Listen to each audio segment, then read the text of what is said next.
Welcome to the Circuito do Estoril and welcome to Sunday of round one of the Winter Series package. The GT Winter Series, the GT4 Winter Series and the Prototype Winter Series all commencing yesterday in very treacherous conditions here in sunny Portugal. Maybe sunny is a misnomer because the conditions were anything but sunny on Saturday. As you may have seen, some very difficult driving, particularly in the prototypes where the race was red flagged very sharply indeed. Myself, Adam Weller, bringing you the action here alongside Chris McCarthy. Chris McCarthy in the pit lane with us. 4.2 kilometers of this Circuito do Estoril, 13 corners to contend with here at this circuit, built in 1972, I believe also on the sale market in 2024 if you're interested in that sort of investment.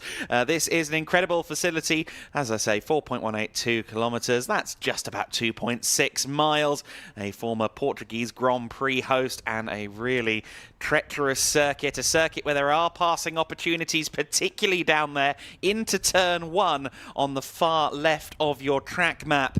There is a very, very sharp braking zone to be had there. But as we've seen already this weekend, overtaking is also possible at least 3 or 4 other spots around this track. And especially if the conditions allow, then we will see drivers getting creative in the pursuit of race results. The weather is looking somewhat okay today. There's chances of rain, as you can see, going in towards lunchtime. Certainly, it's a little bit gloomy here at the Circuito do Estoril. However, in general, it is hopefully going to be a little bit less of a concern than yesterday. It was frankly a monsoon on the Saturday. Sunday, light rain at worst. It may even be dry towards the end of the day if things go well. At the moment, though, it is certainly damp. It's certainly wet weather conditions, and it will be the GT4 Winter Series coming out onto the circuit within the next few moments. Here we see our brilliant views from the Alpha Live camera crew. We've got cameras dotted around this circuit to make sure we don't miss a moment of the action here in our 5 races of the day. As I've said, the GT4 Winter Series will wake us up bright and early with another frenetic 30-minute sprint race. No pit stops, nothing like that to consider. It's just a flat-out sprint to see who can be on the podium, both overall and within the 4 classes running in the race. The prototypes will be out on circuit later. Just after that, it will be a 50-minute race plus 1 lap, and there is, of course, a mandatory pit stop there from minutes 20 to 30 in that race. We'll have our final race before lunchtime with the GT Winter Series, a proper smorgasbord of the fastest GT machinery out there. If you haven't seen GT Winter Series before, it's GT3 cars along with the fastest Cup class single make GT racing machinery from Lamborghini, Porsche, Ferrari and so on.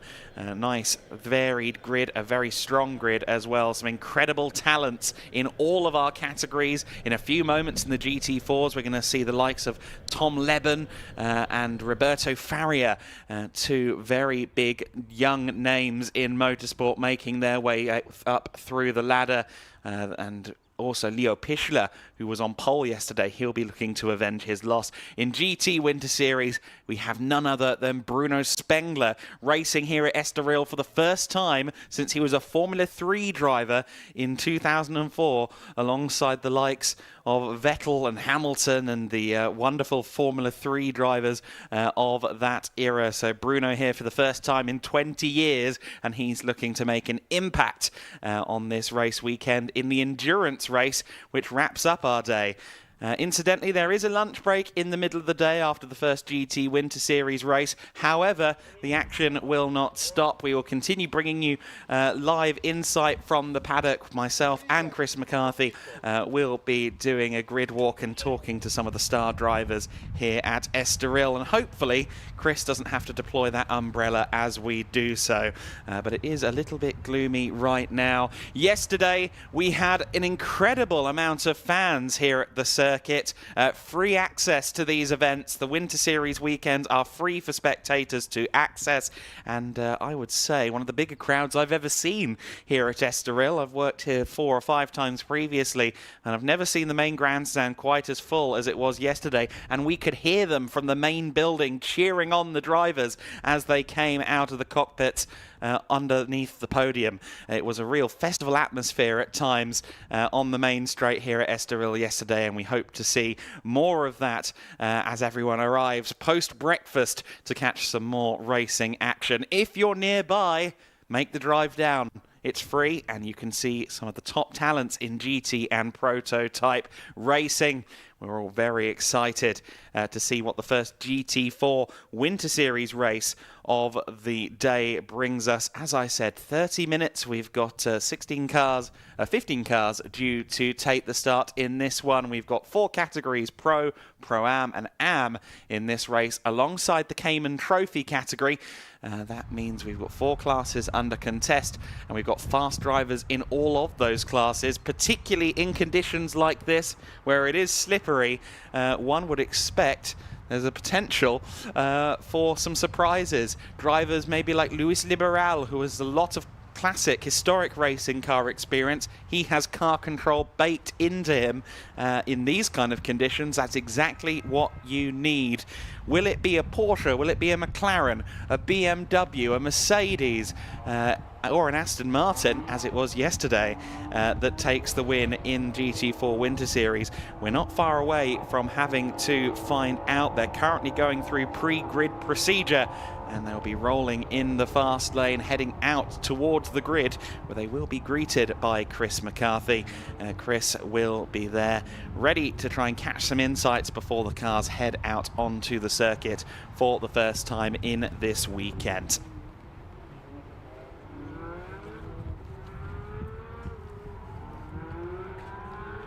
So then, let's cut into the action then for the first time this weekend. We're going to go racing with the GT4 Winter Series.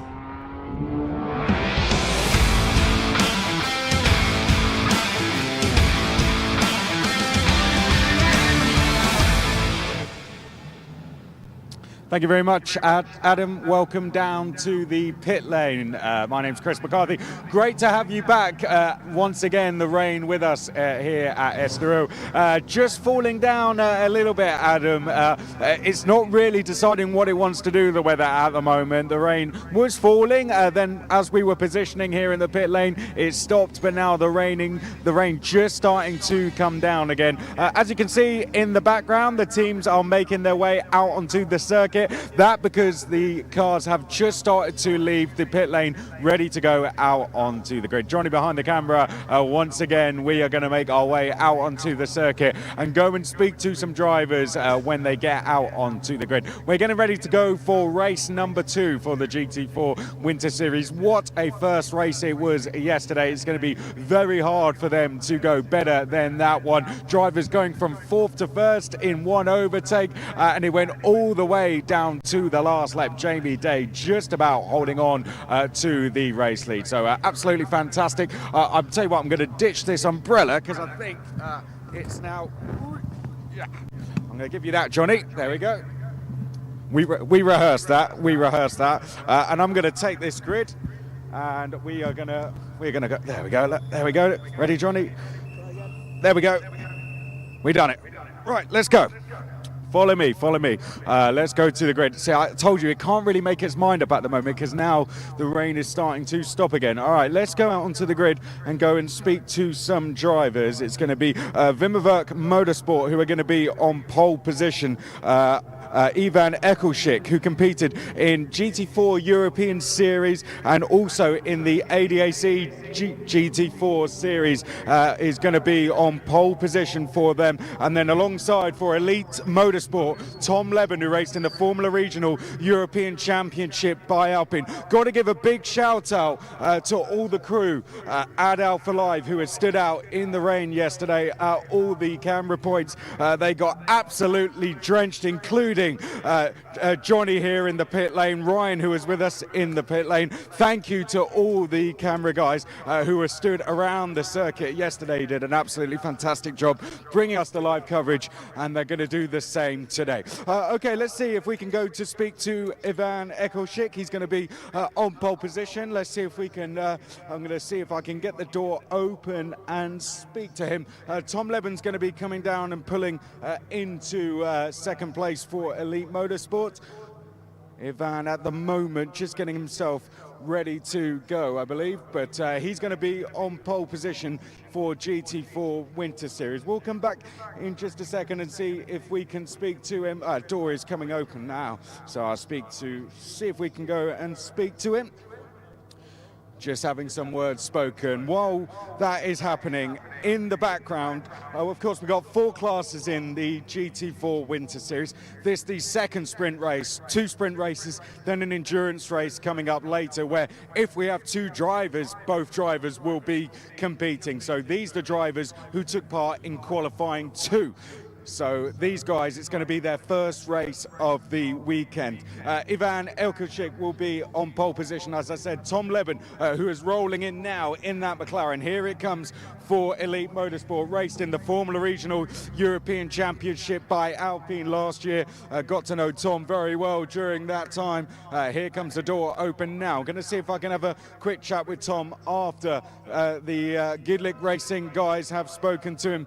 Tom did a great job racing for the Arden Motorsport team with them. He did do 1 race in the GT4 European Series with Elite Motorsport last year at Hockenheim. So this not his first time racing in this McLaren. He did do so last year. Did a great job. Didn't really have a great qualifying, but did a lot of overtaking during the race. So race director just speaking to him now, just going through the procedures for the start. Tom Leben, this his first time starting the race, I believe. I don't believe he started that race that he did at Hockenheim. Certainly his first time in a GT4 race starting on the front row. So let's have a quick chat to him now before the door closes. Sorry, I'm going to very quickly speak. Tom, good to see you again. How are we doing? How does it feel to be on the front row here at Estoril on a GT4? I'll tell you what, it's been a long time since I've been on the front row. But it's definitely a good feeling, back in something, well, a bit different to what I'm used to. But yeah, it's a good feeling starting at the front. Of course, you've done racing in like Ginetta Juniors, so not your first time racing in cars, I guess. How does it feel jumping into one of these? Well, it takes a bit getting used to from a single-seater, but it's all the same sort of idea. Do your best and get it round, I guess. Yeah, a lot of racing in GB3, Formula Regional over the last few years, so how's it been adapting? Yeah, it's been good. We're obviously going quite well starting at the front. It's very different, a lot softer to what I'm used to, definitely in a single-seater. But yeah, overall it's going pretty well.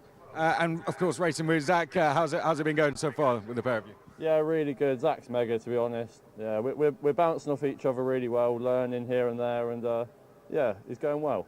Well, best of luck for the race. Well done to Tom Leben starting on the front row. Race with the team, as we said. Let's go and find Roberto Faria. He's going to be on the third row, FIA Formula 3 race. So thanks to all of you in the crowd. Whistles are going.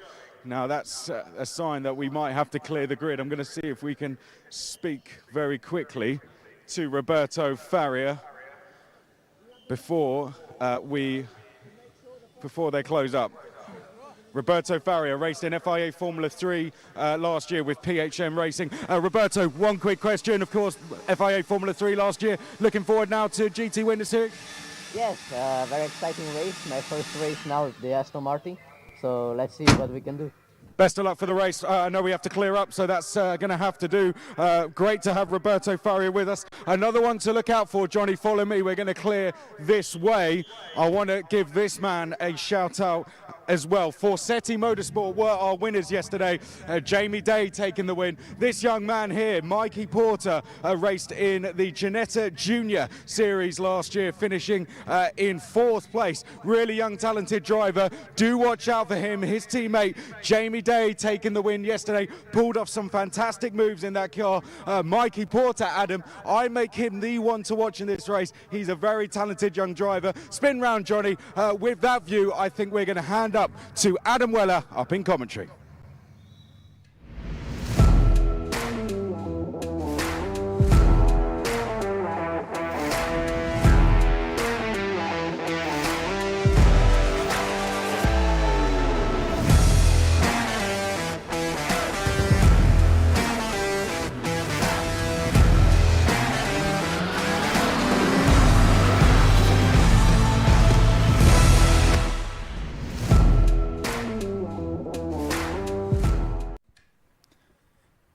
Interesting forecast then from Chris McCarthy. Mikey Porter is the one to watch per Chris.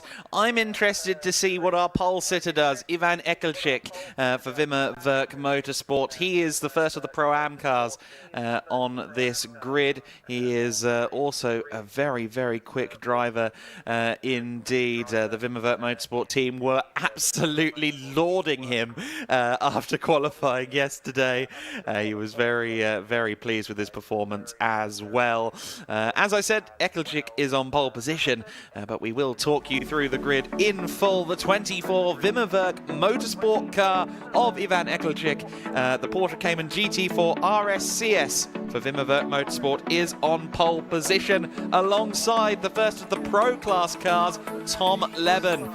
Great to hear from Tom in the McLaren, and we'll see how he performs in these tricky conditions. Then there's something of a surprise, because the first of the Cayman Trophy cars, which are slightly sub-GT4 spec, third on the overall grid. The number 110 car in the hands of Enrico Förderer, with a very good performance in qualifying 2 yesterday to get that third place. Leo Pichler starting from 4th position. He'll be looking to avenge his 5th place finish. He would want better than that when he started from pole yesterday. Let's see what he can do from 4th. Jemo Hartling, who is also racing in the GT3 car today. He starts from 5th place in the GT4 alongside Roberto Faria, who, as he mentioned, is now in his first ever race in the Aston Martin. He's done a couple of races in a GT4 Mercedes. Let's see how he does with the British muscle. Up into 7th place, Mikey Porter, the number 19, looking to try and follow in the footsteps of his Forsetti teammate after they won their first ever race yesterday here at the Circuito do Estoril. In 8th place, Tim Neuser. He will definitely be one to watch in the number 111 car, the other Cayman Trophy spec machine. It's not quite up to GT4 pace, but he is a very quick driver. Florian Bauer starting from 9th position for East Racing Motorsport. He's only been racing since September, so very good to be in the top 10. Just ahead of the number 85 car, that's CV Performance, Emil Yerdrum. Another Pro-Am entry there, the AMG GT4 rounding out the top 10. Then it's Luis Liberal, very familiar with Estoril, albeit in historic cars. He's racing for Speedy Motorsport in their BMW, starting from 11th place. Then it's the first of the 2 NM Racing Mercedes AMG GT4s, Alberto Di Martin, set to take the start there from P12. 13th place is the other NM Racing machine. That's Max Huber in the Mercedes AMG. Resune's Richard Wolff. I do like that name. That's very cool. The number 81 BMW M4 GT4. Resune entering both Leo Pichler's Cayman and this BMW. At the back of the grid is Pierre Lemers in the Teichmann Racing Audi R8 LMS GT4. He'll be looking to replicate yesterday, where he surged through the field in the early stages. So then 15 cars on the circuit. I expect that, as with yesterday, we are going to have 2 formation laps, but we will wait with bated breath to see whether they'll be in 2x2 formation. But typically in these wet conditions, 2 formation laps is par for the course. Let's see though. Oh, it does look like they are in 2x2 formation now, and the lights are off. Okay, well, they're obviously familiar with these wet conditions because, well, we've handled them a few times this weekend. So it looks like with 2x2 formation, we are going to go racing. 30 minutes of racing to be exact. It's an all-out sprint, no tyre changes, no conservation required. This is a flat-out sprint between some very exciting young talents. It is Ivan Ekelchik on the inside. Now we are doing 2 formation laps, clearly. I've got ahead of myself. They're in 2x2 formation. However, we are doing a second formation lap. Oh dear, live television. So then everyone getting themselves a little bit too excited, thinking they were going racing, including myself. But that is the nature of the beast sometimes. Obviously, Ivan Ekelchik very keen to get this one underway. But 2x2 formation not yet required, because they are in fact doing 2 formation laps. I would have thought that Werner Eichinger, the race director, would have had us do that, and sure enough, that's exactly what he is doing. That is, in fact, probably what he was relaying to the drivers on the grid while Chris McCarthy was on his grid walk. That was Werner Eichinger talking to Tom Leben just before Chris dived in for his interview. Werner is a hugely experienced race director as well, very well respected in these circles. In fact, I had a fellow race director colleague of his text me asking who was doing the Wind Series this year. I said Werner Eichinger, and they said, good, that's about as good as it gets. So we have some really great personnel all through the Gedlich Racing organisation, and they're ensuring that this season is the best yet in terms of live coverage as well. Because, of course, we are, for the first time, bringing you the live full season of all 4 championships, including this, the all-new GT4 Winter Series. The first race held just yesterday. How exciting is that to have a brand new series dawning on this weekend?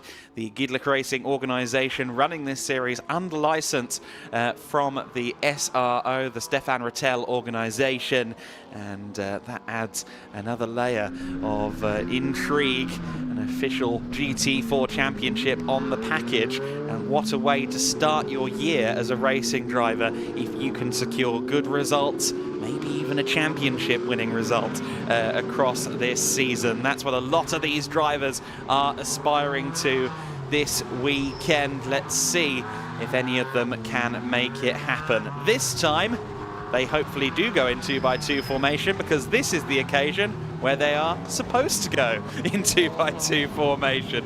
Let's see how it pans out. We have a full grid of GT4 Winter Series machines, 4 classes under contest, 3 different classes in the top 3, with Ivan Ekelchik starting on the inside of the front row in the Cayman GT4. That's a Pro-Am class entry. Tom Leben in the McLaren Artura GT4. That is a Pro class entry. Enrico Förderer in the slightly less spec'd, slightly more production-based Porsche Cayman, the Cayman Trophy entry. He's starting from 3rd overall. He will not have the straight line speed, so let's see if that 110 car maybe loses a position or 2 on the run down to turn 1. Slightly smaller engine in that car. 30 minutes of GT4 Winter Series begins now. We go racing for the first time on Winter Series Sunday here at Estoril. 2-3 wide as they run down to the first corner. Wimmerwerk Motorsports, Ivan Ekelchik to the outside line into the first corner, and that opens the doors, parts the seas for 2 of the other Caymans. Great start from Leo Pichler, who may well be leading. It's side by side between Pichler and Ekelchik as they head through the first couple of corners of the lap. Everyone safely through turn 1, and it is Leo Pichler from 4th to 1st in the first 3 corners of the lap. Brilliant driving from Pichler. He's back to the front of the pack as he was yesterday. Everyone else fighting hard for position. Nice slide there from Tom Leben, trying to find his way around Ivan Ekelchik as everyone picks their spots through Curva VIP, the 4th corner of this 4.182 kilometre lap. Under the gantry they go for the first time, side by side there for 5th place. Jamo Hartling up into P5 for Schnitzelhelm Racing in the Mercedes AMG GT4. Looks like Faria might be struggling a little bit here. Roberto Faria losing a couple of positions. Oh, and he understeers into the side of Emil Gjerdrum. And that's a huge shame for Gjerdrum, who'd made up a good few places in the first few corners. Hopefully both cars can carry on. It looks as though Roberto Faria does not have any damage from that, but he has lost a lot of positions. The 85 car still running as well. Just saw that exiting shot, so hopefully both cars okay. Oh, but a lot of understeer from Roberto Faria. I'm just wondering if maybe a tyre's down, because it didn't look like it wanted to turn into turn 7. Orella. Early dramas then. There's Tim Neuser in the SR Motorsport Cayman, just ahead of the first of the NM Mercedes AMG GT4s, but it's a Schnitzelhelm AMG that is the first of the 3 pointed stars in the field at the end of this first lap. We'll talk you through the order as they cross the line for the first time. but it's a surging, charging Leo Pichler at the front of the order at the conclusion of lap number 1. Here he comes now in the Rezoon Porsche Cayman. It is Gedlich in second place, but there's the McLaren Artura looming large to the inside line, but not far close enough to move up into the inside for turn 1. Has a little look, but remains in third place does Tom Leben. In fourth place is Enrico Federer in the first of the Cayman Trophy spec Porsche Caymans, 3.8 litre engine versus the 4 litre in the top 2 cars. Slightly less RPM, slightly more stock suspension as well, but in these conditions that can be quite handy, as Jamo Hartling is finding out behind him in 5th overall. Jamo Hartling looking to try and find a way through here around the outside at Curve of VIP turn 4. That's an ambitious move. We'll see if that pays off for him. Everyone just snaking through this first few corners of the lap. And still Jamo Hartling there behind Enrico Federer. And into the pits has come Roberto Faria. Frankly, not the biggest surprise, unfortunately. That car did look like it was potentially walking wounded. A few drivers maybe trying to brake a bit too late into Parabolica Interior, turn 6. And through has gone Jamo Hartling. He's got past there. Oh, he has got past the Cayman. However, he almost went off onto the grass there at Orella. I'm not convinced that Yerdrum managed to miss the grass there either. A few drivers snaking around. Jamo Hartling has kept it on the black stuff. But he is still being pursued and hounded by Enrico Federer, who is just 16 years of age. Very successful in the German karting scene and raced with this man, Jamo Hartling, last year in the Schnitzelau Mercedes. So there you go, he's fighting a teammate, as it were. Yesterday's race-winning car, the Forsetti Motorsport entry there. We just got to look at Mikey Porter. Mikey Porter currently running in 7th place and looking to try and make up some more positions. Meanwhile, embedded into the gravel on lap 2 is Florian Bauer. He was running 2nd place in the AM class, the East Racing Motorsport Cayman. Unfortunately, though, that car has come to a rest in the gravel, and let's see if that is far enough away that we can keep racing. It looked like it was pretty embedded into the gravel trap. The top 3 pulling away here from Jamo Hartling, but now that Hartling has managed to distance himself from Enrico Federer somewhat, let's see whether or not he can maybe close in on that podium position. You see there the top 2 cars in black on your timing board there. That is detonating that they are Pro-Am cars. As we go to safety car conditions on the circuit. So those top 2 cars, both Pro-Am entries, followed by the top 2 in Pro. But they'll all be followed very closely now because the safety car is out to bunch up the pack. Leo Pichler was leading, was starting to maybe find a few more tenths worth of cushion over Ivan Gedlich, but effectively everything will now be reset. And that means that for a few drivers, maybe their errors from earlier on will be rectified. With apologies to Emil Yerdrum, I do believe it's Charles Dawson in the car today, or at least Charles Dawson is on our graphics, but Emil Yerdrum is displayed on the live timing. In fact, it was Dawson racing yesterday, so I think it's Emil Yerdrum in the 85 CV performance car, as a matter of fact. And if it is, he just did a little bit of a showboat for the camera going through Gancho, and there is where the 99 Cayman of Florian Bauer came off then. Yeah, turn 12 of the lap, the S's, and as you can see, that car really not too far away from the racing surface, and also you can see that the tyre wall has been disturbed there as well, so potentially that is also a part of whatever incident occurred. And a wise decision, therefore, to throw the safety car. 23 minutes and 25 seconds left of this race. I would suspect that there'll be a little under 20 minutes to go once they get this car removed. The tow truck trying its best to do its thing. It almost got stuck in the gravel itself yesterday. But no such worries at the moment as the safety car neutralizes the field. Leo Pichler and co. weaving to try and keep some heat in these wet tyres. Of course, as a circuit dries, you almost end up doing the opposite on wet tyres. You want anything but more heat going through the tread. Once it does start to dry out, these tyres get very hot very quickly and very unusable even quicker. However, I don't think we're going to get anything like drying out before the end of this race. We ride on board with Ivan Ekelchik in the Porsche Cayman GT4 RSCS. This young man raced in GT4 Europe last year and has really been showing a great run of form in recent times. Also rather lovely, he proposed to his partner at Barcelona in the pit awning at Barcelona last year in the GT4 paddock. So clearly racing a shared interest there, at least I'd hope so. And he is looking to make 2024 his best year yet on a professional basis.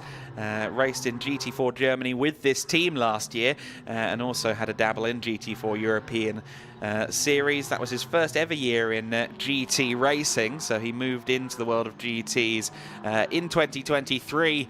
He's already being labelled a superstar by his team, Wimmerwerk Motorsport, and Wimmerwerk have done a little bit of everything over the course of the last several years, be it GT3, be it LMP3, and much more besides. TCR as well. Wimmerwerk Motorsports know what they're talking about, so when they tell me that Ivan Ekelchik is one to watch, I tend to listen, and certainly Leo Pichler will be all too aware that Ivan is one to watch, especially because the safety car is in this lap. So then Leo Pichler will take control of the field around turn 10, turn 11, and from there we will be racing again. There you see Leo Pichler for Rezoon in the Porsche Cayman. He'll be looking to claim his first race win of 2024 in the GT4 Winter Series. Maybe looking for something of a clean slate after a little bit of a disappointing performance from pole position on the Saturday. He would have hoped to convert that into a victory, and of course that wasn't the case. Jamie Day taking the inaugural win for Fassetti Motorsport yesterday here at Estoril. Mikey Porter in 6th place right now. He'll be looking to maybe try and get himself into that top 5, maybe even onto the podium if he can before the end of this race. Currently 6th overall and 3rd in the pro class. So then the safety car will withdraw from the circuit momentarily, and this field of GT4 machinery will once again barrel down into turn 1. The spray will rise, and the last of the late breakers will benefit as we return to racing action. Leo Pichler compacting the field as they go through the parabolic at Ayrton Senna. He'll be looking for the perfect time to punch the throttle. Now, will he go early out of turn 13 exit, or will he make them wait until we're firmly onto the main straight? Let's see what the strategy is for Leo Pichler. Don't be surprised if he's already punched it by the time we look at turn 1. In fact, I think, yes, he is already going. Yes, he is. Oh, and very wide there from one of the Mercedes AMGs. I think that was Emil Yerdrum there getting a little bit sideways. But we go green. We go back to racing with just over 19 minutes left to go. Defensive line from Leo Pichler. Ivan Ekelchik looking to the outside, side by side for 3rd place. Jamo Hartling wants a podium. Tom Leben wants to avoid having to repair for any, having to pay for any repairs on a McLaren there. Kept a very wide berth to the outside as the Mercedes looked to the inside line. And oh, Tom, that was very brave into turn 3, but very well managed, I must say. He said earlier on, it's been a little while since I've been up front. He said that to Chris McCarthy. He's looking to capitalise, not just by being on the podium, but by being on the top step if he can. Luis Liberal looking to the inside there, further back of Alberto Martin. That was for 2nd in the AM class. The AM class being led by the 81 Rezoon BMW of Under Erdem in 9th overall. 4 classes at play, and the top 3 formed of the Pro-Am and Pro Class, as one would expect. And let's see what Jamo Hartling can do here. This is for the Pro lead. Tom Leben, the first of the Pro cars in the order right now. And Jamo Hartling will know that a move on Tom Leben would mean full points within the class. There aren't overall points in this race. Oh, as the 24 car goes to the inside, Ivan Ekelchik fancied his chances there, but very close indeed at Gancho. Gancho is a place where you can really pull a surprise if you carry more momentum through the kink at turn 9 before heading through the chicane. You can pull a fast one on your competition, but that has now left Tom Leben with an opportunity at second place. They run now down the main straight. Looked like Leben had to catch a slide there as they came onto the main straight, so maybe his run has been compromised, but he goes to the inside line nonetheless. It is Leo Pichler that leads them across the line by just 0.4 of a second, less than that in fact. Ivan Ekelchik goes to the outside line and into third place potentially here goes Jamo Hartling. Yes, he does. So Leben's run was compromised by that little bit of oversteer coming out of the final corner, and the number 11 Schnitzelbaum Racing Mercedes AMG GT4 goes into third place. Jamo Hartling up into third, but Tom Leben fires back up the inside for Elite Motorsport. It's side by side as they head up the hill towards Curva VIP, but Jamo Hartling has it, or does he? Because once again the McLaren has a look to the inside. Jamo Hartling there was reverting to the karting line on the outside. Let's see in what order they emerge. There go the top two, and it is still the Mercedes in third place. So Jamo Hartling trying to find grip on the outside and finding it as they fight over third place and the maximum point score within the pro class. As I was saying before, these classes are where the points are scored. There are no overall championship points based on the overall classification, so that is effectively a fight for a maximum point score for third overall. Of course, the lead battle between the two Pro-Am cars is also over maximum points, as it were. So we've got some brilliant scraps up and down the order, bouncing across the curbs there. Jamo Hartling, even around the kink at turn 8, is taking a more conservative line, avoiding the paint for all he's worth. And of course, I think for Jamo Hartling, he'll be wanting to kind of not have to worry about Tom Leben. He'll want to go chasing the two Caymans at the front of the order, but he's not been able to shake the young man in the McLaren just yet.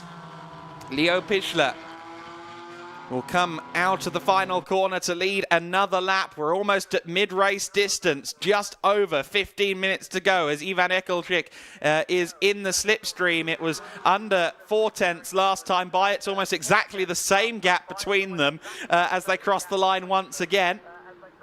0.368 seconds between them.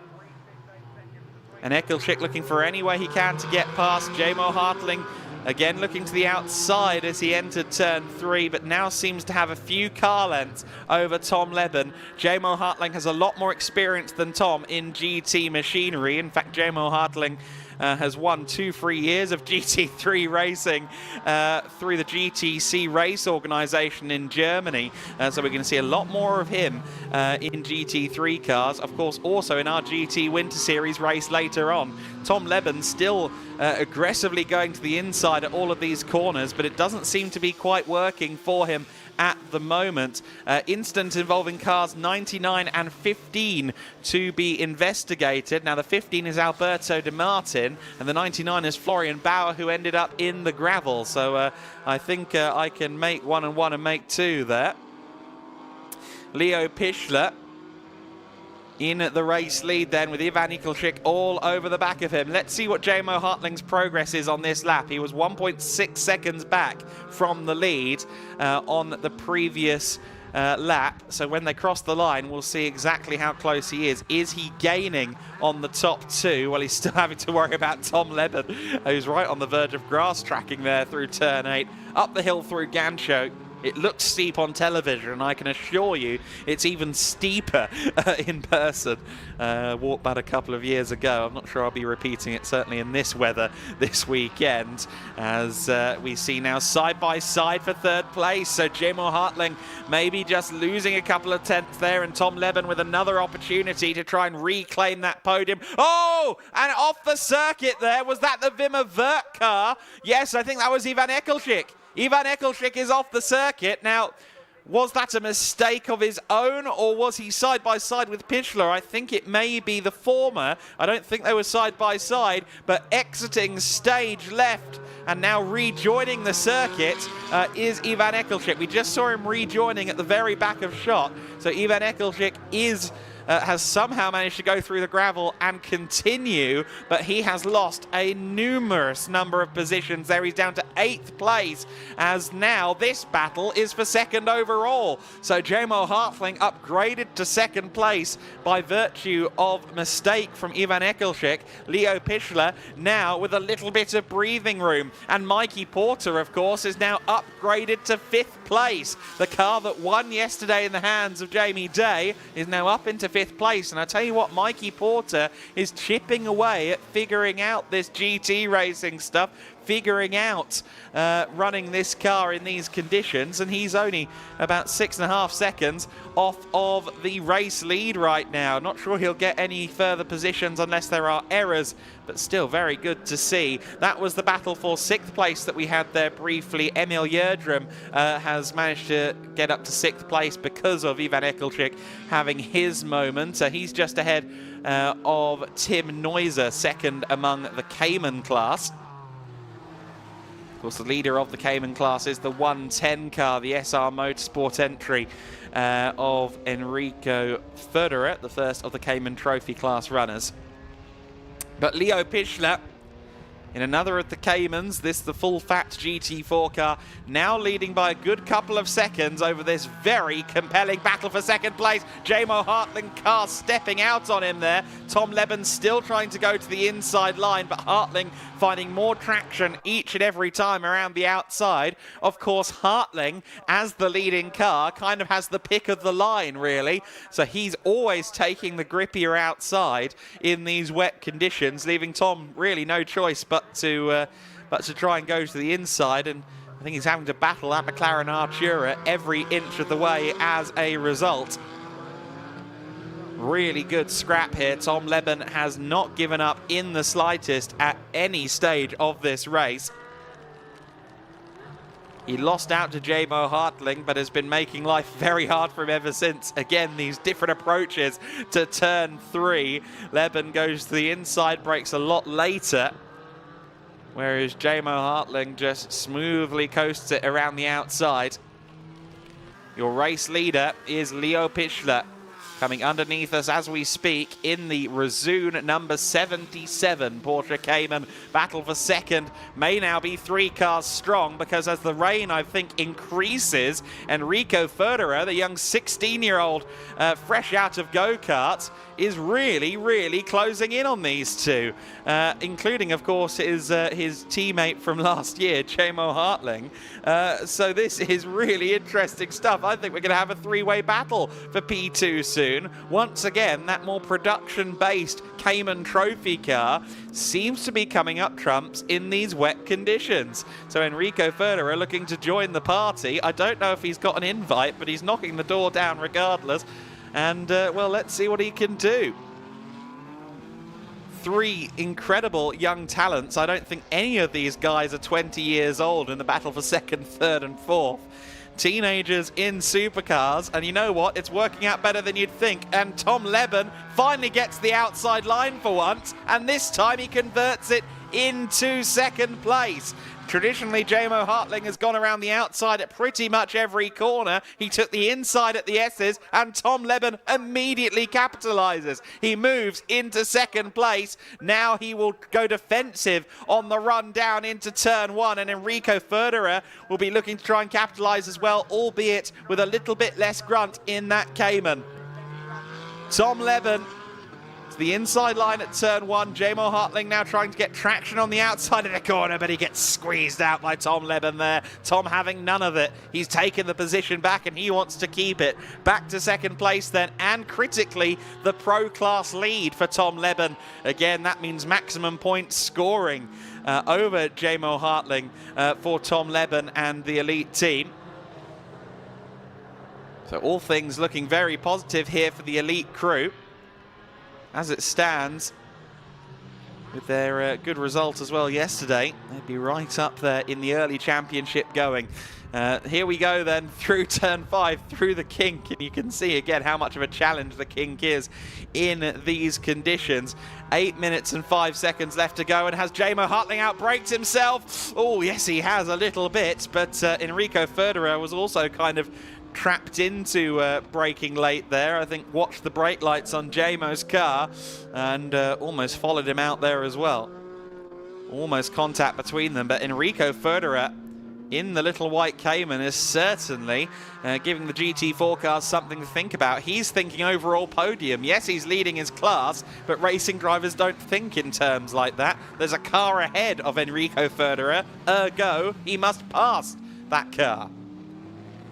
And of course, not only is it just any driver behind him, it's ahead of him, sorry. It is his former teammate at Schnitzelhelm in the GTC race championship within the GT4 class.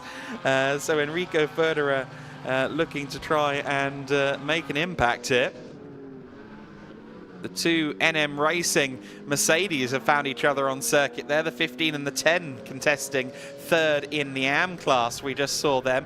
It's Luis Liberal leading the AM class in 9th overall ahead of Under Erdem, just ahead of this scrap between Alberto Martin and Max Huber.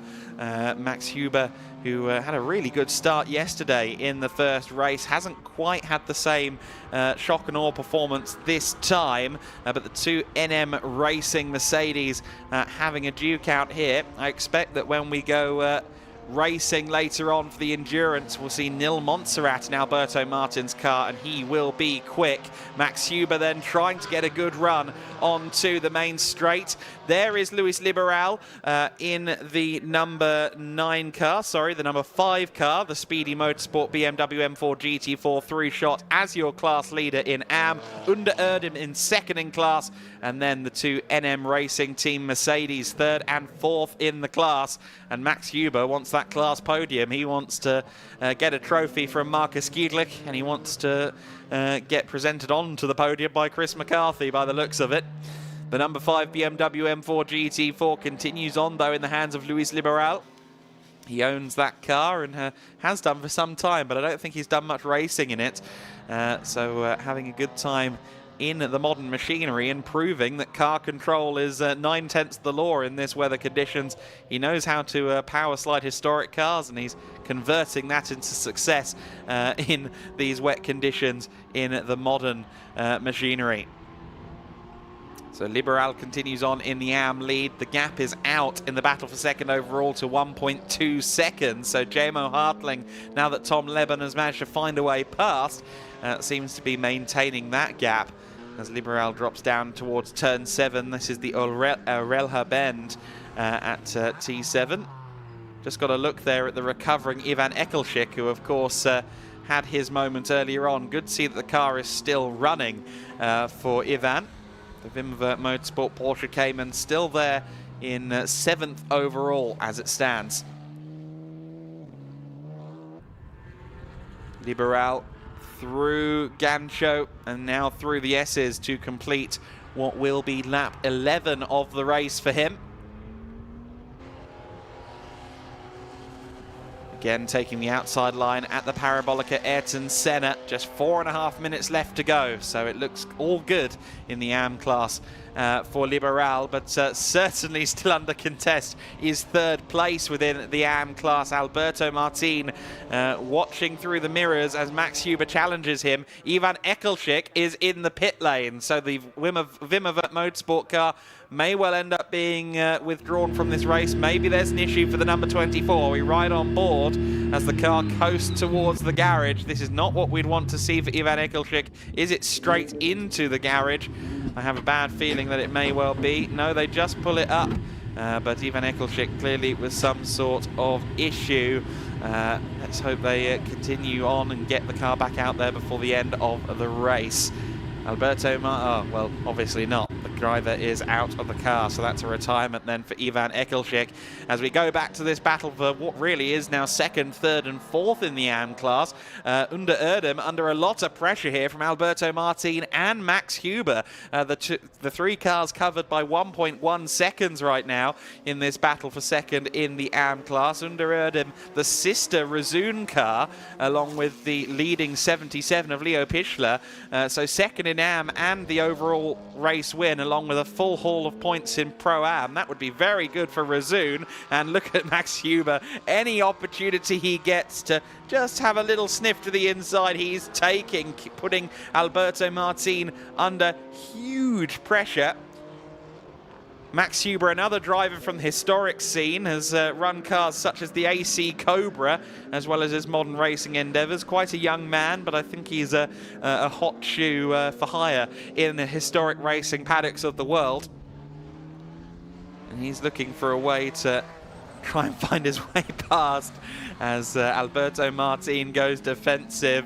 Great to see these two identically spec'd cars from the NM Racing team going at it hammer and tongs. It's side by side as they go through the S's. Nose ahead on the outside line for Max Huber, and he's got it done. Alberto Di Martin could really do nothing about that. Oh, but goodness me, a bit of a power slide there in these conditions for Max Huber, who's now going to go BMW hunting. Under Erdem, I hope you haven't got fogged up wing mirrors, because you're going to need them, my friend. You've got a charging Max Huber now behind you, looking for second in the AM category. At the front of the pack, it's not really any change, so we stay with this AM battle for now, as once again we see Max Huber on the offensive. Under Erdem picks his line very nicely there into the first corner in the blue Rezoon BMW.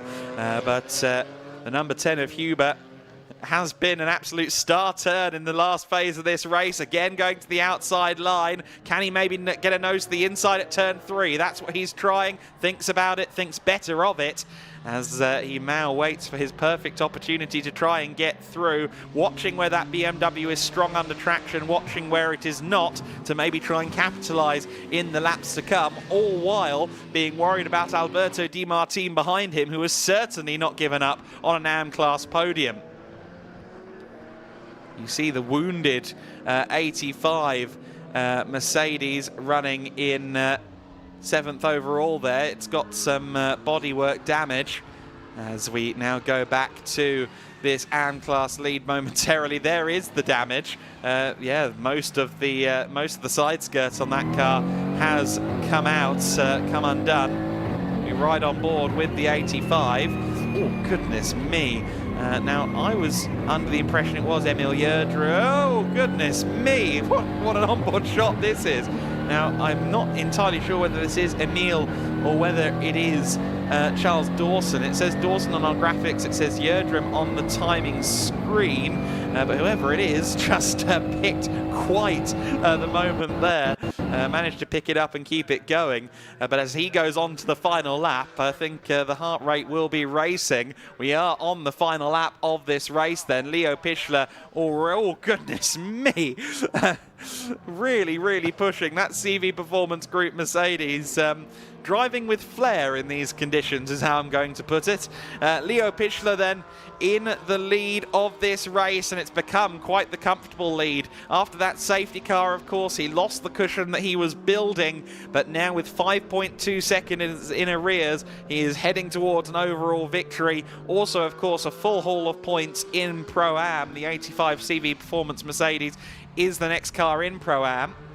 Tom Leben in second place. Jamo Hartling, though, under immense pressure by the looks of it from Enrico Förderer for third place. Leo Pichler, though, with a calm cruise through the last few corners now. Just 2 more turns. The S's and then the Parabolica Ayrton Senna between himself and race victory. Rezoon will get a P1 on the board for the first time in the 2024 GT4 Winter Series then. Leo Pichler, exemplary as ever. He knows how to win GT4 races, and he's done it here in the wheel tracks of the Teichmann Racing Audi R8. It is Leo Pichler that takes the win in the Rezoon Porsche. Tom Leben takes second place and a full full haul of points in Pro, second overall, and Jamo Hartling does just hold off Enrico Federer for third overall. Enrico Federer, the first of the Cayman Trophy cars, home in fourth place. Mikey Porter was closing in on that battle. He finishes fifth overall in his first ever GT4 race. Good going from Mikey. Mikael Sander will take second in class in the Cayman Trophy. Then it'll be Charles Dawson, and then it's that AM battle. Max Huber looks to have gotten ahead of Under Erdem, so Under Erdem has fallen to third in class. Here comes Charles Dawson across the line. Then it'll be the AM winner, Luis Liberal, but will it still be Max Huber second in the AM class? They'll be heading through Gancho towards the end of the lap now, and we'll see what order they emerge in. There is Luis Liberal coming through the spray, and will take 8th overall and the full haul of points in AM.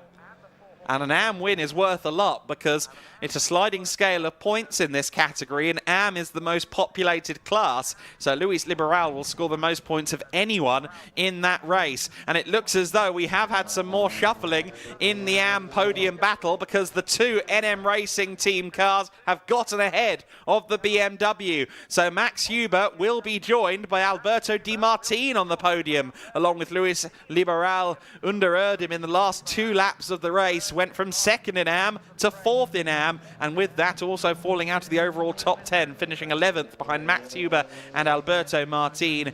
Pierre Lemers in 12th place. The 823 car will round out the order. Of course, that was the car that was just ahead of Leo Pichler. There you see some of the dirt on the circuit, some of the grass remnants on the circuit. Drivers have been cutting it fine through turn 8 there on the approach to the Gancho chicane. And certainly the circuit looking a bit more like a farmyard than is ideal ahead of the prototype race, which comes up next. Leo Pichler is our race winner then, our Pro-Am winner as well. Charles Dawson taking second in Pro-Am, and I think Ivan Ekelchik will have done enough laps to be classified as third in Pro-Am. But for Leo Pichler, an overall win, a great thing to have on your first weekend of racing in the 2024 season. 3 manufacturers in the top 3 as well: Porsche, McLaren and Mercedes in the top 3. Resume Porsche will take the middle of the podium setup and celebrate a victory. Leo Pichler has done this all before. We'll see how animated he gets, but I'm sure he'll be happy with this race win. Tom Leben pulls up. He should be excited and delighted with his performance in that one. It was very impressive to see him fighting against Jamo Hartling, who does have more experience in GT4 cars. Of course, Tom Leben, a very exciting talent in his own right before GT4s in the Formula Regional European Championship by Alpine last year. Also came third, I believe, in the GB3 Championship in 2022. 4 race wins to his name there. All of his racing, Ginetta Juniors and GB3, was done with Elite Motorsport, so plenty of experience with the crew, even if not the car. Leo Pichler, the young Austrian, debriefing following that race, and again, he should have plenty of reasons to smile. He does look very happy with his performance. Friendly words exchanged there as well with the Schnitzelalm guys, and Jamo Hartling receiving his plaudits there. I believe Michael Sander was the first one there to shake his hand. Sander, who will see racing as well. So a brilliant result then for Leo Pichler as celebrations go on down there on the podium, and we will in the next few minutes hopefully hear from a few of our drivers, and that was great to see such a good battle for second place as well. Leo Pichler distanced himself from all of that to take the race win and the Pro-Am Hall of Points. Tom Leben taking second place after a hard-fought scrap with Jamo Hartling. Hartling just about held on to third overall in head of Enrico Federer in the Cayman Trophy class. Top 5 rounded out by the final Pro class car on that podium. Mikey Porter taking 5th overall in the Facet Sessi Aston Martin. Michael Sander taking 6th place in the Porsche Cayman ahead of Charles Dawson in 7th. Luis Liberal taking the AM win ahead of the 2 NM Racing Team Mercs, Max Huber and Alberto Di Martin. Under Erdem in 11th place, Pierre Lemers in 12th, Ivan Ekelchik in 13th place. Not finishing, of course, because he was in the pits towards the end, and Florian Bauer unfortunately towed out of the gravel, causing our one safety car for this race. We also had the Racar Motorsport Aston Martin of Roberto Faria in the pits early, of course, after contact with the CV Performance Mercedes AMG GT4. Quite a dramatic race here at the Circuito do Estoril, and it's Leo Pichler who'll be taking in the spoils down at the podium. We'll see the podium presentation in a few moments' time, or the podium presentations, plural, for the classes, of course. But an overall win often means a lot, even when there are different classes at play. And Leo Pichler will be delighted with an overall win. We can go down now to Chris McCarthy. He's got the drivers on standby. Thanks very much, Adam. I'm down here with our winner, Leo Pichler, for Resume More Than Racing. Leo, that looked like a really tough race out there in those conditions. How did it feel to bring it home across the line with P1? Yeah, I'm really happy to bring P1 home. The race was really exhausting, but it was really a lot of fun. Tell us, I mean, the last few laps in particular, the conditions seemed they got worse and worse, more treacherous. How hard was it to just hang on? Yeah, the rain started a little bit more, the tire pressure goes down, so it was a little bit sleepy, but I like to drive in the rain, so it was cool. How is this track to drive in the rain? Tell us a little bit about how the conditions are driving Estoril in the rain. Estoril in the rain is a little bit tricky because the track is a little bit tight, so you have to choose the correct line, but yeah, it's cool. And I'm sure you put a lot of hard work in the off-season. What a perfect way to start your 2024 season. You must be over the moon with this. Yeah, I'm really happy to start the 2024 season with a win here. The off-season went really good and I'm really happy. I'm sure this came with a lot of hard work, with a lot of people around you. Who would you like to thank? Who would you like to thank? I would thank to my team. They have done a really good job, and also to my dad. We're going to see you up on the podium. Congratulations. Well done. Thank you. What a way to start the GT4 Winter Series for Leo Pichler and his team, of course, at the second sprint race. The conditions still worsening down here at Adam Weller, but that's not going to stop the podium. We're going to get all the race results and some replays for you, and then we're going to start the podium celebrations for you. Yep, simply deploy the umbrella, Chris, and you'll be ready to present the podium in the next few minutes. So an exciting start to our day with the 30-minute GT4 Winter Series sprint. If you enjoyed that race, have no fear, there's more to come. An hour-long pit stop race with many teams performing driver changes is to come a little bit later on in the programme. We've got 5 races total today, 4 to go. The next of them is a pit stop race as well for the Prototype Winter Series. But before that, we will see the GT4 Winter Series podium. Great to see Leo Pichler there, taking his first win of 2024. Pretty happy with that. He's quite a reserved character in general, but I'm sure he will go into race 3 of the GT4 Winter Series for this weekend with momentum in his favour, maybe righting some wrongs from yesterday in his head after, of course, being on pole position yesterday, but not managing to clinch an overall podium as a result of that. Let's see then how race 3 pans out. Race 3, the grid is formed by an amalgamation of the times from Quali 1 and Quali 2, so an average of the 2 lap times from Quali 1 to Quali 2. So that means the grid might be a little bit mixed up as well, but we'll worry about the race 3 grid when it's time for race 3. For now, though, we hope to see more people coming in to watch this racing. As we said, the prototype's just a few minutes away, as is the podium with Chris.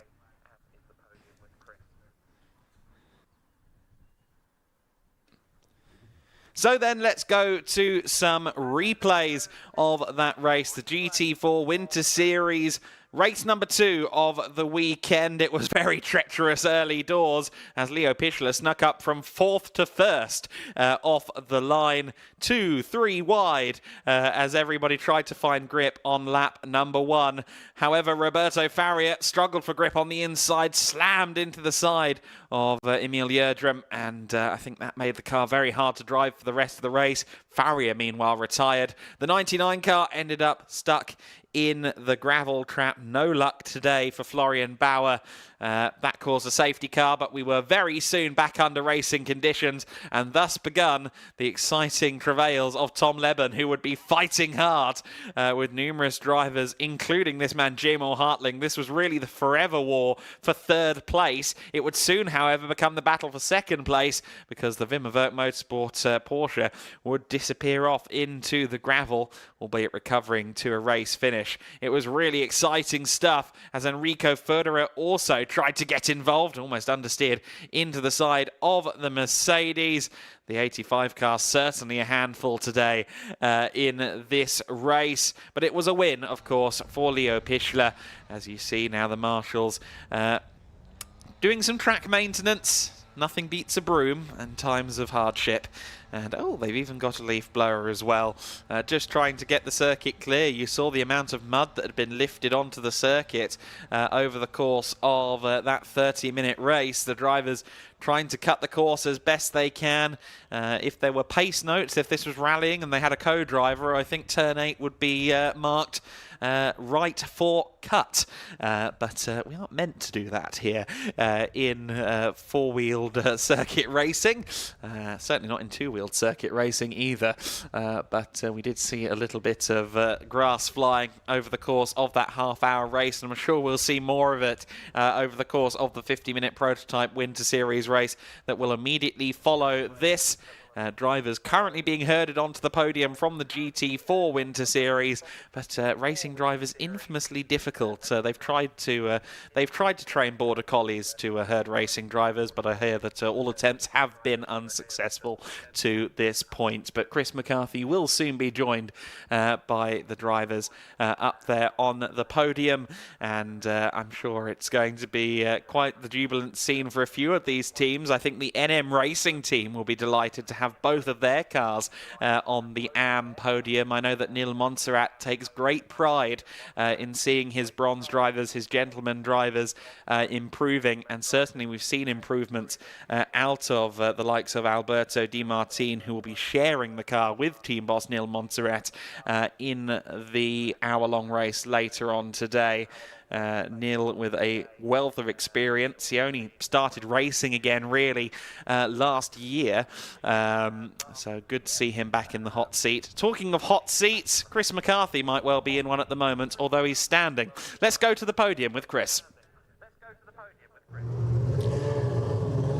Thank you, Adam. Welcome down to the podium, everyone. I hope you all enjoyed that up in the grandstand. What a first race to kick off the day here at Estoril. Was absolutely fantastic, wasn't it? I hope you all enjoyed it up there. We've got plenty more racing coming to you to give the drivers plenty of support as they come out. They had to go through some treacherous conditions out there, but they put on a great show for us. We got 4 podium celebrations to go through, and then we're going to see these things going out on the circuit, the LMP3 cars. Okay, let's get our pro drivers out first, shall we? Top 3 coming out for you. Finishing in 3rd place, a Ginetta Junior driver last year. Finishing in 3rd in the number 19, Mikey Porter.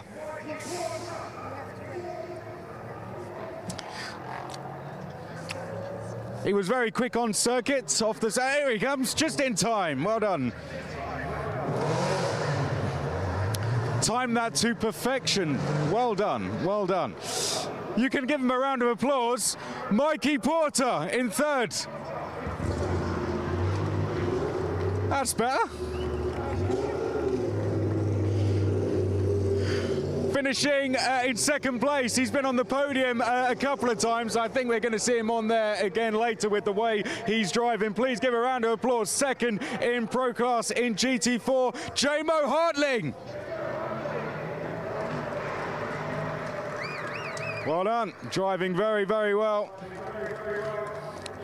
But your winner in the Pro class, driving in the Formula Regional European Championship by Alpine last year, going from single-seaters to GT4s and taking a win straight away. Number 78 for Elite Motorsport, Tom Leben.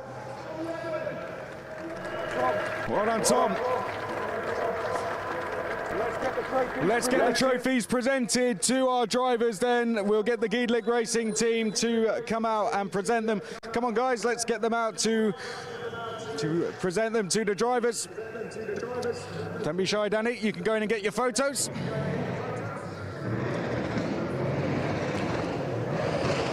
And we'll all get on the top step. We all drove like winners out there in those conditions. And I'm just going to stay there, guys. I just want to have a chat to our winner, Tom, very, very quickly. Tom, that was very, very tough conditions for all of you. I mean, on behalf of the drivers, how tough was it out there? Yeah, it was difficult. The wet's always hard, and I haven't done that many laps around this track, so it's sort of changing every lap. But yeah, I managed to pick up the win in the end, not on the road, but in class. So yeah, good result. And enjoying working with the elite team coming over from single seaters must be great fun. Yeah, back home at elite, it's going well already. Definitely a change in mood. Good stuff. Well done to Tom, of course, out in the endurance race later. Let's give him one more round of applause for the top three in the Pro class. Well done, guys. All right, we're going to move on to Pro-Am next. Thank you very much, guys. Let's go to Pro-Am. Finishing in third place in Pro-Am was the number 24, Ivan Ekelschik. Round of applause, please, for Ivan. And finishing in second place in Pro-Am was the number 85, Emil Yerdrum.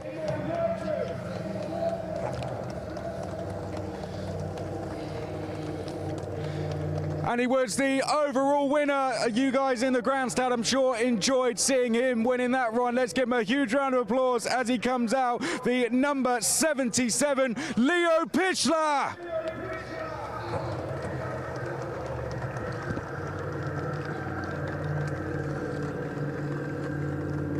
And Gedlich Racing Team, let's come out to present the trophies to the top three in Pro-Am, including our overall winner as well, Leo Pichler. Danny, we can get in and get the... he's going around the other side. There we go.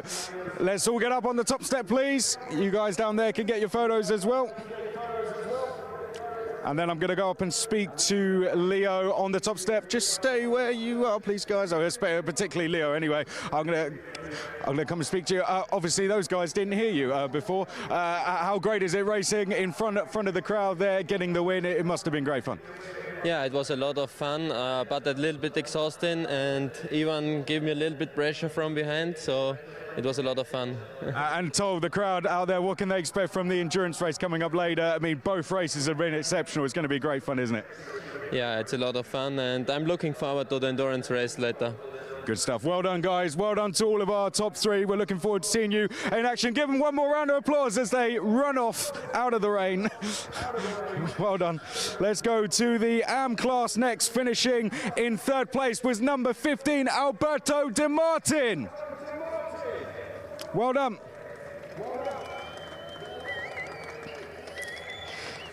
And finishing in second place in the AM class was number 10, Max Huber. Well done, Max. And our AM winner for race number 2 in the GT4 Winter Series here at Estoril was number 5, Luis Liberal. Well done, Luis. We'll get the trophies. Come on, Gedlich Racing. Let's go.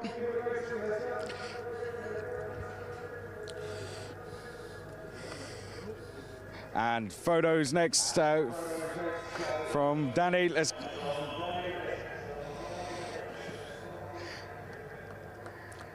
And then I'm going to speak to our winner very quickly, Lewis. We'll have a round of applause for our top three. I'm going to speak to Lewis very quickly, winner of AM. Must feel great.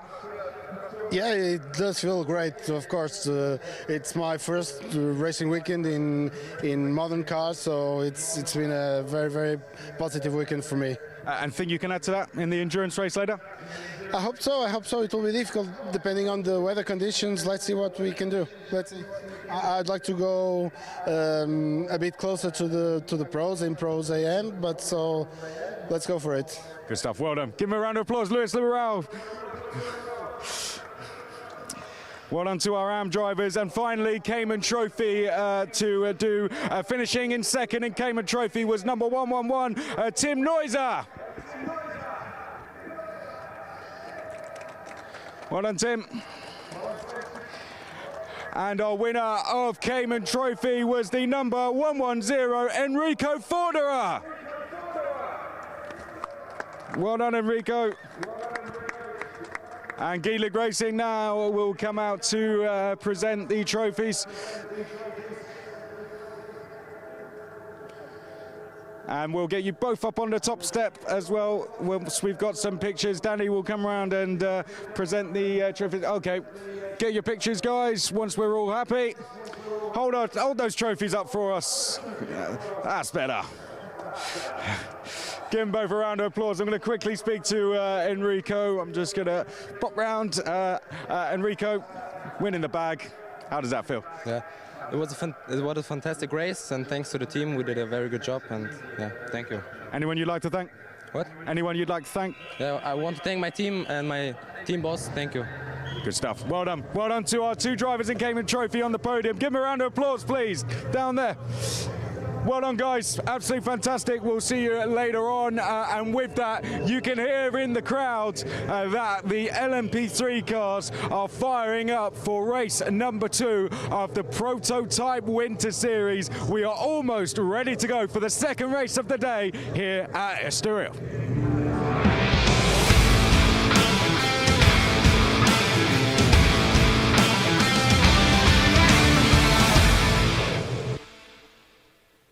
A full quota of LMP3 and prototype machinery is lined up now for the Prototype Winter Series. And the cars now getting ready to roll for their formation lap, hoping for a full 50 minutes plus 1 lap in this one. Sandro Holtzum will start from pole position. His twin brother Giuliano not feeling too well. I don't think he's going to be racing today. It's going to be Holtzum and Sufi once again at the front of the order. Danny Sufi for Conrad Motorsport. Great to see that car repaired. Sandro Holtzum, though, not getting underway on the formation lap. We can see there on the background. Let's hope that car gets rolling. Daniel Calvitz, the number 66 Rinaldi car, starting from 3rd on this grid. Clement Moreno in the ANS Motorsport car, starting from 4th. The one and only Nova Proto in 5th place. That's Kevin Rabin alongside Emil Heyerdahl in the 18 Molnar Motorsport Duquesne. The back row of the grid, the DKR the Racing Experience number 12 car, and then the number 3 DKR Engineering of Laurent at the back of the grid. Lawrence is jolly quick. Wait for him to work his way through the order. Now hopefully we're going to get that car rolling at the start finish line, but we saw there the car stopped on the main straight, unfortunately, for the team down at Rinaldi Racing. This is hugely unfortunate because this car has been worked on, of course, after that collision with Danny Sufi yesterday. They've been working hard to get that car out there, but for some reason Sandro Holtzum is being pushed back into the pits. Can they at least get it rolling for a pit lane start? My fingers are firmly crossed as we get ourselves ready for this 50-minute endurance race. Well, that's not the start that we'd want to this Prototype Winter Series race for that particular team down at Rinaldi after all their hard work. But this does open up the doors a little bit, doesn't it, for Danny Sufi. Danny Sufi will suddenly be our de facto pole sitter in the Conrad Motorsport Ligier, looking to make amends for the collision yesterday with Sandro Holtzum and looking to net his first race victory of 2024, but he's still going to face incredibly stern competition, the likes of Calvitz. I mean, there is a name. Daniel Calvitz is such a fast driver, and we look forward to seeing quite how he performs in this one. Quite surprised, actually, that he's taking the start. But of course, yesterday he didn't get a chance to drive in the car because the race was red flagged after just a few minutes. If you weren't watching yesterday, this almost looks dry compared to the weather conditions they were facing in Prototype Winter Series yesterday as they go on to their second formation lap. It was absolutely torrential out there at the Circuito do Estoril, and unfortunately Danny Soufi caught on an aquaplaning moment. There was not much he could do on the run down to turn 1, and sadly ended up collecting the 33 of Sandro Holzem. Both cars out of the race. Red flag, I think partly because of the incident and partly because of the deteriorating conditions, and the race was not resumed. So we only got 3 laps in ultimately, but we only need 2 laps to declare a race result. So the race was declared, and it was declared in favour of Sandro Holzem because, of course, he was leading at the time of the red flag, or at least he was leading when you count back 1 lap. So Sandro Holzem, in spite of being collected yesterday, did score full points in the LMP3 class. So he will be our championship leader after race number 1 of the season. However, race number 2 of the season, for now, is starting in the pits, if it starts at all, which is certainly not what Sandro and the Rinaldi team were hoping for. Again, strap in for Daniel Calvitz in the 66 Rinaldi Racing Ligier JSP 320. That's the number 66 car in the second row of the grid. He is lightning fast, and he'll be very good in these early stages. Of course, there are mandatory pit stops between minute 20 and minute 30 in this race. A number of the cars will be doing driver changes. Danny Soufi is driving solo, but as a silver ranked driver, he will have a 158-second pit time. The pit delta from pit entry to pit exit has to be at least 158 seconds, 1 minute and 38 seconds, and that is not what we wanted to see. That's Sandro Holzem out of the car and walking with his car being wheeled behind him. So unfortunately Sandro Holzem is not able to take the start on this occasion. Not what we wanted to see, but hopefully that Rinaldi Racing car will be back and running again. No more Prototype Winter Series races this weekend, but hopefully we see the team and the car and the Holzem twins at Portimao next weekend. You don't have to wait long for more Winter Series action. We have 2 events on consecutive weekends each month from now through March. Danny Soufi will be looking to build an advantage then with that 158-second pit stop we mentioned. For Calvitz and his co-driver Steve Parrow, it's only 129 seconds because Steve Parrow is a bronze driver, and the ANS Motorsport number 42, Clement Moreno and Julien Lemoyne, they are both bronze rated drivers, so they only have to pit for 96 seconds from entry to exit. So they could have a distinct advantage in the blue and green number 42 car. Let's see what we can do then. This is going to be a very exciting race. It's 6 LMP3 cars with a lone interloper, the incredible Nova Proto in its own class, the Nova MP02 in the hands of 16-year-old Swiss Kevin Rabin.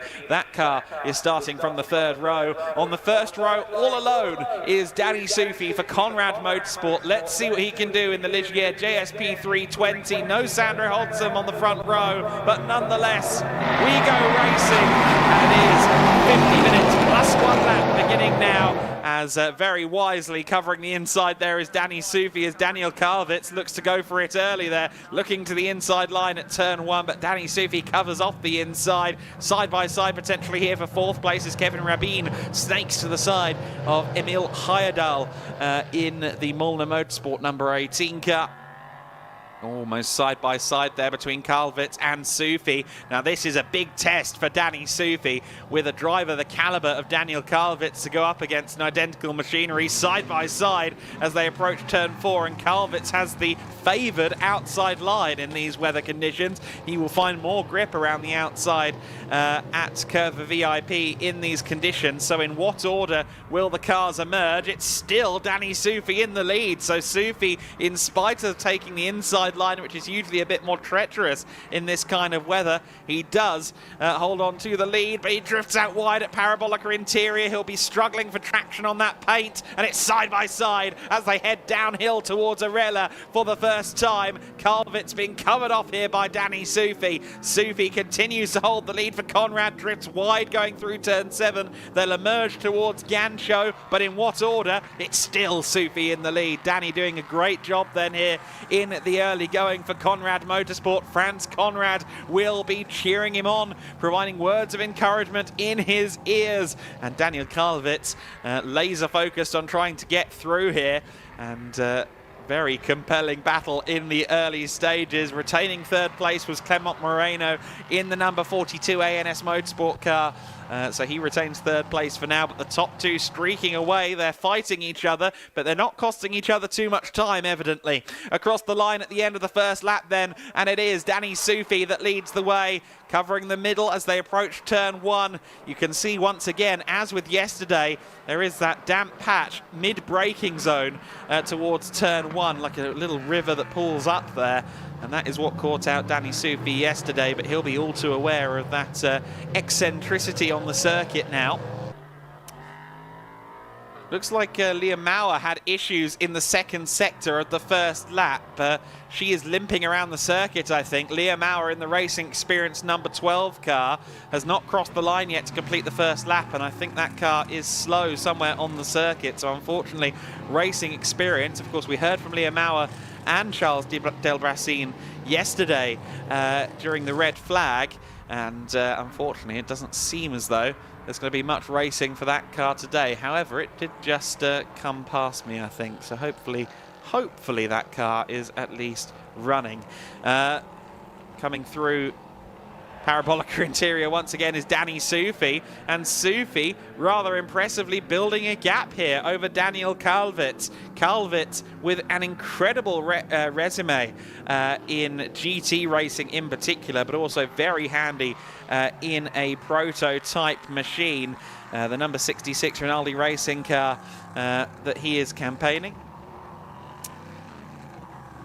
Former ADAC GT Masters champion, former FIA GT3 European champion, a Pro-Am winner with Rinaldi Racing is Daniel Calvert's at both the Spa 24 Hours and the Nürburgring 24 Hours. So he and Rinaldi have shared plentiful success as well. Getting word from the pit lane from Chris McCarthy that Sandra Holtzum not taking the start as a symptom of yesterday's issues, as around the outside goes Lawrence Herr. That was incredible. Remember that I said Lawrence Herr was one to watch from the back of the grid? Well, we just got confirmation of that around the outside in the DKR Engineering Duquesne D08. What a move from Lawrence Herr at Parabolica Ayrton Senna. Spectacular driving. He's up to third place and will now be challenging the top two, I'm sure of it. But up to third place then goes Lawrence Herr. Clement Moreno down to fourth place, and he's under pressure from his ANS stablemate in the Nova Proto. That is Kevin Rabin. Lawrence Herr then making his way up the order, another very impressive driver gracing the GT, the prototype Winter Series grid. Lawrence Herr made his car racing debut in Formula Renaults, but has raced Michelin Le Mans Cup in a Norma LMP3 car. Has been racing with DKR miscellaneously since 2019, has done GTE in the World Endurance Championship, LMP2 racing in the WEC and the ELMS as well. So that third place car, the bare carbon fiber with the orange nose tip, the number 3 DKR Engineering car, just going through shot there. Lawrence Herr, a very qualified driver, and he's already up to third place. Clement Moreno and Kevin Rabin fighting out then for this fourth place. Moreno will be keeping an eye on the 16-year-old Swiss. He'll know what teenagers are like. They'll stuff it up the inside if given a quarter of an opportunity, never mind half. And Rabin briefly, very briefly, led the race yesterday. He was in 3rd place before Danny Soufi collided with Sandro Holzem. And so just before the red flag, Kevin Rabin was actually leading. But of course, he wasn't credited with that after the red flag and the lap countback that is typical in those circumstances. Danny Soufi is building a lead over Daniel Kalvitz. This is hugely impressive stuff from Danny Soufi to be building this advantage. In 2022, he made his LMP3 debut in the Prototype Cup Series. And I remember being impressed by the fact that a driver who'd basically done Spec Miata, Spec MX-5 racing out in the US and some drifting, how he got into an LMP3 car and just immediately seemed to be on the ball. And Franz Conrad sees a lot of that potential in him as well. And Danny pulling away at the front of the order right now. But Clement Moreno doing a solid job here in the intra-ANS Motorsport battle. Clement Moreno has done a lot of racing in France previously, or at least a couple of seasons worth of racing. The Le Mera Cup, which is a category for silhouettes, kind of silhouette touring cars, if you will. He raced in that in France and had some decent success there. Moving up to the LMP3s, certainly quite the different beast from a Le Mera Cup machine, but doing well here in 4th place. Of course, Kevin Rapine, the Nova MP02 is a very different beast from the go-karts that he is accustomed to, but the 16-year-old Swiss doing a good job here in the early stages. We're approaching 10 minutes into this race, 7.5 minutes elapsed so far. When we get to minute 20, the pit lane will be open for 10 minutes for the mandatory pit stops. The all bronze lineups will be doing 96-second pit stops. The more impressive lineups, the silver lineups, will be doing 158-second pit stops. That's going to have a huge effect on the overall standings at the conclusion of this, or in the latter half of this race. This is why Danny Soufi will be pushing hard to build a gap over Daniel Kalvitz, because Kalvitz, along with Steve Parrow, has to only pit for 129 seconds. So effectively, they're going to get 30 seconds free during the pit stop, and Steve Parrow will more than likely come back out as the race leader if things stay as they are. But the question is, will he be able to maintain that advantage as the AM driver in the lineup over the young charger Danny Soufi? Understand that it is Charles Delbrassin at the wheel of the Racing Experience Duqueine D08. That is now updated on our timing and graphics respectively. Liam Auer will be taking that car over then later on. The Dutch racer who won the Supercar Challenge in 2022 in the LMP3 category. I believe that was her first season of racing as well. Very impressive racer is Liam Auer, and great to see her back in a race car. I don't think she did much racing in 2023, if any. She was saying first time in 2 years that she's back at the wheel, about 18 months in reality, but still very impressive that she's taking to it so well, and she'll take over the Racing Experience car later on, although it is a way off the pack because of whatever issues went on for Charles Delbrassin in the first laps. ANS Motorsport will be loving this camera time as these two cars fight it out for 4th place. However, they won't be loving the fact that they are fighting it out for 4th place. This is their two cars, this is their two investments, if you will, going head to head. Kevin Rabin, incidentally, is one of the solo drivers, so he'll be doing this race on his own. As a young racer, as a young aspiring pro racer, he's automatically graded as a silver by the FIA, so he is going to have a 158-second pit stop, just like Danny Soufi. So he's going to be held for quite some time by the looks of it, and we'll see where that unfolds him. Meanwhile, there is the number 12. That's Charles Delbrassin about to go a lap down as Kevin Rabin later on the brakes tries to go around the outside of Clement Moreno. Oh, and Delbrassin in a spin, facing the wrong way. He's going to be careful about how he handles this.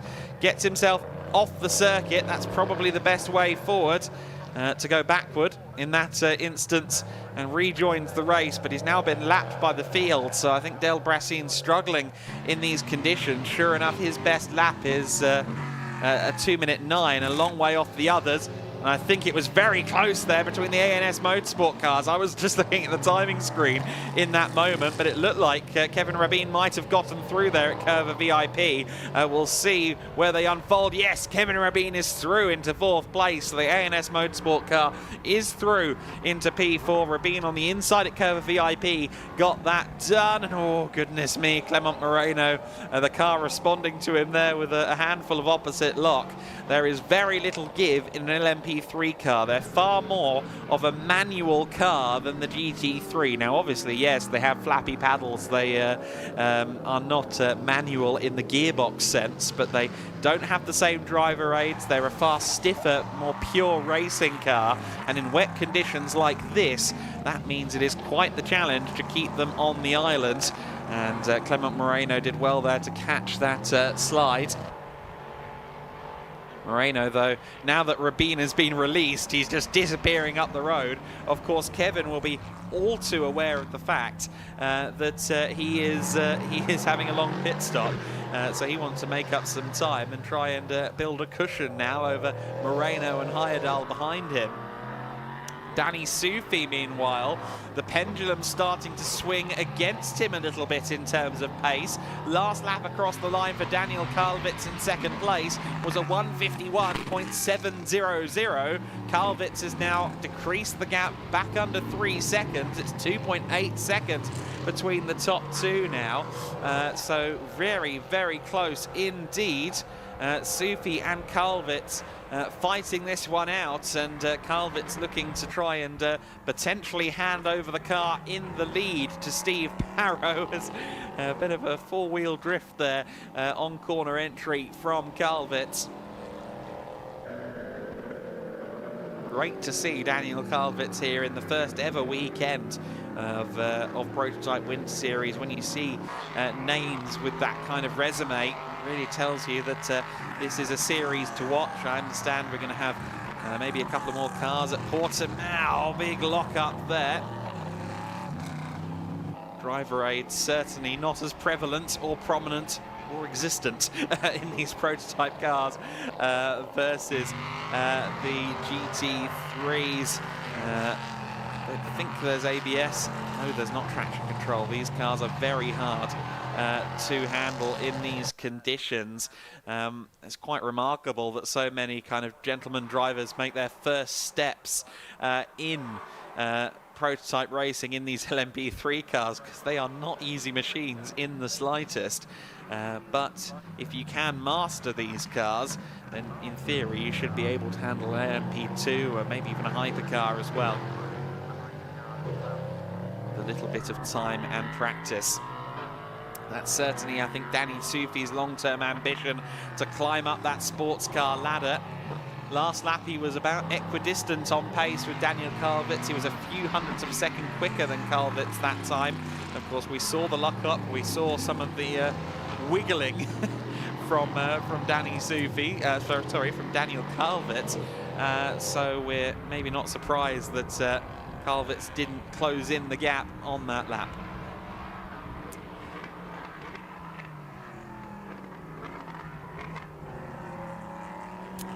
So then Daniel Kalvitz powering out of turn 6. You see there the bumps on the road as well. There's very little give in the suspension of these cars too. Some of the circuits that have slightly older surfaces, I'm thinking of the Lausitz ring. I've seen LMP3 cars around there. You really see every single abrasion in the road in these LMP3 cars. I think Danny Sufi will tell you all about that as well. He was being thrown around the car at the Lausitz ring on his LMP3 debut, as a matter of fact, at that particular circuit. And yeah, any circuit with a questionable surface is certainly amplified by these LMP3 cars. The circuit itself here at Estoril is fairly well maintained. The tarmac, I think, refreshed not too many seasons ago. Danny Sufi approaching the first corner then. 15 minutes in the books. When the clock hits 30 on the side of your screen, on the top left of your screen, that will be the start of the pit window. Pit window opens with 20 minutes of the race complete. 30 minutes of the race complete will be when the pit window ends, so they have to stop somewhere between those two markers, the 20 and 30 minute mark in the race. However, that is punishable as well. If you do not do it, you will get a fairly sizable penalty, so they do have to make sure they keep that in check. If they don't do it, they'll be in trouble.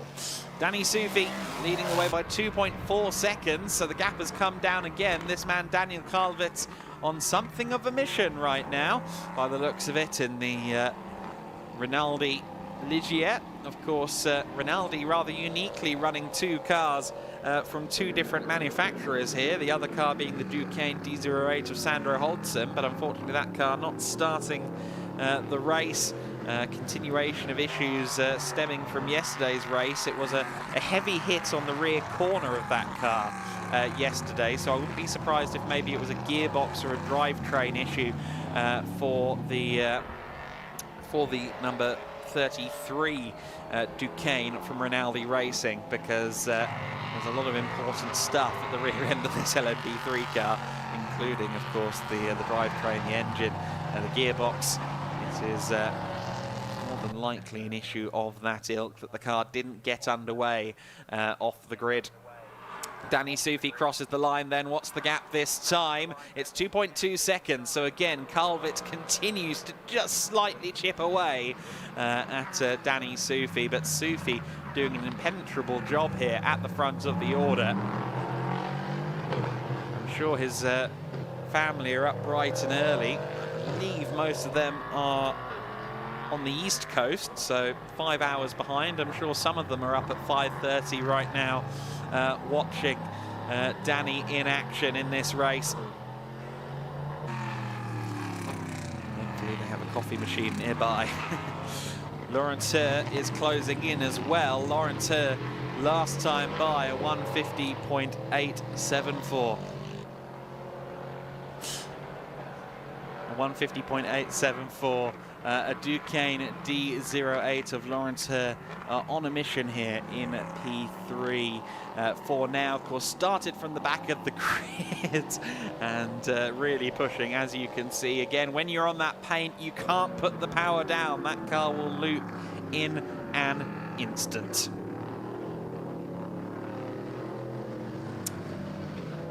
So then the top three split by less than 6 seconds. Now, when it comes to the pit window in less than 2 minutes' time, as I mentioned earlier on, Danny Sufi will have to be 158 seconds from pit entry to pit exit.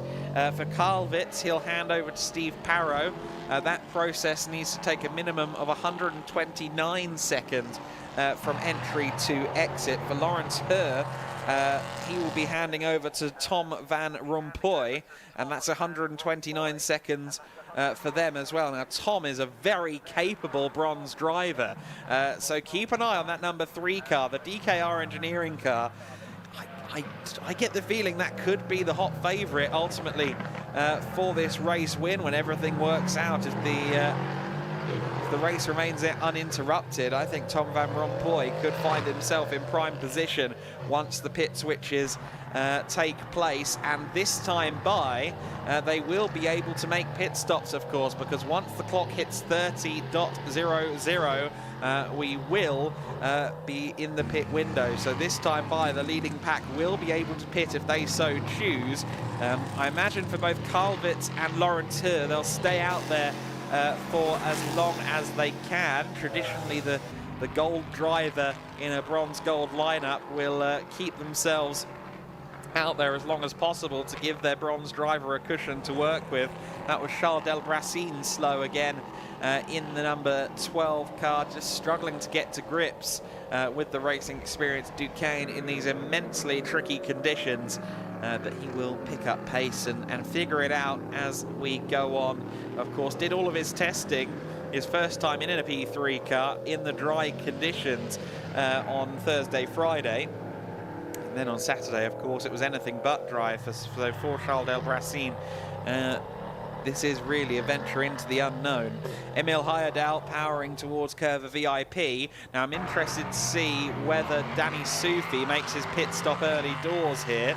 Since it's a solo driver, he can really make that pit stop whenever he chooses within that window. But the 3 drivers coming through will have the opportunity to pit, but none of them do so. I was rather anticipating that that would be the case, and might be a lap or two before we see anyone visiting pit lane, even though the window is now open.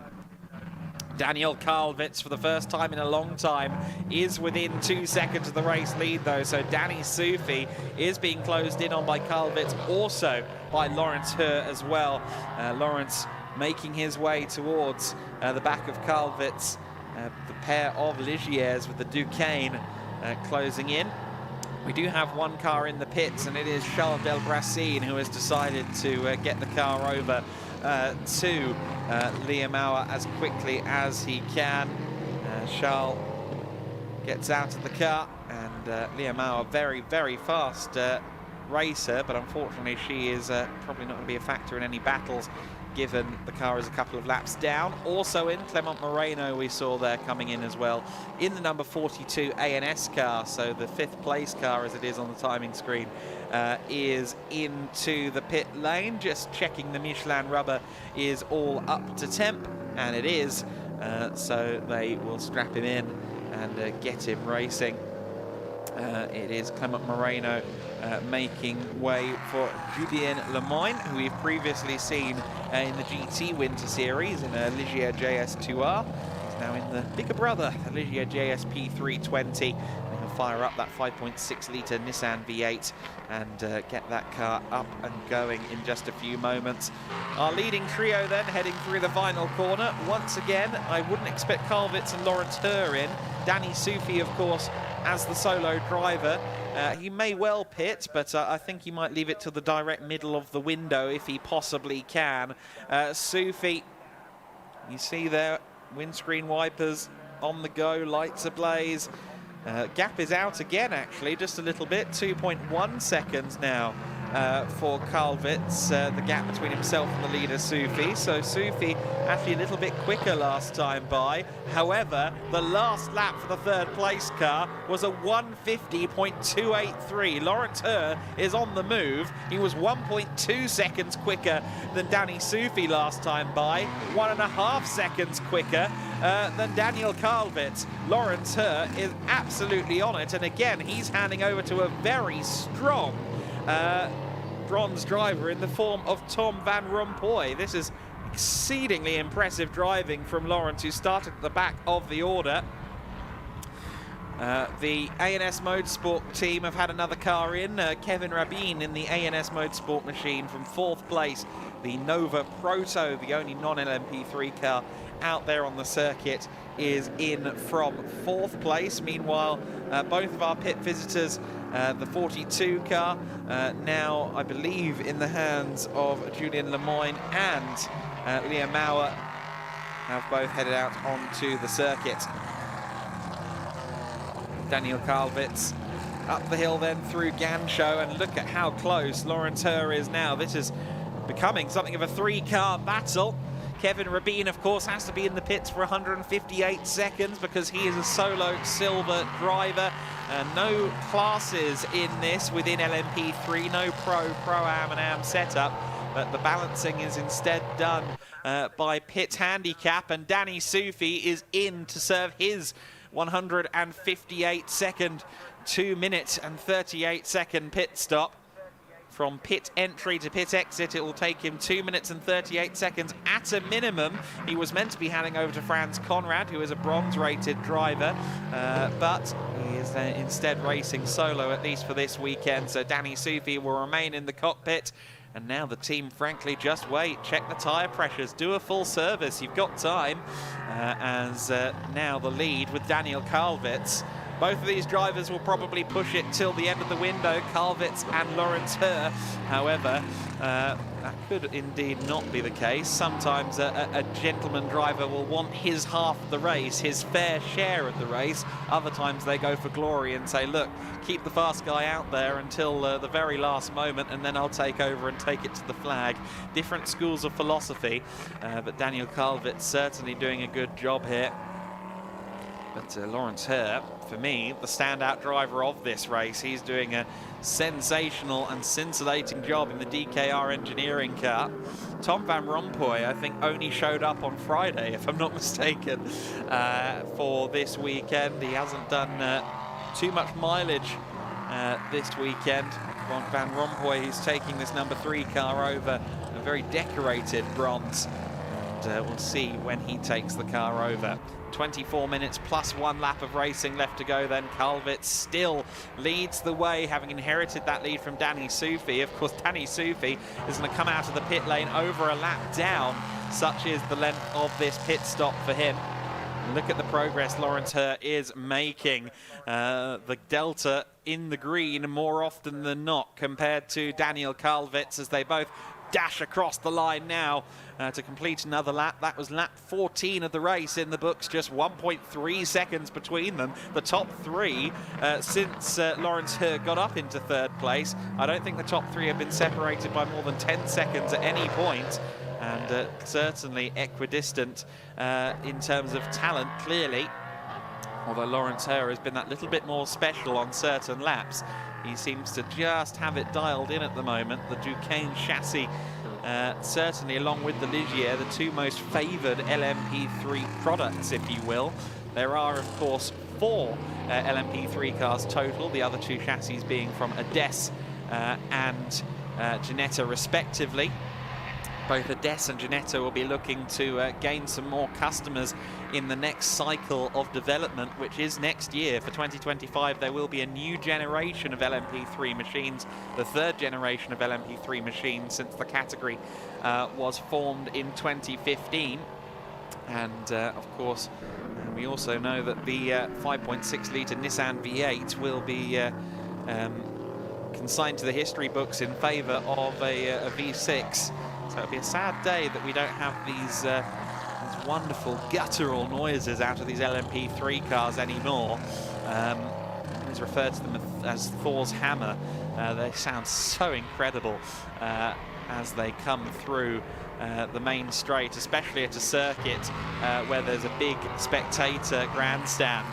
It reverberates off. You feel like you're being surrounded by V8 Hornets.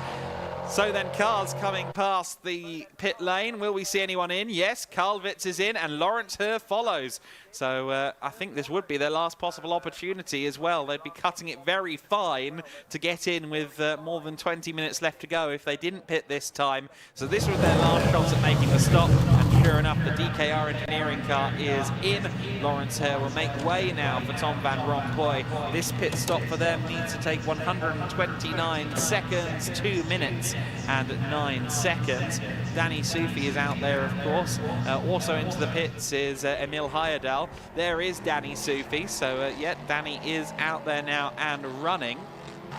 The pit stop has been completed, although I think it took a little bit longer than needed. It was a 2:40 pit stop.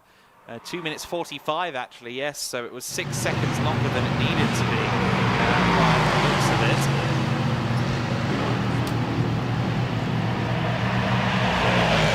Seconds lost in the pits for Danny Soufi, but nonetheless he's now back on the lead lap as these drivers get belted in. Soufi certainly will not be in the lead. However, it's now going to be a battle between the bronzes, Calvit's and Lawrence Herr.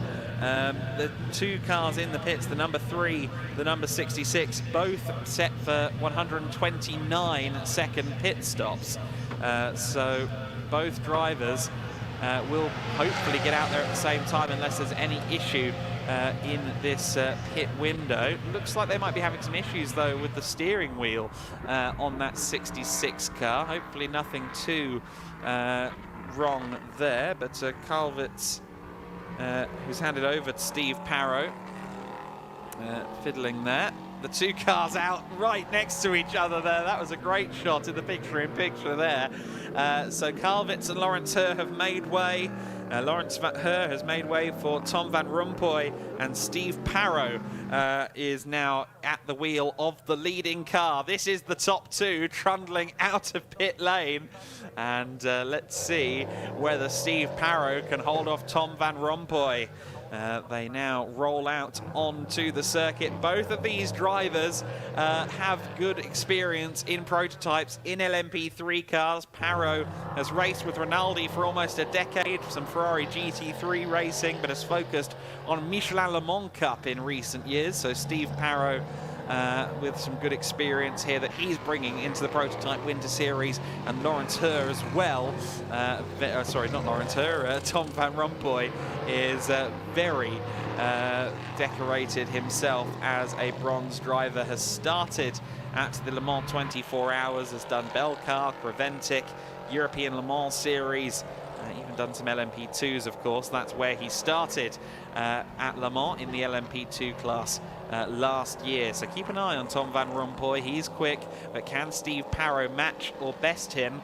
We'll also have to see what the advantage is, what the gap is between this top two and Danny Soufi next time across the line. Of course, it says 2 minutes 31 on screen, but that's not factoring in the fact that these two have made their stops now. So once they all cross the line next time, we will see what the gap is between these two and Danny Soufi, but it is going to be in the realm of, I think, about 35 seconds at a minimum, because not only was Danny Soufi's stop always going to be longer, as it was meant to be a minimum of 158 seconds, but it was also about 7 seconds longer than it actually needed to be as well. So we'll see quite what happens with Danny Soufi, what the gap turns out to be. But the top two come running across the line. Emil Heyerdahl goes through, shot there in the Molnar car, but we wait through the mist, through the spray to see who's leading, and Rompuy has taken the lead. He got a better run there out of the final corner, and Tom van Rompuy has managed to scythe through into the race lead. So in the spray, Van Rompuy has managed to move through. Steve Parrow then down to second place. Meanwhile, third place car will be crossing the line now, so we'll see the gap between these two and Danny Soufi. What is it? It's 29.5 seconds, so that's not quite as big of a gap as I expected. He's got 17 minutes plus 1 lap to try and gain that advantage, but Danny Soufi is going to have his work cut out for him to try and do it for sure. There is your race second place driver then, Steve Parrow in P2. Tom van Rompuy has managed to get through into this race lead and is now leaving Steve Parrow behind. The gap was 0.3 of a second. I think it's going to have gone out by the time they cross the line. Actually, Van Rompuy has ended up behind him again. So what happened to Tom van Rompuy? Clearly, the Belgian racer had a moment there. Now, there were green flags displayed heading into turn 5, which rather suggests there were yellow flags at turn 4. So I wonder whether Tom Rompuy, out of sight of us, maybe had a little bit of a spin coming out of Curva VIP. That could well be the explanation for what's happened there.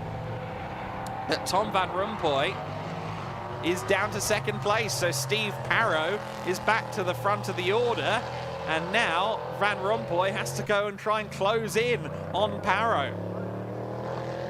Exciting stuff then for Steve Parrow. He's back to the front of the pack. 7.1 seconds is the gap between himself and Tom van Rompuy. Let's see what the gap is as well between the leader and third place Danny Soufi as he crosses the line. Soufi just crossing the line now, and the gap is down to 20.7 seconds. So his last lap, a 1:51. Steve Parrow's last lap, a 1:59.755. So Danny Soufi is gaining in the realm of 8 seconds per lap Sufi for Conrad Motorsport is on it right now. He's trying everything he can to try and claim this win. But of course, with the pit stop handicap, he's having to fight from underneath, to borrow some MMA parlance. Let's see if he can score the knockout blow before the end of this race. Less than 15 minutes left to go then, and Steve Parrow is your leader for Rinaldi Racing. Tom Van Rompuy taking over from Laurent Her.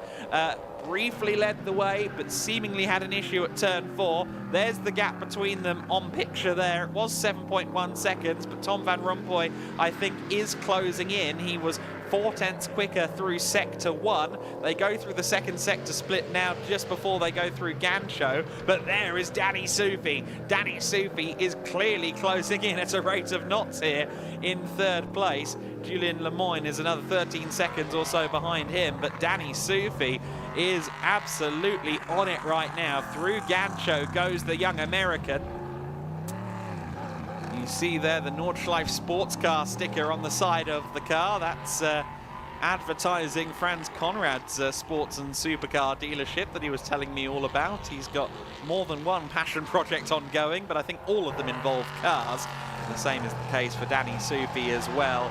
Not only is he passionate, but he's extremely talented, and certainly becoming more and more sharp in an LMP3 car with each passing weekend. Look at the gap, it's down under 15 seconds. Sufi 15 seconds away from the race leader, gaining at a rate of knots.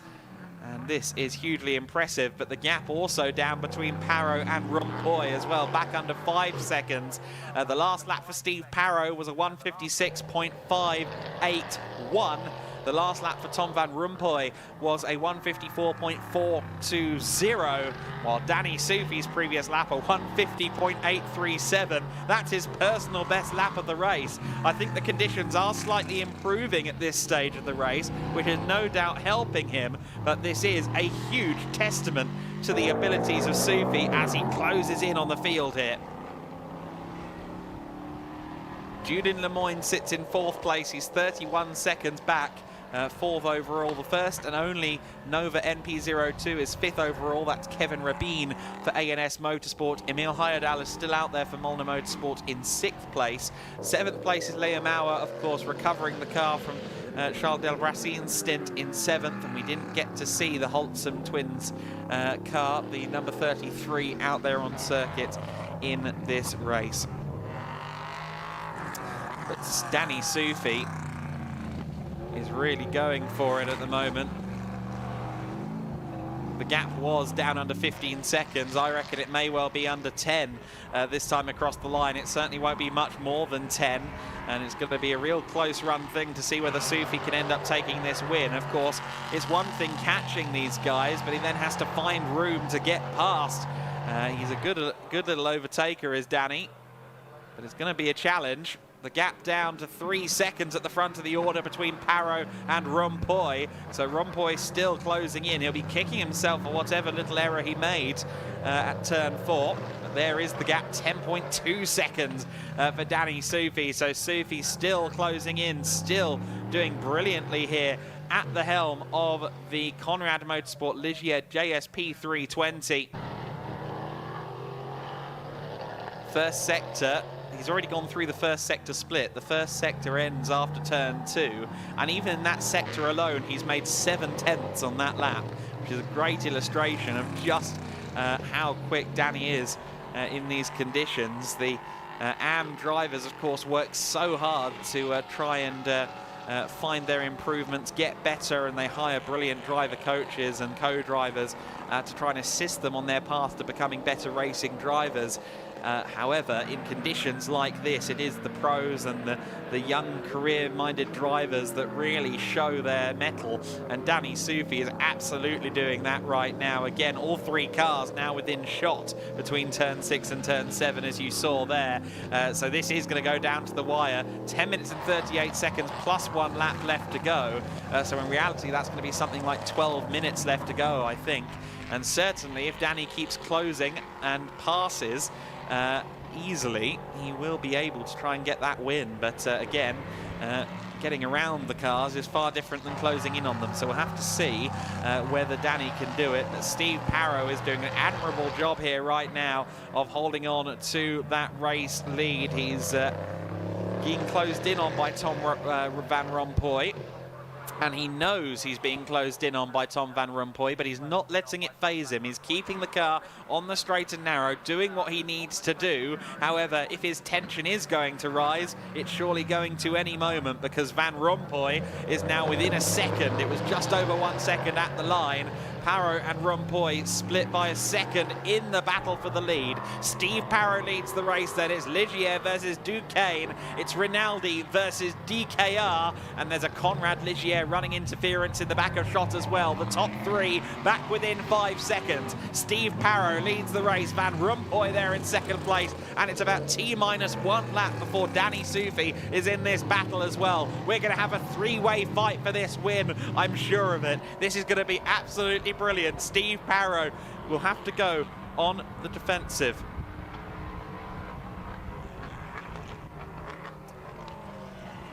And while this battle continues on, we'll keep an eye on it, but I understand Chris McCarthy is down in the pits and we can hear from Daniel Kalvitz. Thank you very much, Adam. Yes, I'm down here in pit lane with race leader Rinaldi Racing, Daniel Kalvitz. Daniel, you were out there on track for the first half of that race. Tell us how the conditions are out there to drive. It was definitely better than yesterday, for sure. Yeah, the beginning was quite wet, and it started to be a little bit more dry. And in the first laps, I tried to catch the leader, the Conrad Motorsport, but I was not able to in the first lap. So I decided, okay, just keep following because he has to stay long in the pits. And now I hope that Steve is doing a good job now, but it will be close. He's not used to driving in the rain. It's getting very close for the lead. Less than a second now, less than 10 minutes to go.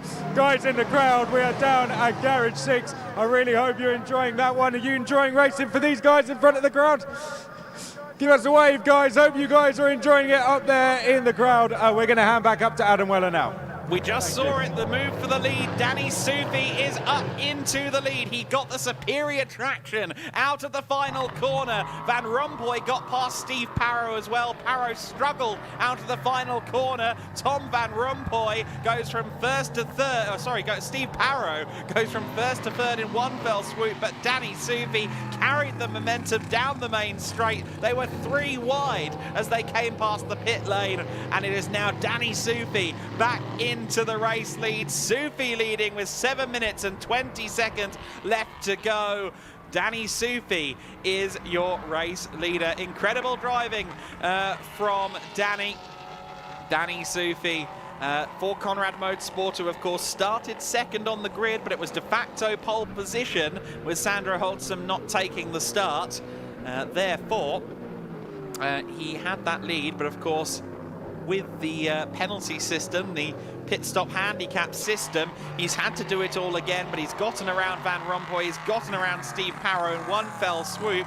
I was saying variations upon the old cliche that catching is one thing, passing is another, but Danny Soufi got it done expertly and now leads the way for Conrad Motorsport. He knows he's got the pace advantage. He knows he's the quickest driver out there.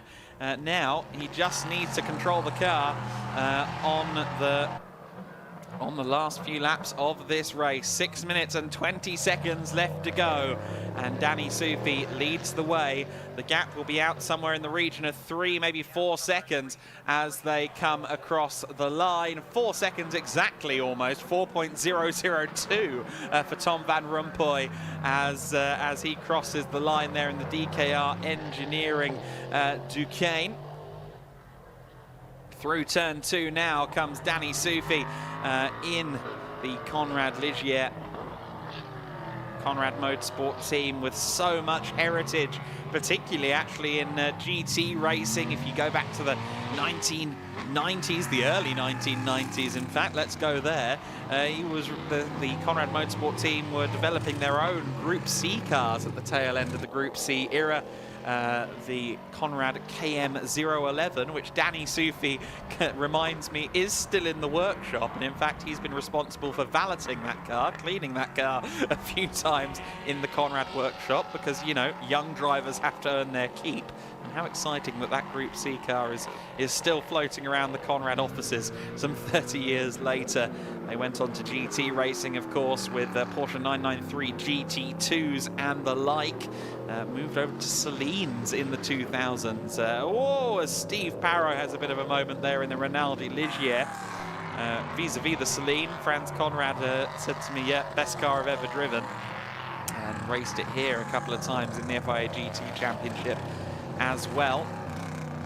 Franz was meant to be racing with us this weekend. However, he decided to hand the reins to Danny Sufi. He joked with me that maybe I should have drove after all yesterday, after, of course, Danny Sufi's mistake. But the continued faith in the American youngster paying dividends right now as they lead the Prototype Wind Series race. Of course, this really is the first full race in Prototype Wind Series history. Our first ever race was yesterday, but unfortunately was red flagged after 3 laps. Due to the Sufi Holzim incident, as well as the horrible weather conditions. But on this occasion, we are getting the full 50 minutes, and we are getting to see Danny Sufi in his element here. As we've mentioned, a former drift racer, we know that drift racers typically come with built-in car control, and that aids you in the wet weather, that much is for certain. Steve Parrow still doing an admirable job there in 3rd place. Tom Van Rompuy building that gap between himself and Parrow in 2nd. 4.5 seconds is now the gap.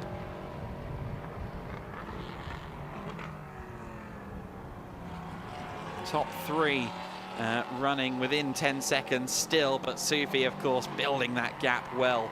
In 4th place, just coming down the main straight at the moment, just heard that car go past me, the Nova Proto of Kevin Rabin, the 71 car's 4th overall, so the young Swiss doing a good job as well. I think he's the 2nd fastest driver out there on circuit right now, after Danny Sufi. So Kevin Rabin, 4th overall for ANS Motorsport. The N-Class cars, the Nova Proto MP02.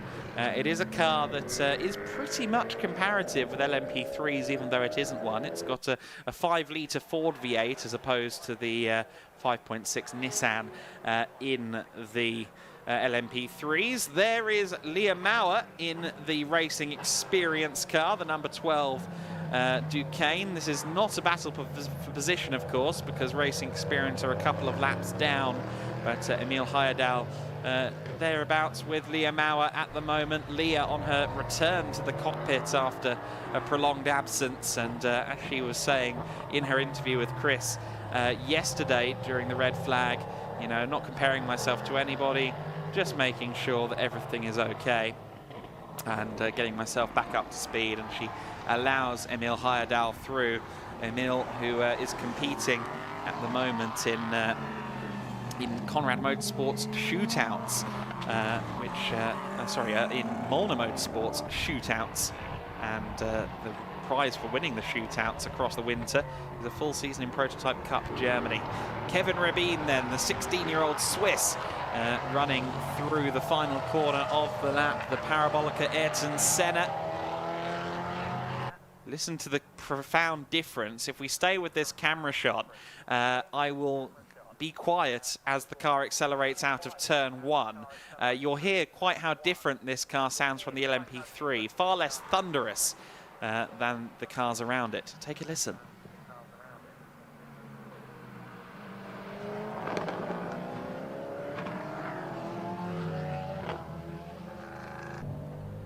Slightly gentler engine note than the LMP3s, which were all guttural. Quite surprised, actually. It is a 5-litre V8. Almost sounds more like almost like a Ferrari engine, almost the naturally aspirated Ferrari engine to my ear. But maybe I am going a little bit crazy, because it is indeed a Ford Coyote V8. And actually, Kevin Rabin is not too far removed from Julian Lemoyne, is he? They're setting comparative lap times, and they're about 5 seconds apart. We saw Lemoyne there in the 42 ANS Ligier just behind him. The gap is within 6 seconds. So I don't think Lemoyne is going to be able to challenge for 4th overall, but he is showing some good pace and lapping a couple of tenths quicker than the young Swiss. 10 seconds plus 1 lap remains. So this is the penultimate lap of the race for Danny Soufi in the lead. Has just recently gotten through past Liam Mao there, as we saw. But Soufi through the kink at turn 5 towards the Parabolica interior. Such a difficult corner, this turn 6, in any conditions, much less the wet, because it kind of, at this point of the corner, gives you the feeling it's going to open up, but it doesn't really. The corner kind of folds in on itself coming out of the turn, so it's quite easy to run wide out of turn 6.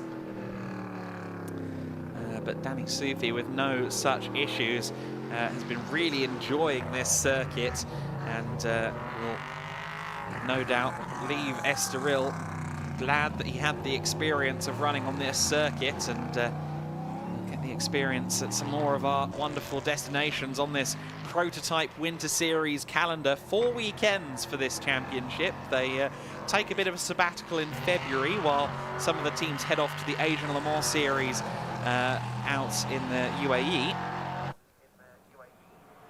They'll be back with us post-Portimao next weekend. They'll be back with us for Aragon and the season finale for Winter Series at the Circuit de Barcelona, Catalunya. That's all far in the future, though. Danny Soufi is currently living in the moment, and that moment is a final lap around the Circuito Estoril, side by side in the back of shot, but that was for a lap down, so don't panic too much. Steve Parrow has not closed in on Tom Van Rompuy to that extent. They are about 5 seconds apart, but Danny Soufi has been apart from everybody in this race. It would have been really interesting to see what would have happened if the number 33 Duquesne D08, the other car from the Rinaldi Racing stable, the Holtzum twins car, what would have happened if that car had been out there on the circuit? Certainly, compared to the likes of Kalvitz and Lawrence Hurd, two extremely decorated sports car racers, Danny was able to match and best them and lead the race through to the pit stop window. So I think it would have been very interesting to see how he would have measured up to Sandro Holtzum, but certainly in recent times, I think Danny has done some of the most LMP3 mileage of anyone outside of the European Le Mans Series or IMSA, and he's using that experience to his advantage now. Just a few corners left between Danny Soufi and a first win in the Prototype Winter Series. Yesterday was a day to forget for Conrad Motorsport. The collision with the Rinaldi Racing 33 car left both cars damaged. Both teams worked very hard, and Conrad Motorsport succeeded in getting their car ready to go racing once again. And Danny Soufi, coming out of the Parabolica Ayrton Senna here at the Circuito Estoril, has paid back his team, has paid back Franz Conrad for all of their efforts by taking a race victory in the Prototype Winter Series. For the first time, Conrad Motorsport is a race winner in the Prototype Winter Series. It'll be Tom Van Rompuy and Duquesne with the DKR Engineering team that crossed the line to take second place. And then the second of the Ligiers home, third overall, Rinaldi Racing for Steve Parrow and Daniel Kalvitz. Parrow and Kalvitz across the line at the end of the race to take third. Kevin Rabin eventually will cross the line in fourth. We've also had Emil Heyerdahl and Liam Mauer across the line a lap or two down. Kevin Rabin, the sole Nova on the grid, will take fourth place. You can see him there hesitating on the throttle, just trying to find traction through Gaucho. What a way to arrive in sports car racing in these conditions. at the Circuito Estoril. It's been a very impressive first weekend for Kevin Rabin, and I'm sure we're going to see more of him this year. I'm sure we're going to see progress from Kevin Rabin this season in the Prototype Winter Series. He crosses the line to take 4th place. He wins the intra-team battle at A&S Motorsport, because across the line in 5th place comes Julien Lemoyne, and that is our last car across the line. Everyone has crossed the line, and Danny Soufi will be on his cool-down lap celebrating a race victory. And of course, in the next few minutes, he will pull down under the podium, and I'm sure we'll hear from him with Chris McCarthy in a few minutes. But what a race that was. 3 wide at one point down the main straight as Danny Soufi took the lead. You hear the marshals applauding. What a great race that was. LMP3 cars are always great value for money in the entertainment stakes. You don't need a plethora of them to have a brilliant motor race, and Danny Soufi giving us lots of entertainment as he hunted down Rumpoy and Parot, as he held off Carl Witz and Lawrence Herr. Lots of very impressive driving in that race, and that was great to witness. And what a way to kick off the all-new Prototype Winter Series, organised by Gedlich Racing in cooperation with the ACO. 4 weekends, again, working around the Asian Le Mans Series calendars, making sure the top teams can do both. But let's see how Danny Soufi and his body language is as he gets out of the car. I think we're about to see a very excited young American. Van Rompuy comes in from 2nd place. But here comes Danny.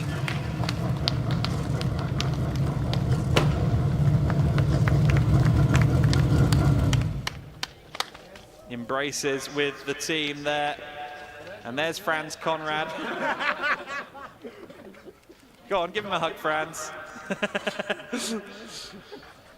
Danny Soufi taking the race win in brilliant fashion then, and great result for him. Great result for all 3 parties. Steve Parot did a great job there as well from 3rd place, and also Lawrence Herr doing, Tom Van Rompuy doing a great job as well in the latter half of the race. Lawrence Herr from the back of the grid was very rapid in the first half of the race, but obviously leading briefly Tom Van Rompuy, but he did have a moment just after the pit window. Van Rompuy, though, taking 2nd place along with Lawrence Herr. I'm sure they'll be happy with that. That is Lawrence there, I believe, just talking to Van Rompuy. I was going to try and listen in there, but I imagine it's in a language quite apart from my own anyway. But what a race that was at the Circuito Estoril. Glory for Conrad Motorsport and Danny Soufi in the Prototype Winter Series. Let's take a look then at the results of this race. It was Danny Soufi after 27 laps, 50 minutes plus 1 lap of racing. He is the first winner of a full distance race in the Prototype Winter Series. Tom Van Rompuy in 2nd place in the Duquesne. Steve Parot next in 3rd place overall in the Ligier. Kevin Rabin, the only Nova MP02 out there, taking 4th place out of Julien Lemoyne. Emil Heyerdahl finishing 6th place, and Liam Maurer finishing 7th place. Of course, Heyerdahl and Soufi solo drivers. Van Rompuy was joined by Lawrence Herr. Steve Parot was joined by Daniel Kuyvets in the first half of the race. Julien Lemoyne finishing 5th with the help of his co-driver Clement Moreno, and Liam Maurer being joined, of course, by Charles Del Racine.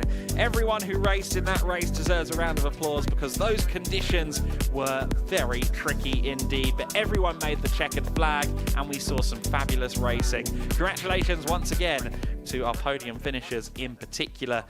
They'll be down there at the moment debriefing, discussing, and maybe joking around a little bit as well. But they'll be happy to have got a full race distance in, of course, after the early red flag yesterday.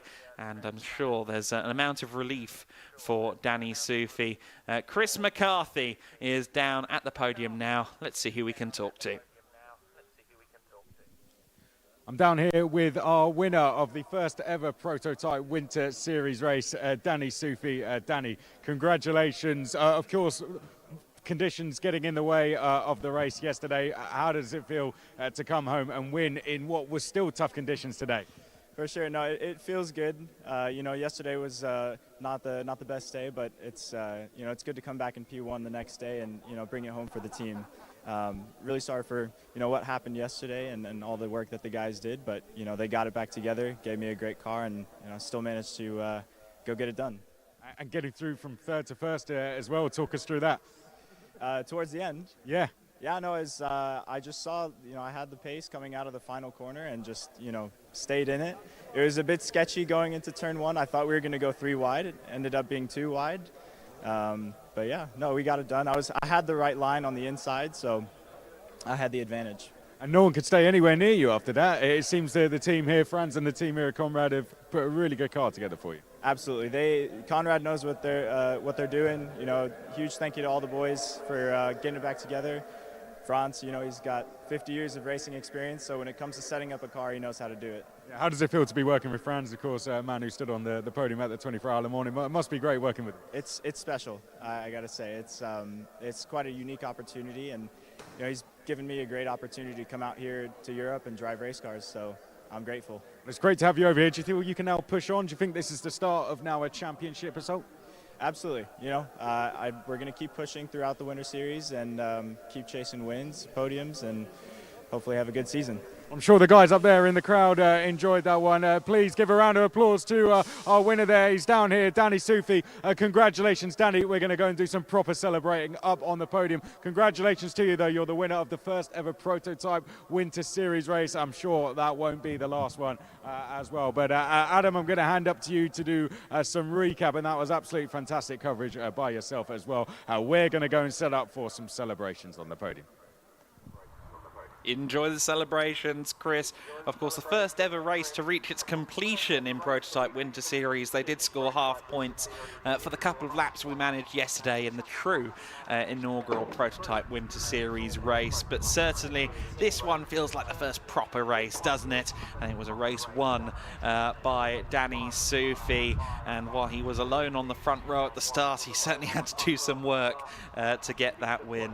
I think now we can go and look at some highlights from Prototype Winter Series.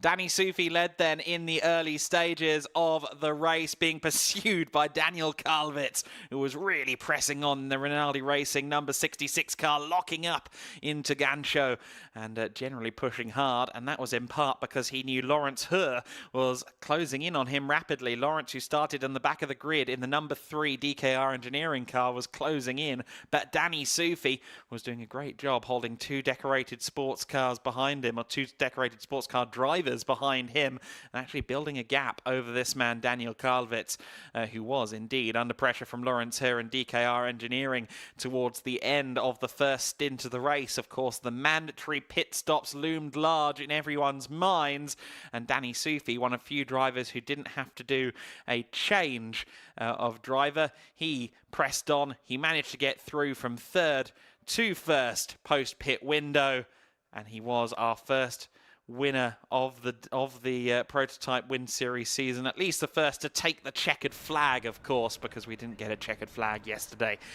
in the Prototype Winter Series.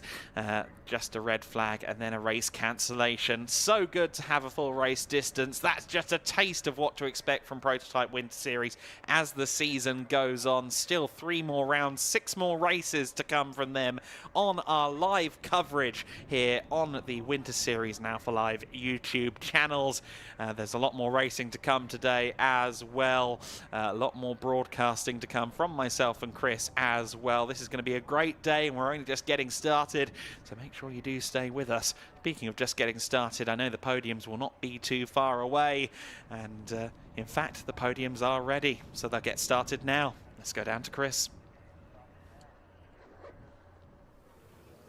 Welcome down to the podium, everyone, for race 2 of the Prototype Winter Series. But as Adam says, this kind of feels like the first one, doesn't it? The first race yesterday going to half points. This the first time we've seen the checkered flag properly waved in the Prototype Winter Series for the Winter Series this season, the 4th season, the first running of the Prototype Winter Series. So the first time we're going to have a proper podium and the champagne sprayed in the Prototype Winter Series. Let's get on with the celebrations then. First of all, we have to get our Class N winner out on the podium. I hope you guys in the crowd enjoyed that and can give the drivers plenty of encouragement as they come out. Let's get our Class N winner out first of all. Number 71, Kevin Rabin. Kevin, just 16 years old. Give him a round of applause, please, as he comes out. Did very, very well. Let's get him out. Well done to Kevin. On the far end there. Well, you can choose which side. Either just on the far. That'll do. Just on the far end there. Or you can come over this side. It's fine. Stand a bit closer to myself. There we go. Right, let's go to LMP3 class. It was absolutely fantastic racing between the top 3, wasn't it? Going all the way down to the final 10 minutes. Finishing in 3rd place, the number 66 drivers, Daniel Kelwitz and Steve Parrow. The Rinaldi Racing drivers will now come out onto the podium. Well done, guys. We're speaking to Daniel. They'll jump onto the 3rd step. Well done, Rinaldi Racing. And handshakes for Kevin Rabin. Right, let's go to 2nd place next. Finishing in 2nd place. They've put on a fantastic performance all weekend, these drivers. Let's give them a round of applause as they come out. The DKR engineering team, Lawrence Hoare and Tom Van Rompuy. The number 3 drivers head out. 2nd place for them in race 2 of the Prototype Winter Series here at Estoril. But the winner of round 1, race 2, he charged away after taking the race lead with just under 10 minutes to go. The American for Conrad Racing winning race 2 here at Estoril. Please give him a huge round of applause. The number 7 for Conrad Motorsport, Danny Sufi.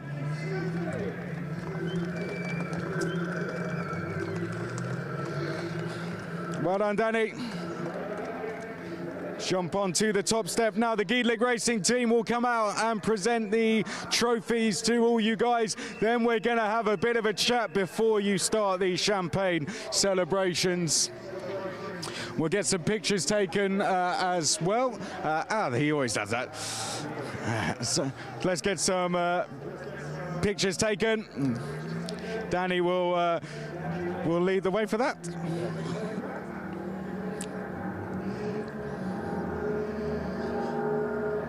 Well done, guys. Stay where you can jump back on your steps for your podiums. I'm just going to come up.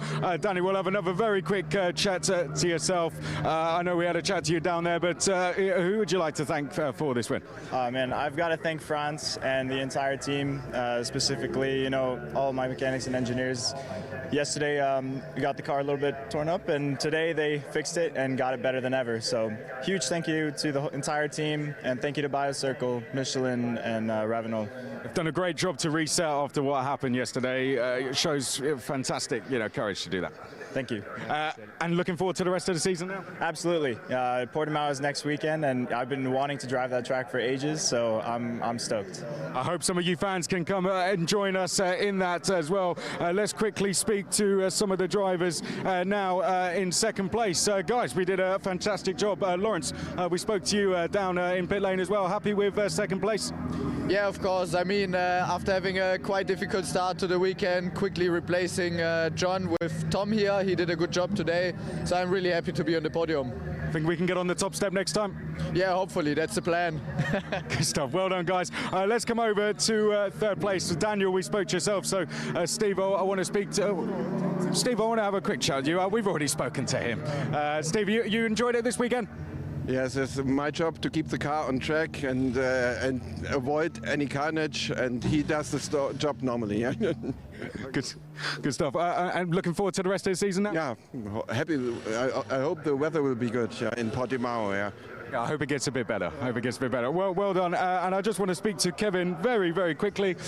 Kevin, you enjoyed it this weekend? First time racing in Prototype Winter Series? Yeah, of course. It's a good experience, and it was a fun weekend. Even there was the rain, yeah, as you can see, but we managed it to have a good qualifying and a good race. So it was fun, yeah, of course. Jumping up from karting, great experience for you. You reckon you can now push forward going throughout the rest of the season? Yeah, of course. Now we're searching for the first place and overall, but with these guys, it's going to be a bit harder than you think. So.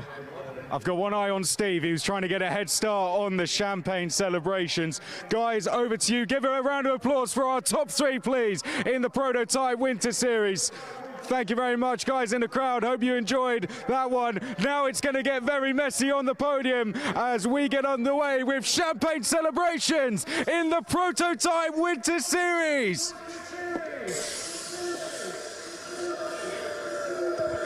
Fantastic job from all of our drivers. Lawrence has had some practice at this, you can tell. That's more to have later, Lawrence. It didn't all quite come out, but there you go. More to have later. Cheers all round. Well done, guys. Absolutely fantastic job from all of you. That was good fun, wasn't it? And we've got plenty more podiums to do later. But first of all, we've got the next of our sprint races for the GT Winter Series. So I'm going to hand back up to Adam Weller to fill you in on who is going to be starting where for that.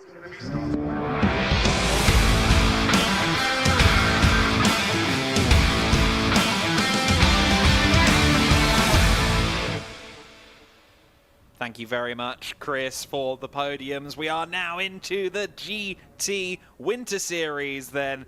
GT Winter Series Race 2 of the weekend. And we will see the grid now. Let's take a look at the qualifying 2 results that form this grid. It's Carol Bash, the Olymp Racing Audi R8 LMS GT3 Evo 2 on pole position. He will be a formidable force. Very difficult to see him being beaten in this race. Louis Stern in the number 10 car, the FK Performance BMW, set to take the start. Hopefully he will be there after the damage from yesterday. Jamo Hartling, who we saw earlier on in the GT4 Winter Series, is now out in his GT3 car for SR Motorsport. He'll be lining up third alongside Leandro Martins, who had a very good run yesterday in the 911, the 992 Cup car, starting from 4th place, the first of the Cup 2 class runners. In 5th place, PTT Racing's number 7, that is Hubert Darmetko, taking the start of the race alongside Joachim Bolting, who was jolly impressive on his first run in a Porsche 992 Cup yesterday. On to row 4 of the grid then. In 7th place is Adrian Lewandowski. Of course, he has got the tall order of trying to match his father, Andrzej, who took the overall race win yesterday in the Cup 4 class Lamborghini Huracan Super Trofeo. He's alongside John Dillon in an equally quick Ferrari 488 Challenge Evo car. That is the sole entry in Cup 1 on row 4. Uwe Lauer in a GT3 car, Ferrari 488 GT3 for De Beermacher Racing, the number 72, starting 9th alongside another Ferrari 488 GT3 car. That is Thor Haugen, rounding out the overall top 10 for Pellin Racing. Igor Klyer, who didn't get to the finish yesterday in the 741 car, will line up in 11th place. Igor Klyer, of course, representing PTT Racing. He's alongside the lap time performance number 20 car. That is Demir Hut. Demir Hut starting from P12. Now on to the last couple of rows. Stanislav Jedlinski, a 157.331 for him to start 13th in his Ferrari 488 GT3. Meanwhile, Rinaldi Racing have sent Hook, Christian Hook that is, a 157.378 in his Ferrari 296 GT3 car. Keep an eye on that one. The 33, Przemysław Biankowski, starting from 15th place, the 33 car. And rounding out the order is Maciej Lizowski. Not sure if he's actually taking the start. I've heard mixed things, but the number 44 car hopefully will be there to round out our 16-car order. And if he does take the start, expect him to make his way through the pack. So then, 30 minutes upcoming for the GT Winter Series. So then the GT Win Series race, as we said, 30 minutes, no +1 lap in this one, so it is just a straight half an hour. When the clocks hit 0, we are done. However, just getting a little bit of an update on that grid. Robin Selbach, the managing director of Gedlich Racing, just letting me know that it's Kenneth Heyer in the car. Yes, it's Kenneth Heyer, not JMO Hartling, at the wheel of the Mercedes AMG GT3 there, the number 11 car in shot. So Kenneth Heyer, he will be a favourite in this race, actually. I think it could well be Bash versus Stern versus Heyer at the front of the pack. The car's already rolling on the first of what is more than likely going to be 2 formation laps. This could be a very compelling motor race, certainly. GT3 cars interspersed among the Cup cars, depending on how they did in qualifying 2 yesterday. Both qualifying sessions, qualifying 1 that determined yesterday's grid, qualifying 2 that determined this grid, were cursed a little bit by the rain. We can also see there that Mateusz Lisowski is not there, so the 44 car doesn't look like it will be taking the start. So it'll be 15 cars by the looks of it taking the start of this race, and will be more than enough for plenty of action and excitement, I'm sure of that. Of course, the GT3 cars are on paper the quickest cars here by a good few seconds a lap. However, the Porsche 992 GT3 is pretty good in the rain. If you've got a quick driver in that car, it can be right up there. The Super Trofeo car, of course, proved its worth in the rain with Andrzej Lewandowski yesterday. However, we are missing a couple of cars from the front row, aren't we? Yes, there's 2 cars missing from the front of the grid. We didn't see that, unfortunately. Carol Bash is not there in the Audi R8 LMS GT3, and nor is Louis Stern in the BMW. So unfortunately, those 2 cars aren't there. Didn't spot that on the grid, unfortunately, but the Audi and the BMW are not present. So unfortunately, we are missing 2 of the GT3 cars from the front of the order. I was a little bit on the fence about Louis Stern and FK Performance, but I'm quite surprised to see that Carol Bash isn't taking the start of this one. Hopefully, we see those 2 cars out in the endurance race later on today. So then, Kenneth Heyer will be hoping to make his way, and I now see that the number 10 car is in the pit lane. We have an onboard camera here with the FK Performance BMW M4 GT3. So Louis Stern is there, but he's going to have some work to do, isn't he? He's got a good few positions to make up as he starts from the pits. Now, I think we are going to have 2 formation laps, as has been parlance so far today. Some people lining up in 2x2, but I think we're going to have a second formation lap, sure enough. Yes, we are. How often do you see a Ford Mondeo Estate leading Mercedes AMG GT3? Well, 1 more lap of that at least. Kenneth Heyer will be surely the favourite to lead into turn 1, or will he, actually? I'm going to just preface this with the thought that maybe that Lamborghini, starting from 5th instead of 7th with the front row missing, that is a very quick car in a straight line. It's got, I think, something in the midst of 100 horsepower over the Carrera Cup cars, and it's about the same with compared to the GT3s as well. And obviously it's a more slippery car, less downforce equals lower drag. So interesting. I do get the feeling that Adrian Lewandowski could well be in the top 3 at the very least by the time we approach the first corner. So keep an eye on that white Lamborghini, the GT3 Poland car that took the win yesterday, and also John Dillon as well, because the Ferrari Challenge car is I think potentially the most powerful one-make racer out there on the international racing scene. The Ferrari 488 Challenge Evo car with 661 brake horsepower, very quick in a straight line indeed. So both John Dillon and Adrian Lewandowski could make up a little bit of ground as this race gets started. They'll have to make their way through the Carrera Cup cars, and indeed Kenneth Heyer in the GT3.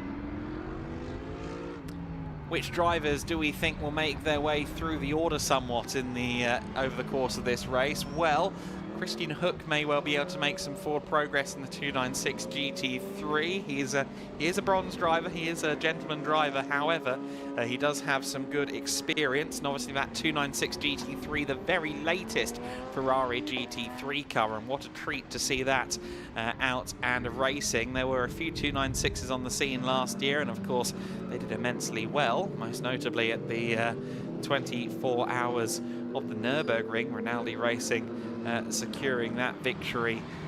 Well, Rinaldi and co, it was Rinaldi will run car, taking the win at the Nürburgring 24 hours, and that car, the 296 GT3, for the first time, Orica developing the Ferrari GT3 car, proved to be very impressive indeed.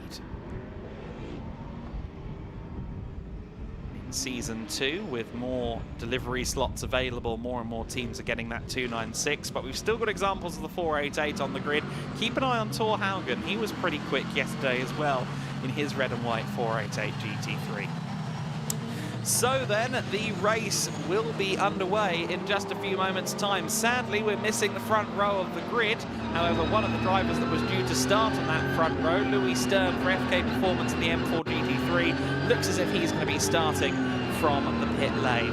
So then, 30 minutes of racing will begin. In just a few seconds, it begins now. We go racing. Igor Klaya riding on board as we got started there. Oh, and contact on the run to the first corner. Adrian Lewandowski hip checking there. Leandro Martins, and that's huge damage to the Porsche 992 GT3 Cup car. No space, unfortunately, for the Porsche, as everyone met in the middle. Leandro Martins into the barrier. Red flag has been waved on this race immediately. Adrian Lewandowski did get himself to the front with the power of that Lamborghini, but unfortunately on his way through, he made contact with the other car, the Porsche of Leandro Martins, and the red flag is out. Uwe Lauer has picked up some of the carbon fibre that scattered in the immediate aftermath of that incident. So red flag, and one would imagine a full race reset here, but great to see, though, that Leandro Martins is out of the car. That is the most important thing. So now that we know he is okay, we can focus on some of the other practical elements from this moment. Obviously, Rocar Motorsports, I don't think they'll be getting that car back out there again today, unfortunately, and I think Leandro all too aware of that as he paces around the car. The other thing to consider is the Armco on the run towards turn 1. There may be some barrier damage down there that we have to contend with. And I think we can now go to a replay of that moment on the very first lap of the race. Very first straight of the race. Already the accident had happened by that point. The car initially ricocheted off the Lamborghini into the left-hand side barriers and then bounced back across the circuit to the right. Well avoided by everybody as well. You saw there in the back of shot that Christian Hook came to a dead stop to make sure, as he goes through shot there, to make sure that the car didn't get damaged in all of that. The Rinaldi Racing guys have already had to dip into their 296 spares this week during testing, so they don't want to cause that car any more damage. And we now see the recovery crews working hard to get rid of the carbon fibre and all of that dirt that's up there at the top of the crest of the hill. And we'll get another look now at that replay, see how this incident got started. It was as the lights went out, the Lamborghini darting left, and I think thought he was already past Leandro Martins, folded across him. Unfortunately, Martins, once that contact was made, had absolutely nowhere to go. And that is an unfortunate end to the Brazilian's race. But the main thing is he's out of the car, he is okay, and no doubt we'll see him again in GT Winter Series, but I doubt that car will be back out there today. Maybe he'll share a car later on if he wants to drive. Dispensation could be allowed there. But the rescue cars, the rescue trucks head out onto the circuit. They're deployed, I think, really for the first time this weekend, aside, of course, from the incident with the prototypes yesterday. But it has been somewhat major incident-free for a wet weekend at Estoril. You'll be unsurprised to know that incident is under investigation. The 911 and the 6 car, Adrian Lewandowski and Leandro Martins, that is under investigation, understandably. But start procedure also under investigation, so maybe there was a jump or two in amongst that as well, but the red flags are waving. And that means that we will have to wait to get this race underway. I'm fairly confident that we will see this GT Winter Series race take place, but obviously timetable constraints are a consideration. We'll see what will come of that.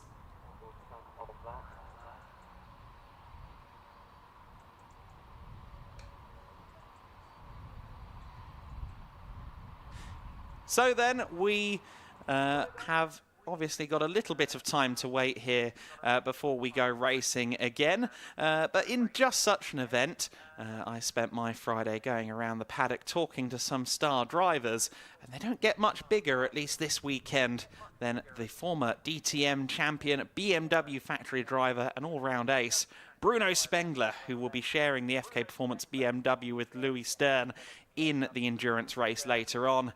Let's catch up with Bruno Spengler. Obviously, it's wonderful to have this man in the GT Winter Series paddock. Bruno Spengler is with us and FK Performance for this weekend at the Circuit Estoril. Bruno, we were speaking earlier on in the week. This is your first time racing here since, what, 2004? Exactly, yeah. Last time I raced here was 2004 in Formula 3. So a very long time ago, just 2-3 years ago, something like that. But I've tested here quite a bit because we've done some development testing back in the days in DTM with Mercedes and also with BMW, obviously. So I know the track quite well, and I really like it. It's one of my favorite ones, definitely. And obviously, exciting times ahead with BMW kind of pushing the hypercar program forward. I know that you know what you're doing, but I know you can't say.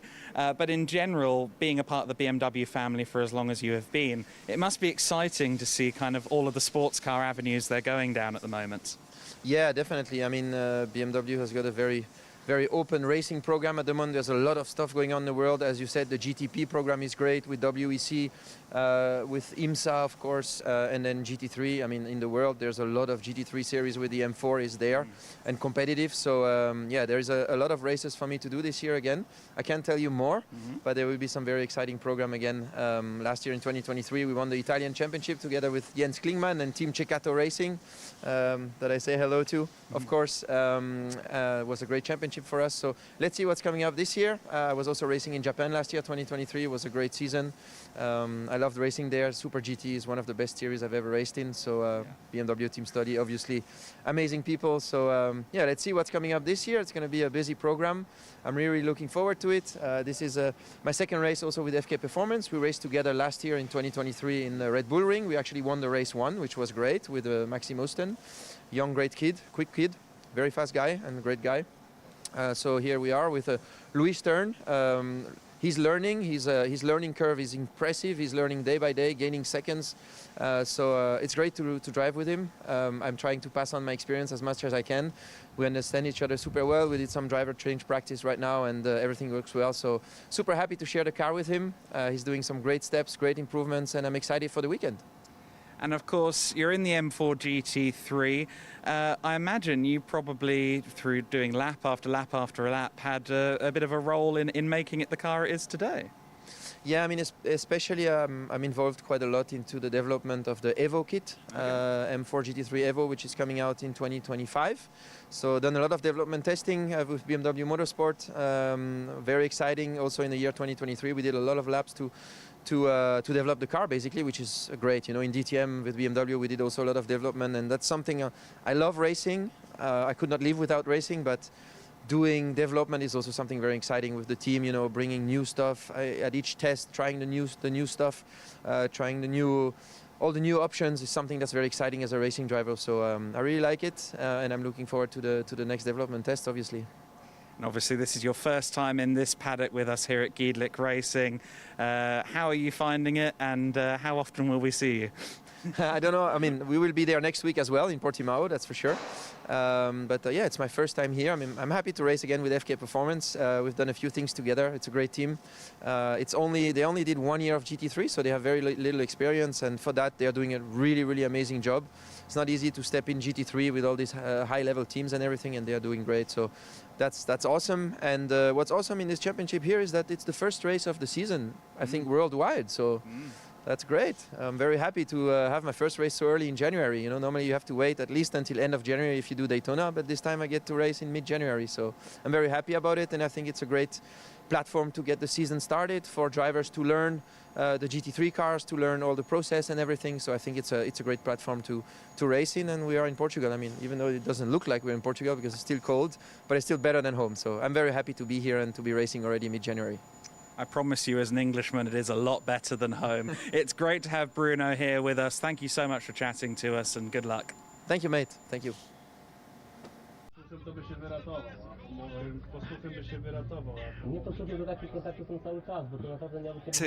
In the GT Win Series Enduro alongside Louis Stern, who is currently at the wheel of the number 10. There's the GT3 Poland car then, the Lamborghini of Adrian Lewandowski, with Lewandowski currently at the wheel.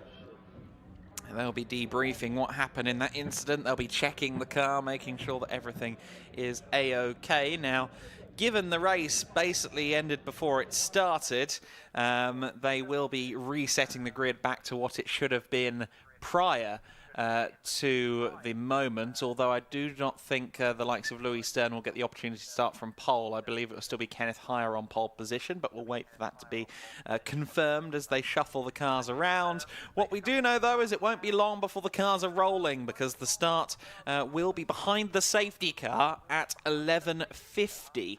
So I believe the 30-minute clock will start at 11:50 as the car rolls away from the pit lane. That is, I believe, what that implies, but we'll wait to see if the timing screen does start ticking as we see the cars out of the pits. They might mean that they'll do 2 laps, one formation, then 1 further lap under safety car before it comes in. We'll wait and see exactly how they'll manage that, but what we do know is the cars will be rolling in the next couple of minutes. So that means a couple of things. That means that thankfully the barriers withstood that impact nicely. The track is safe and ready to go. Everyone is safe and ready to go. The marshals have done a great job clearing up the incident there over the course of that interview with Bruno Spengler.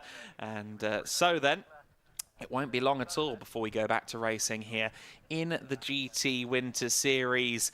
And we believe it might be Kenneth Heyer that takes the start from the front.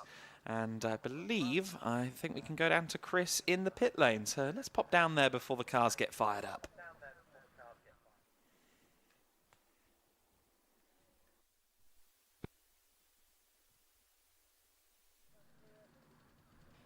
No audio there for Chris. We'll try and go back down to him if possible in the next few seconds. But Kenneth Heyer there just getting moved forward to the front of this pack, I believe. They're just reorganising the grid to what they want it to be. It will be Heyer on pole position. I believe Louis Stern will actually take the start here as well. Hopefully he will take the start. It would be good to have him out there on the circuit, but that remains to be seen. Cars being reorganised and reshuffled then, and while that is happening, we will go back down to Chris. And let's reboot that, shall we? Just like that, we're live down in the pit lane, and you can see the cars in the background. Try and walk with me, John. In fact, turn around. You can see the rescue vehicle has come back in the background. There is the cars coming back. But before we go and have a look at that, Johnny, spin back round. Here are the cars lining up, getting ready to go. At the top, you'll see the safety car is getting ready to lead them out. Here are the marshals. Johnny, I'm just going to physically move you over to this side because they are lining up the cars so that they are in the correct order. So we're going to have to stand over to this way. So the cars are going to be lined up in the correct order, and then they are going to do the restart of the race, single file restart. So they're just getting them all ready to go. Shame about the incident, but yeah, that's racing, unfortunately. Adam will talk you through the restart when we get going, so you can see they're just getting them ready to go. We didn't unfortunately get going, so we're going to be restarting this race when we are able to. So as you can see now, the team just getting everyone reset into the positions that they were due to be in, and then we're going to do a restart. Whilst we have the opportunity, let's go and have a quick look at the vehicle that was involved in this incident. We can see the rescue car is down and taking it off the recovery vehicle now. And this was the Porsche, I believe, that was involved in that incident. So let's have a look at it.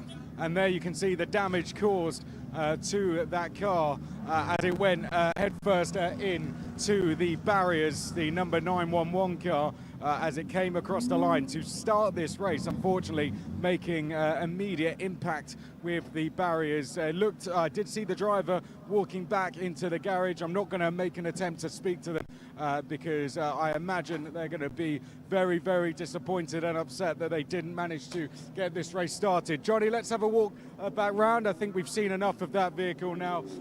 We're going to leave the team to do what they need to do. As Adam said, it's unlikely we'll see that car back out, but hopefully we see the driver out, as he said. I do love this car. This is the one Bruno Spengler is going to be in. We heard from him earlier. There goes Bruno. He's going to be heading out in this race. We're going to see him in the endurance race with Louis Stern later on as well. We heard from him, and the man who was speaking to him was Adam Weller. Let's throw back to him now. Thank you very much, Chris. Great to get some insights from ground level there in the pit lane. Of course, it's Louis Stern at the wheel for this sprint race as well. But yeah, Bruno Spengler will be out there and racing in the endurance. I believe he'll be taking the start in that. In fact, no, he won't. He'll be doing the second stint in that race. As you can see, the clock is ticking on this race. So as anticipated, as the cars rolled out of pit lane, they put the green flag out. They put the clock back on. So we are now technically in the race again. 27 minutes and 40 seconds left to go right now. And we will see the safety car in this lap, so we don't have to wait too long at all to go racing. Of course, advantage M4 as well. Louis Stern no longer has to start 10 seconds behind everybody in the pit lane. He can now at least start from the back of the queue that is 12 cars deep. There are 13 in total out there on circuit. In fact, no, my apologies, there are 12 out there in total on the circuit. Of course, we aren't seeing Karol Bash. We also aren't seeing Stanislav Jedlinski. He didn't take the start either.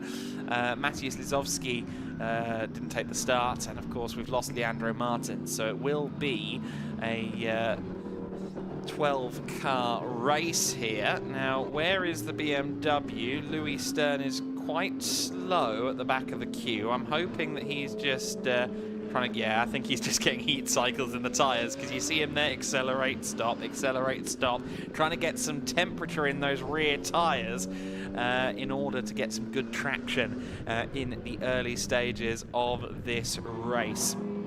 26 minutes and 30 seconds left to run then in this race.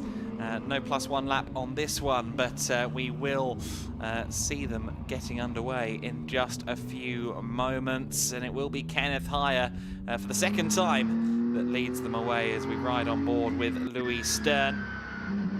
See him working the pedals there. Great onboard angle there from Will from Alpha Live. He's got a very good shot there from within the cockpit, but the racing is back on. So let's cut to turn one and watch the racing as we get underway here at Estoril. It is Kenneth Heyer rather than Jamo Hartling at the front of the order. Second place there, the number 7 of Hubert Darmetko. Darmetko with basically no racing experience, now running second place in a GT Winter Series race. Adrian Lewandowski there in 4th place, just behind Joachim Bulting for Plus Line Racing Team. Bulting to the inside line and gets through potentially here in second place, or will he? Because Hubert Darmetko now has the inside line for turn 4. Battle for second very close. Also, of course, the battle for Cup 2 honours here in the GT Winter Series. It's Kenneth Heyer that powers out of turn 4 as your race leader. Then it's Darmetko, then it's Bolting, then it's Adrian Lewandowski. In 5th place is John Dillon. John Dillon with a strong start. Then, of course, he has made up a few places by virtue of the cars that didn't take the start, but he's there in front of some of the GT3s. Oh, and an off there for the Plus Line Racing team. Number 38, Joachim Bolting, is into the gravel, and I fear he is stuck in the gravel, unfortunately. Joachim Bolting there. Kenneth Heyer had to take evasive action there, so I have to wonder just what happened there, whether Bolting maybe slightly overestimated how he could break into that corner. Safety car is out, and it has been out for a few seconds, but Adrian Lewandowski just dove up the inside to make an overtake. Hopefully he realises that he cannot make an overtake right now and hands that position back. But we are under safety car conditions to retrieve Joachim Bolting. Given the pause before the Lamborghini arrives, I think he will be trying to allow Kenneth Heyer back through. Certainly he will need to, because the safety car was out for a good few seconds. Hopefully it was already being displayed at that time. It could be a matter that it was delayed on the flag post or something like that, but I imagine Heyer will be reset back to the race lead, but the safety car is out then. We've still got lots of time left, and this shouldn't be too long of a safety car. We'll see how long it takes exactly. The diligent crew and their Ford pickup are already ready to go. The driver's already ready to try and pull the thing out, and they haven't even attached the car yet. But now they get ready to pull it out, and I'll tell you what, I think Joachim Bolting might end up back in this race yet. Get the tow hook off, get the car out there, and he might not even lose a lap, actually. Joachim Bolting will potentially be on the lead lap. Yep, off he goes. Very good work from the recovery team. I reckon that means we might be back under racing conditions this lap. Joachim Bolting will not lose a lap. He will probably be a while off the chasing pack, but that was very impressive work by the marshals. Joachim Bolting then, a very experienced driver, but he hasn't done any mileage before this week in the Porsche 992 Cup car, as far as I understand. This is a new horse for him to saddle up on. Joachim Bolting, who actually had his first ever race in the United Kingdom. His first ever race, do you want to hazard a guess what it was? It was the Britcar 24 Hours. In a Marcos Mantis powered by a 7-litre Chevrolet engine. He didn't start off with the gentlest experience of his life. Joachim Bolting, the 2015 Britcar 24 Hour was his first race. He's done a lot of running in GT4s. He's done a good amount of running in GT3s as well. I think he maybe did some running in the Porsche 991 Cup car, the predecessor to the Cup cars we see out on the circuit right now. But he is new to the 992 at least. So then we are going racing now, and Adrian Lewandowski is still your race leader at the moment. Safety car is supposed to be in this lap. That bulletin was put out a while ago. However, it is now waiting as if maybe it's not coming in this lap. Safety car in this lap was confirmed. Actually no. So safety car in this lap bulletin is from 6 or 7 minutes ago. So my apologies. No, they're not releasing the field this time. That's a shame actually, because I don't think there's any other obstruction to clear. Maybe there's something we didn't see on camera. I thought we were going to go racing this time, but we will have to wait a little bit longer. Good things come to those who do, after all. But you see there two of the latest and greatest GT3 cars there towards the rear of the field. Certainly, we've seen that Louis Stern can be very quick, and Christian Hook has good experience as well, so I wouldn't mind betting that we'll see both of those cars up through the order when we do go back to green flag conditions. With the safety car clearing off in front of the pack, I did think we were going racing again this time by, but the safety car is now confirmed to be in at the end of this lap, so we will go racing this time after the marshals have done their brilliant work, and Joachim Bolting will actually, I think, get a chance to rejoin at the very tail of the pack. I don't think he's going to lose any time at all. He'll have lost a few positions, of course, but I think by the time we go to green flag, he will be right there on the back of Przemysław Bienkowski, who tails the order right now. Let's run you through the order as it stands then. It is Adrian Lewandowski in the race lead in the Lamborghini Super Trofeo, the Cup 4 class entry, running in the lead for GT3 Poland. The first of the true GT3 cars is the Mercedes-AMG GT3 of Kenneth Heyer. Of course, Kenneth is going to see that Lamborghini disappear off up the road as the race resumes, because that thing has a lot more power at its disposal. In third place is Hubert Dametko in the Porsche 992 GT3 Cup car. Then it's AF Corsa's John Dillon in the Ferrari 488 Challenge Evo. AF Corsa entering cars in GT Winter Series, and I think we're going to see more than one on a few occasions this year, which is really exciting. Fifth place overall, Uwe Lauer, rounding out the top 5 in the De Beermacher Racing Ferrari 488 GT3. Thor Haugen, the Pellin Racing number 23 car, 6th overall. 7th overall is the second of the 992 Cup cars in the Cup 2 class. That's Igor Klaya. Then it's Demir Hott for lap time performance. Top 10 rounded out by Christian Hook and Louis Stern. So then, the cars are going to be released in just a few moments. The safety car will be in this lap, and we will go racing, hopefully trouble-free in the first few corners on this occasion. Keep an eye on the gap between the Lamborghini and the Mercedes, and also watch out for John Dillon. He has more power than the Porsche ahead of him and the Mercedes ahead of him, so he could drag race down with a decent launch. He could maybe make up some places here, but it's Adrian Lewandowski who now is in charge of the situation. Lewandowski it is who leads them away as we return to racing action in the 5.2 litre V10. Wales away from the chasing pack, and look at the gap already that Lewandowski has made up there. So impressive from Adrian Lewandowski. He leads the way then. And up the inside here goes the Pellin Racing car. Thor Haugen getting in amongst it. His first weekend of racing a GT3 car.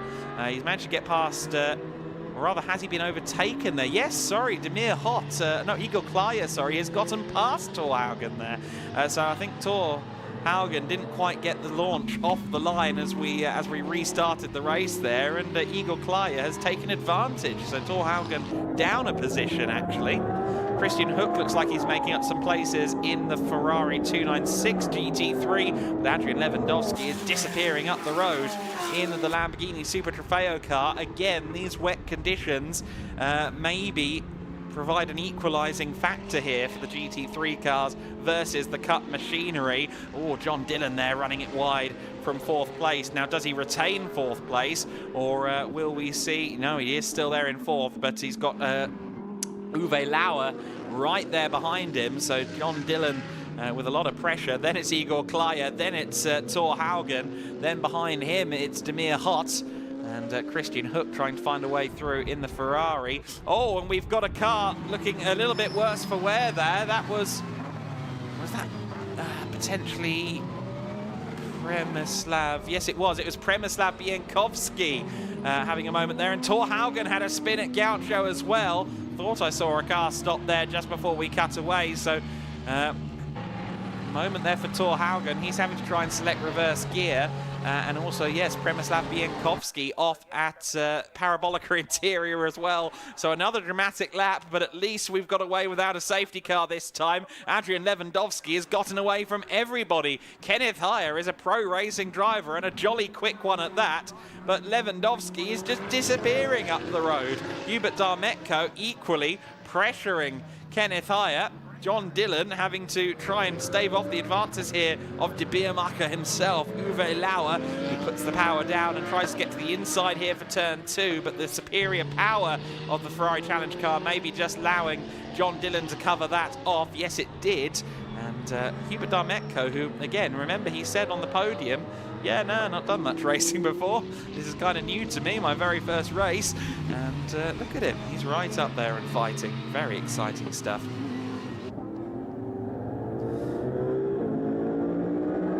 Through goes the AMG GT3 then.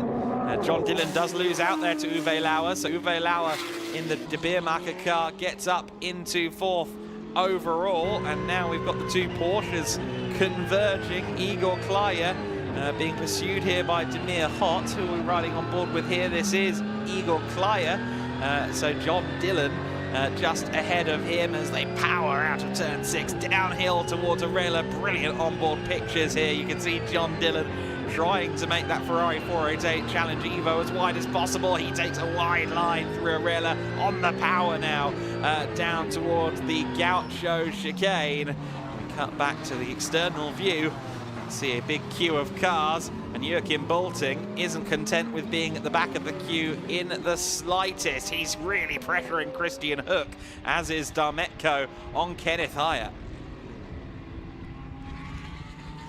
Drivers shuffling around here, trying to find room, trying to find space. Number 6 car has a stop and go penalty. 15 seconds stop and go. Adrian Lewandowski into the pit lane then, and that of course is for the collision at the start of the race with Leandro Martins. 15 seconds stop and go then, and your new race leader is Kenneth Heyer. So this brilliant battle is now for the lead, and Uwe Lauer is closing in on them. It's a 3-car battle, 2 GT3s and a Porsche Cup machine fighting for the lead. Lewandowski is rolling again in the pit lane, but he'll be at the back of the field once he's out there. So we focus on this lead scrap because look at the number 7 car. Look at Hubert Darmetko. Darmetko is really pressuring Kenneth Heyer. Porsche's always good in the rain, and we're seeing that here. Christian Hook has managed to get himself up into 4th place. Christian Hook in the Ferrari 296 is there in P4, so he's managed to make some good momentum as well. Let's see what his lap time is this time by. He could well be on a charge here, closing in on Uwe Lauer. Christian Hook in the Ferrari 296 for Rinaldi Racing, currently 4th place. Of course, there are no overall points or indeed overall podium ceremonies in this championship. All points are scored in your class, but look at how exciting this racing is among the different classes. John Dillon under pressure there from Joachim Bolting down into turn 7 as well. The leaders through the Gaucho chicane. It's Mercedes from Porsche, from Ferrari, and from Ferrari again as Christian Hook closes in on this top 3, but Kenneth Heyer really having to get the elbows out in this one. Again, the GT3 cars with wider tyres, with stiffer chassis than the likes of a Porsche Cup machine, does make a big difference in the wet in favour of the Cup cars. So a bit of a drag race here though, and the big V8 power of the Mercedes allows it to stay in the lead. The Porsche 992 Cup car isn't really that much more powerful than a GT3. There goes Christian Hook then in the 115. He's definitely closing in on this battle, isn't he? This is going to be a 4-car scrap before too long. 11 minutes and 40 seconds left to run. The number 7 PTT racing car of Hubert Darmetko hasn't given an inch of grace to Kenneth Heyer so far since this race resumed. He has been all over the back of the race leader. The top 4 are now separated by, I reckon that's almost exactly 2 seconds. It was 2.5 at the line, but Christian Hook is closing and closing quickly. Elsewhere, Joachim Bolting is falling back through the order. He moved up to 5th place, but now he's in the gravel. He is in the gravel at... Is that turn 2 potentially? I think it might be. Turn 2 it is. I just had that confirmed. Thank you. Yes, so Alpha Alpha Live catching that very quickly, as I noticed it on the timing screen as well, and unfortunately Race Control have noticed it too, and quite understandably they've brought out the safety car. So then the field will bunch up once again, and for a second time today it's because of Joachim bolting in the gravel. He might get a couple of words from some of his fellow competitors because of these delays, but Joachim obviously struggling in these conditions. Of course, what this does, it does bring everyone together, of course, but what it also does is somewhat alleviates or eradicates that 15-second stop and go from Adrian Lewandowski. Of course, it's probably going to be at least another 3 or 4 minutes before this race goes green again. But when it does go green, Lewandowski is no longer going to have the effect of the stop-go. He's going to be back in the main pack. So Lewandowski could make up a few positions here in the overall standings as this race progresses back under green flag. I'm all but certain we will go back to green flag conditions. If the marshals act as quickly as they did last time, bolting needed a recovery, we may well get just one lap under safety car, but we'll wait and see. Look at this, Kenneth Hire, my apologies, working hard to get temp in those tyres. I know the graphics say Jamo Hartling, but I've been assured it is Kenneth Hire at the wheel. Of course, Kenneth will be sharing with Jamo Hartling in the endurance race later on. And Race Control have confirmed that safety car will be in this lap. So a round of applause, everybody. And for the live crowd who can also hear this commentary, genuinely give a round of applause to your Estoril marshals, because they have got the car out of the gravel at turn 2 in a matter of seconds. And there you go. Car is clear. Race will resume at the end of this lap. I'm genuinely impressed with how the marshals have managed to clear that in such a quick time. Of course, marshals, there's a fine art to that, isn't there? Getting cars cleared. Obviously, at circuits like Monaco and Po, the two street circuits, those marshals are well versed in getting a car on a crane and suspended in midair within about 20 seconds. I've seen cars crash into the barriers at Po and be up again and out of the way within about 40 seconds. Genuinely, I've seen cars into the Armco there, and they've not even had to put it under safety car because they're so quick. It's very impressive indeed. 7 minutes 55 seconds left to go then. That means we'll probably have somewhere in the range of 4 laps to go when this race resumes, and that's more than enough time for a lot of interesting things to happen, including the potential re-ascension of Adrian Lewandowski at the back of the pack in that rather imposing Lamborghini Huracan Super Trofeo. Incidentally, if you're wondering, Joachim Bolting is back out there and running on circuit once again, so he hasn't been pulled off the track, he's been pulled back onto it. And we'll see how he performs in the latter part of this race, but unfortunately he won't get the chance to close in on the rest of the field. So then Adrian Lewandowski, while I doubt he's going to be anywhere near a podium by the end of this, he is certainly going to give it his all and try and make up some places here. I think the pin has already been pulled, though, at the front of the order. It looks like they might be accelerating already towards the front. Let's wait and see.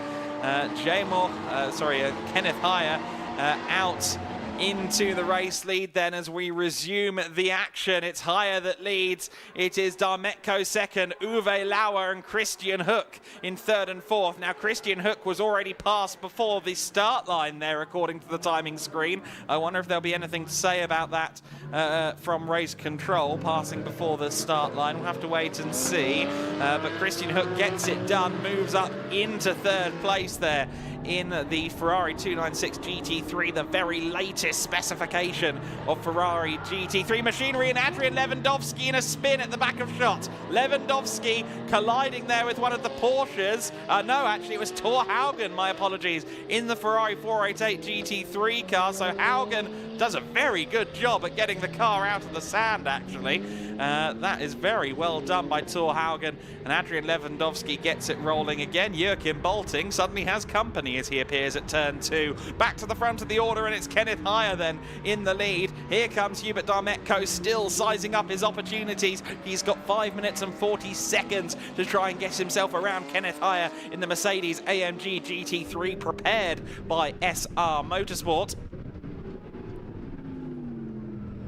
Keep an eye on that Rinaldi Racing Ferrari as well, because Christian Hook is making ground with abundance here.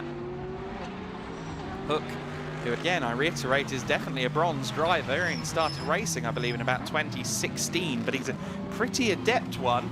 And with the latest machinery, with this Ferrari 296 GT3 car, he really is making headway at the moment. I'm sure Pierre Eret is watching in the garage and thinking, I can't wait to have a go myself, hopefully in the endurance race later on.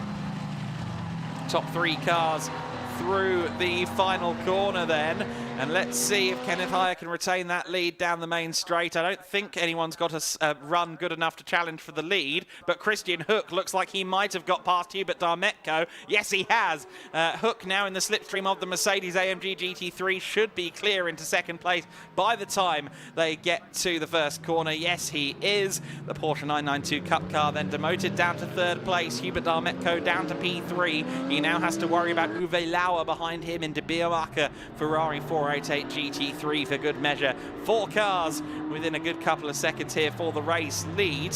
Of course, the leading Porsche Cup car there is that number 7. The battle for second in the Porsche Cup class, the Cup 2 category, is there in 5th and 6th overall. Second in class and 5th overall is Demir Hott, and behind him is Igor Klaya. John Dillon behind in 7th overall. Przemysław Biankowski in 8th position. He had a spin, of course, earlier on, but he's recovered from that nicely post-safety car.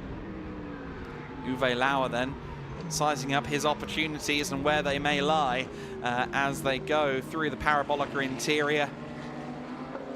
The Beermacher Racing and Uwe Lauer have been long-term supporters of the GT Winter Series, and great to have them back in the paddock once again this year. Great to have Uwe Lauer showing his stuff in this race, and of course he'll be joined by Francesco Lopez, who we heard from yesterday during the broadcast. Francesco, brilliantly fast driver. Look forward to seeing how they do in the overall lead. The pit graphic as well on the side of the screen showing you that Adrian Lewandowski is in. So Adrian Lewandowski, unfortunately, in the pit lane. Of course, that car's taken a couple of knocks, so maybe they are just deciding to preserve it. Nope, never mind, it's back out there now. Fair enough. But Christian Hook is probably going to be going for the lead here, I reckon, because he was very close to the back of Kenneth Heyer as they went through the final corner, and Hook is already into the lead. Christian Hook has got through into the race lead. Towards the first corner they go, and Christian Hook is there. Uwe Lauer is up into third. Make that second. Goodness me. Hip check between the two of them. Kenneth Heyer demoted to second, and through into second place goes the number 7 car. Sorry, down to 4th place goes Kenneth Heyer. Through into second place goes Hubert Darmetko. Very good driving from Darmetko. Opportunistic stuff. Uwe Lauer went for the last of the late breakers lunge and couldn't quite get it done, but Christian Hook it is that leads the way then. 2 minutes and 5 seconds of racing to go. This is the penultimate lap then, no +1 lap here. But we have a late twist in the tail. Drive-through penalty for 2 cars, the 115 of Christian Hook being one of them. The race leader has a drive-through penalty and a Porsche up the inside as Hubert Darmetko tries to get up the inside line but can't quite get it done. Now Christian Hook has a drive-through penalty. Will he serve it, or will they instead tack a time on to the end if he doesn't serve it? Either way, Christian Hook is not going to be winning this motor race. Christian Hook leads, and it's a very beautiful picture to see the Rinaldi Racing Ferrari at the front of the order. But I don't think it's a picture that's going to make the history books, unfortunately, because a drive-through penalty looms large over his head, also over the head of Przemysław Bienkowski. Both penalties are for overtaking under safety car. So remember that I noted Christian Hook was marginally ahead of Uwe Lauer as they came back from the safety car to the green flag. That is the reason that Christian Hook has the drive-through penalty, but he doesn't peel into the pit lane. That means that I imagine that will be instead served as a post-race penalty. So Christian Hook is going to cross the line, potentially in the lead, but I don't think he's going to be the winner. Uwe Lauer up the outside line there into second place, super late on the brakes, just about gets the car stopped, and he moves into what is probably going to be the race lead, of course. So Uwe Lauer up to second place on the road, but that's going to be for the race win. If we are correct in thinking that that's going to be a time penalty rather than a drive-through for the 115 car. So Uwe Lauer, the ultimate race leader right now, ahead of Hubert Darmetko, but will he hold that through the final few moments of this race? There is the 115 car, but just behind is the 72. The 72 is clear. It's home free. It doesn't have any penalties looming over its head, whereas this Rinaldi Racing Ferrari 296 does have a penalty, a drive-through penalty looming large, and when drive-throughs aren't served, they get converted to time penalties if it's late in the race. Of course, if you don't serve a drive-through and you've got time to do it, well, you just get disqualified. But in this instance, they will more than likely bolt on a time penalty, and that means that Uwe Lauer, as long as he gets through these last few corners, is going to be the victor in a hugely dramatic, hugely turbulent race in the GT Winter Series. It's going to be a Ferrari GT3 1-2 across the line, at least on the road, and it's going to be, much to the delight of Maranello, the newer 296 leading them in the photo archives. However, Daniel Bjergin will most likely be focusing his lens on Uwe Lauer, because Uwe Lauer is the man who takes the win.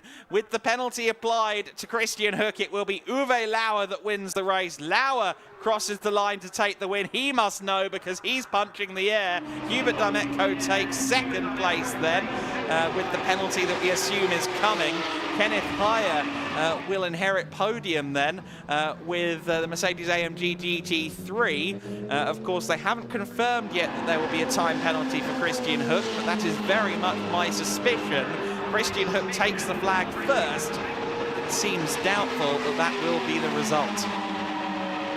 Your winner in Cup 2 then, Hubert Darmetko in the first of the Porsche 992 GT3 Cup cars.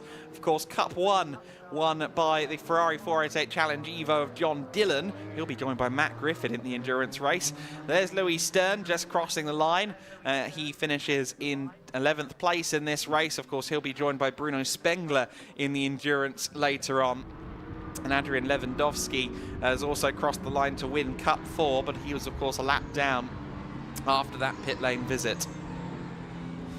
So then, a dramatic race in the GT Winter Series. Now, again, no confirmation yet that Christian Hook is going to take this victory, have this victory taken away, but he was given a drive-through penalty and it wasn't served. That is usually pretty straightforward as the next course of action from race control. So my suspicion is very much that Uwe Lauer is ultimately going to be the winner in this race.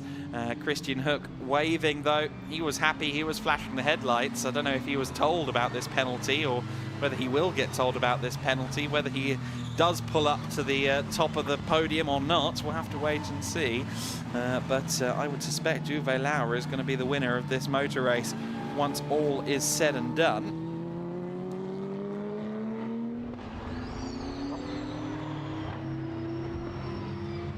Christian Hook, though, rolling the car home, the blue and yellow.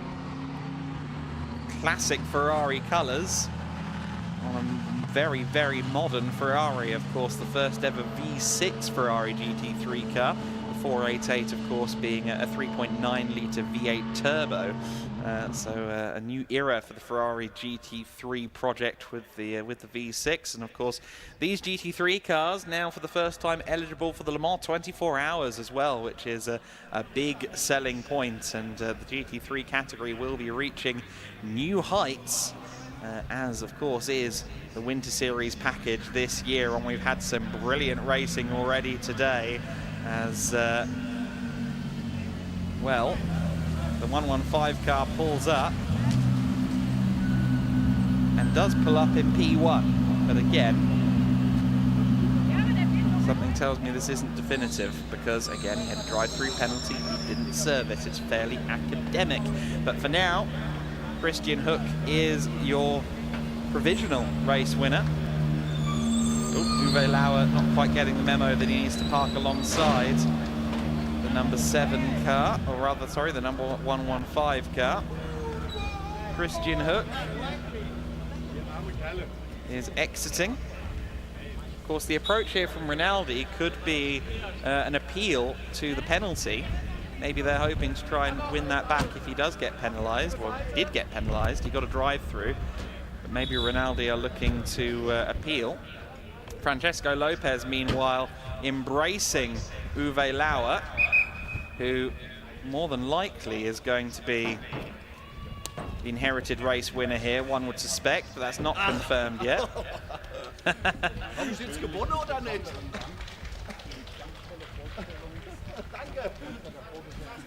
Marcus Gedlich there talking to Uwe. Marcus, of course, the man behind Gedlich Racing and the Winter Series. And he has been very proud of what we've had so far this weekend in terms of on-track action. And of course, we've got a full afternoon of it still to come. De Beermacher Racing greeting Uwe Lauer. Daniel Bergin there taking the pictures. And look at everyone in the team, very happy for Uwe Lauer. That was really good driving from Uwe, it must be said. He was showing his experience, showing his knowledge of the 488 GT3 with his performance in that race, and he is justifiably delighted with that result.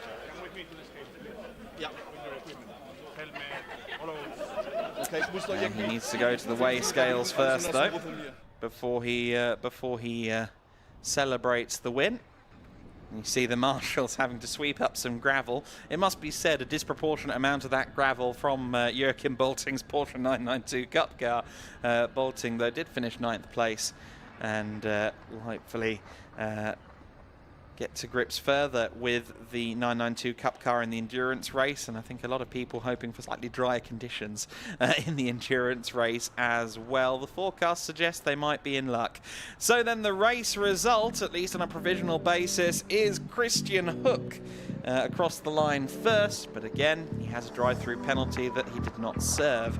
Uwe Lauer celebrating as if it's a race win, because we strongly suspect it is, in 2nd place. PTT Racing's Hubert Darmetko taking 3rd position overall and the Cup 2 win, ahead of Kenneth Heyer in the SR Motorsport Mercedes AMG GT3. 5th place, the number 20 car of Demir Hott. That is also, of course, 3rd place in Cup 2. Przemysław Biankowski, who also had a drive-through penalty that wasn't served. He finishes 7th provisionally, but that might not be the case once the drive-through penalties are turned into time penalties. Joachim Bolting in 9th position, then Thor Haugen, after his collision late on with the Lamborghini, finishes in 10th place. FK Performance's Louis Stern finishes in P11, and Adrian Lewandowski, the last of your finishers home, 12th overall for him. A turbulent race for the Lamborghini driver.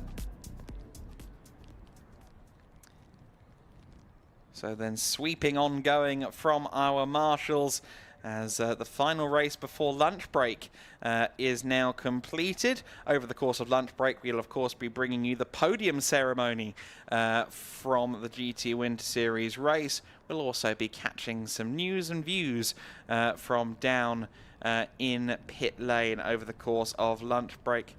We are not going anywhere during the lunch break. Chris McCarthy isn't going anywhere because he has a driver to talk to. Let's go down to him now. Thank you, Adam. Yes, just down here in the area here with Christian Hook. Christian, winner on track there with Rinaldi Racing. We're just talking about what it's like driving the Ferrari. Just repeat that for us. Tell us how it is driving the Ferrari out there.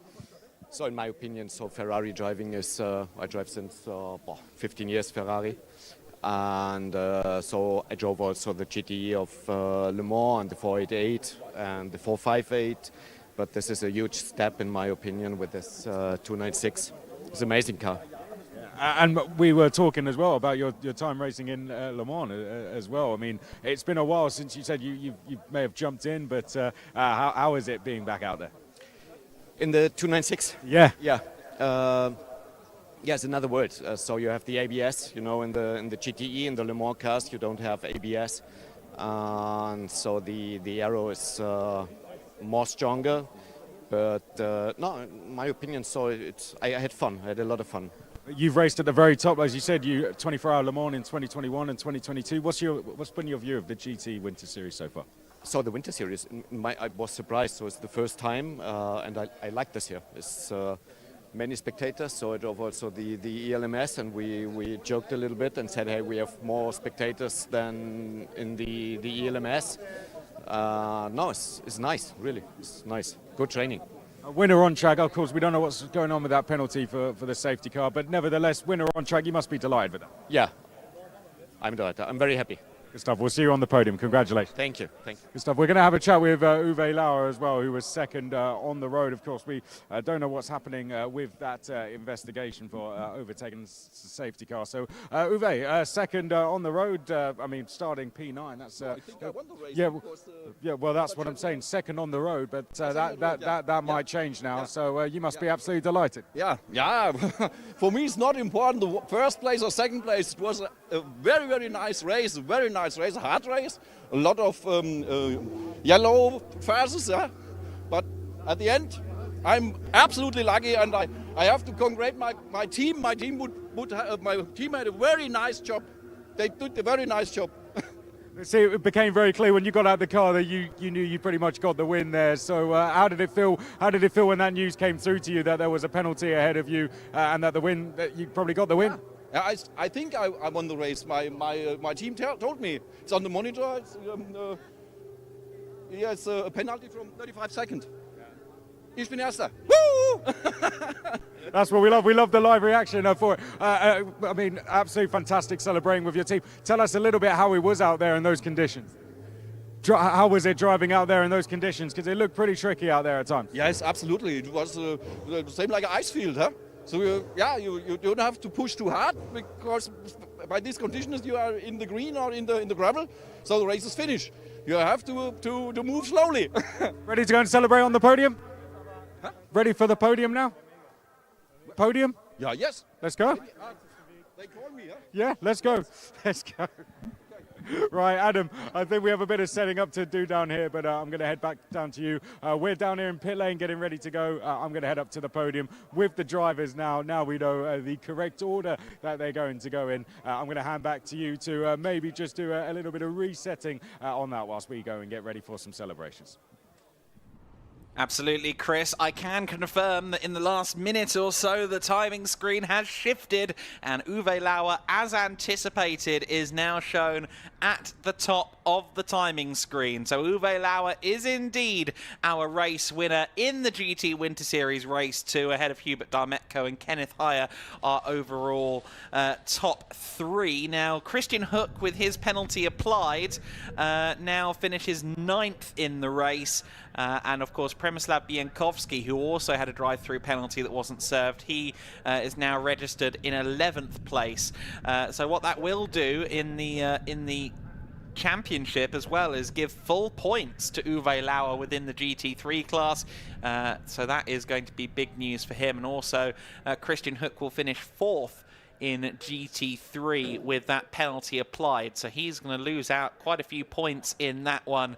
But nonetheless, he seemed genuinely happy with his drive and his experience so far in GT Winter Series, and he didn't seem to be at all aggrieved by the potential of losing that win. I think he understood maybe what happened there as he kind of overtook Uwe, just before the start-finish line as we went back to green flag racing at the end of the safety car. So he's an experienced driver. He knows the rules, and he may well have realised that he infringed upon them. So he seemed fairly calm, and I'm sure we'll see him try and make amends along with Pierre Eret in the next little while in the Rinaldi Racing Ferrari 296 when they go racing for the 55-minute Enduro later on in the day.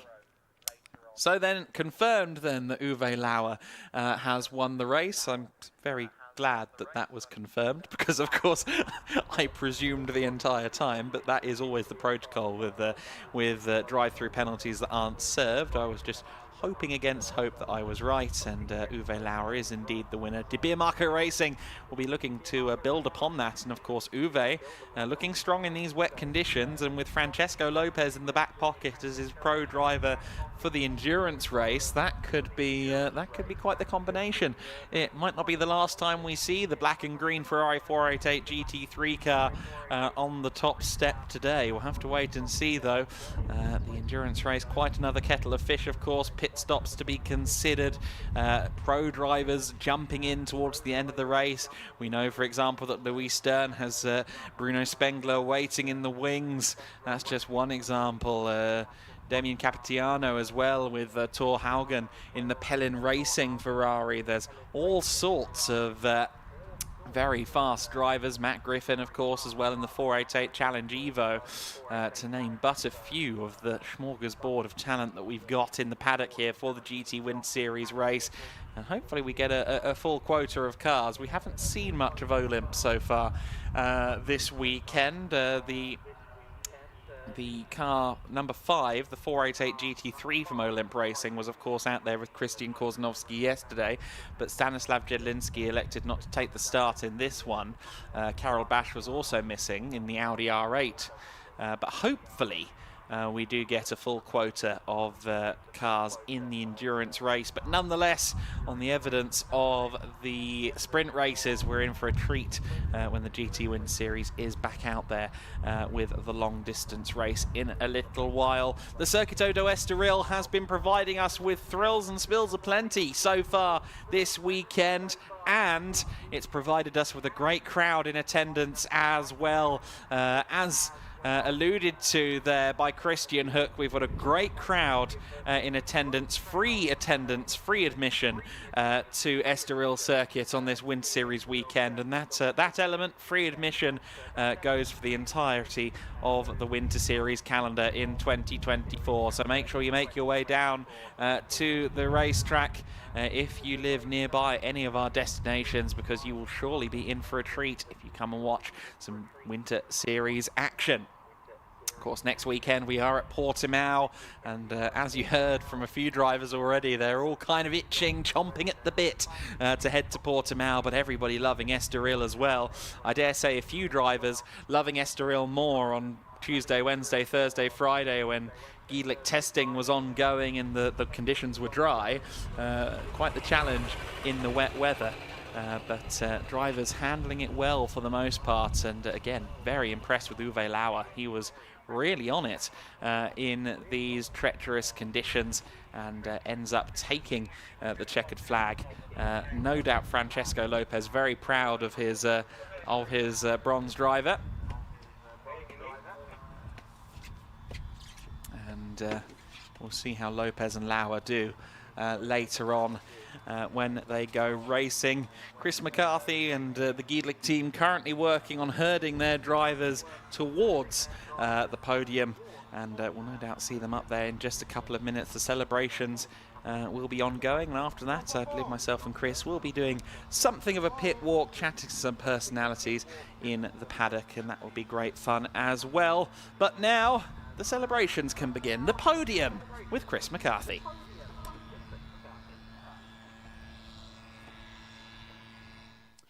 Welcome everyone down to the podium then. We are going to be celebrating the GT Winter Series second sprint race here for the first round at Estoril. What a fantastic second race. That was great entertainment put on in very tricky conditions. Hope you guys down there in pit lane enjoyed it. I hope you guys up there in the crowd enjoyed it. I know plenty of people down here. Oh wow, we did enjoy our friend from yesterday. Hello. I expect that to be blown plenty of times as the drivers are coming out. Okay, now you've done that. It has to go off every time drivers go out. Can we have an agreement there? Yes, thank you. Okay, let's start with the GT3 class. Then we're going to get out the top three in GT3 overall. Very close racing throughout. Third place in GT3. Give him a round of applause. Pelin Racing, Tor Haugen.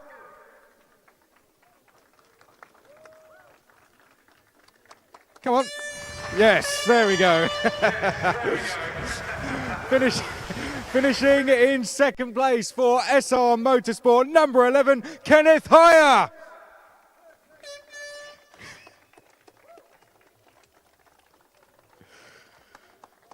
And our winner, of course, he found out he was winner coming in to the pits at the end of the clean race and a great drive. Number 72, Uwe Lauer.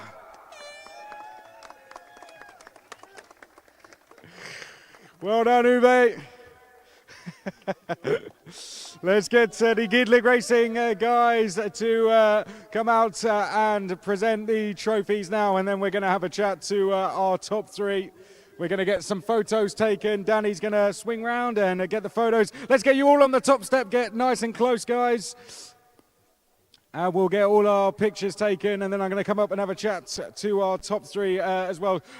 Get back on our steps, guys. I'm just going to come and chat to Uwe again very quick. Oh, Uwe, you look very, very happy to take the win there. And plenty of people down here supporting as well. I mean, how does it feel to take the win? I win the race, and that's the important thing. And also my team, I love my team. There's great guys over there. You see them. They are also luckier like me. Thank you. Are we going to add to it later on now? Yes, later. Later you can me still viele answers, great questions. Good stuff. Second place, Kenneth Heyer. Kenneth, great drive, second place, a podium in the back. Yeah, I put him in the back, but after the third safety car, I did not bring the temperature in the tires, so I was fighting towards rail for the last two corners, but it was not possible to hold them. A few safety cars throughout the race as well, made it a bit of a tricky one. Yeah, it was a very tricky race, too much incidents at the end for sure, but the track is amazing in red or in dry conditions. It makes so much fun. It was pure fun today. But nevertheless, good points for the championship. Yeah, good points for the championship, that's true. Well done to Kenneth, and a very quick chat to Tor. Don't run off. Tor, we'll come and chat to you next. Yes. Podium, great stuff. Thank you great to get a podium trophy. Good way to start the season. Yeah, it's fantastic. The team at Pelin was amazing, and crazy race, right? Up, down, safety cars, some tours of the track unintentionally, and but otherwise was fantastic. Good racing. Good racing. I mean, mentally, how hard is it to stay focused during a race like that? It is hard because you sort of relax the safety car and to save your energy, but then also you have to instantaneously get back up to race pace. Look very, very tricky, but you guys put on a great show. Give them one more round of applause, our top three. Let's make some noise. There we go. Great stuff. Your top three in the GT3 class for the second sprint race. Well done, guys. We will see you later on, I'm sure.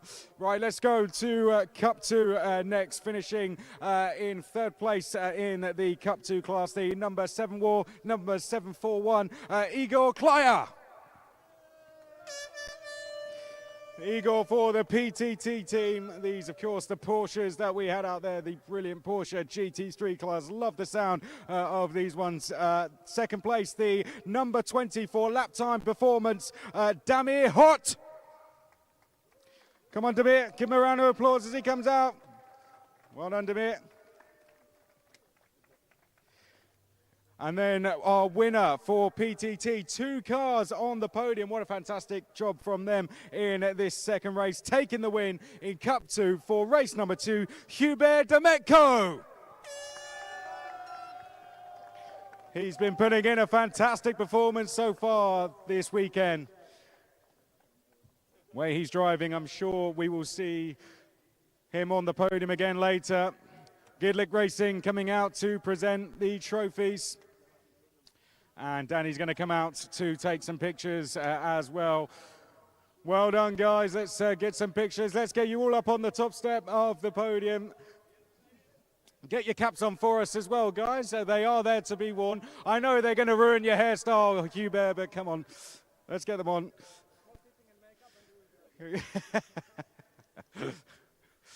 Emilio can help with that, I'm sure. Yeah. All right, here we go. Hold the trophies up for us as well, guys. There we go. Okay, I'm going to come up and speak to our class winner, Hubert. Yeah, we're going to come and speak to you, Hubert. Fantastic performance out there from your point of view. Just talk us a little bit through the race and where you think you got that one won. Sorry, can you repeat? I tell you what, tell us how it feels, because it looks like it was a lot on you in that race. Yes, that was a lot, but the key point is to stay calm on the first lap, because that's the race forms, and I did a good job with my head today, and it helped me to stay in the line. So, yeah, but again, very tough conditions, very tough. And obviously you had to do a reset as well. I mean, how difficult was that, having to come back in and just reset and get back out there again? A lot of support from the team, I imagine. Yes, of course, but my team is the best. Also, my teammate Igor, yeah, they helped me a lot. Also, my coach, engineer, yeah, thank you. Good stuff. Let's give them all a round of applause. They are your top three in Cup 2. Well done, guys, as they leave the podium. Well done to all of them. Okay, now we're going to now we're going to get our top winners out, shall I say, in Cup 1 and Cup 4. So let's start with our winner in the Cup 4. We've seen him out here on the podium already. He was the overall winner yesterday. Here he comes out onto the podium. Adrian Lewandowski. In fact, is he not here? It was his father, actually, wasn't it, who won yesterday? Adrian Lewandowski, not here, unfortunately, but both of them are going to be out yesterday. His father having a fantastic performance yesterday. Let's see how they do later. The GT3 Poland team and our Cup 1 winners was AF Corsa, John Dillon. We've had John out here already. Here he comes again. Well done to John. Can we have a round of applause for John Dillon, please? You can go on the top step because you are the winner. And let's get the trophy presented, please. Danny's going to come in.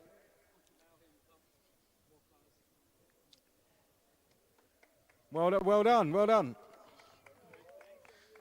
Let's have a chat, John. Let's have a chat. I mean, how are the conditions today in comparison to yesterday for those watching on the stream at home? When we started the race, I was looking around and it was a lot more greasy. It wasn't as wet as yesterday. So actually the conditions were slightly better. The start wasn't good, as we know. I got up to third, and I think I had less grip today for some reason. I think the reason may have been I got tagged at the start, and I think the front of the car, the toe, slightly went out. So I pushed hard in the race. Obviously we had a couple of safety cars. And I think I just then dialed in to keep it smooth, keep it on the track and just bring it home, because every time I pushed, I just couldn't get what I needed to get out of the car. Expectations going into later now? Yeah, I think it's going to be good. I've got a very good coach, Matt Griffin. My team is exceptional, AF Corsa. My engineer, Christoph, my mechanic, Franco. I think we're going to do well in this endurance race. Yeah, it must be great working with the AF Corsa team. Of course, everyone will know them from doing great things in things like 24-hour Le Mans. You must feel in a great place working with them. Oh, brilliant place. They can just turn things on, when you're feeling down the odd day. They give you a pep talk and it just brings you back. Look forward to seeing what you can do later and in the series in general. Thank you very much. Well done for today as well. Cup 1 winner there, John Dillon. Congratulations. I think we're going to hand back up to, thank you very much, guys. I hope you guys enjoyed that one. We'll leave you to enjoy the pit lane. I think I'm going to stand on the top step. Do you want to get on as well? Johnny, come on the top step. There we go. You can get on. I'll tell you what, I'll stand on the third step. How about that? We're going to, I think, hand back up to Adam Weller now, and then me and Johnny are going to run down to the pit lane. I can see Ryan is down there looking at me, and hopefully we're going to go and speak to some drivers, maybe some of the people in pit lane, have a look at some of the cars up nice and close as well. But in the meantime, we're going to hand back to Adam Weller in commentary. So then the GT Winter Series race number 2 is in the books. And take a deep breath, because what a race that was.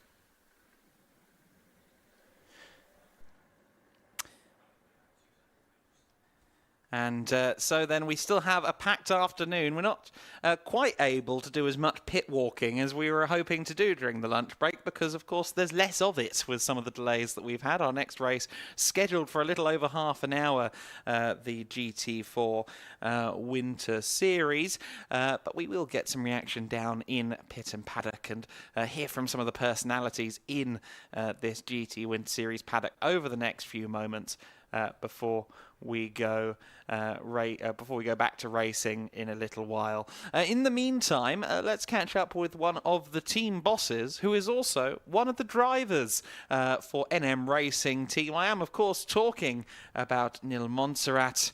Let's go down to him and hear what he's making of Estoril and the GT4 Winter Series. So then, here in the GT4 Winter Series, sometimes the boss man is also the driver, and that's exactly what we've got here with Nil Montserrat for the NM Racing Team Mercedes crew.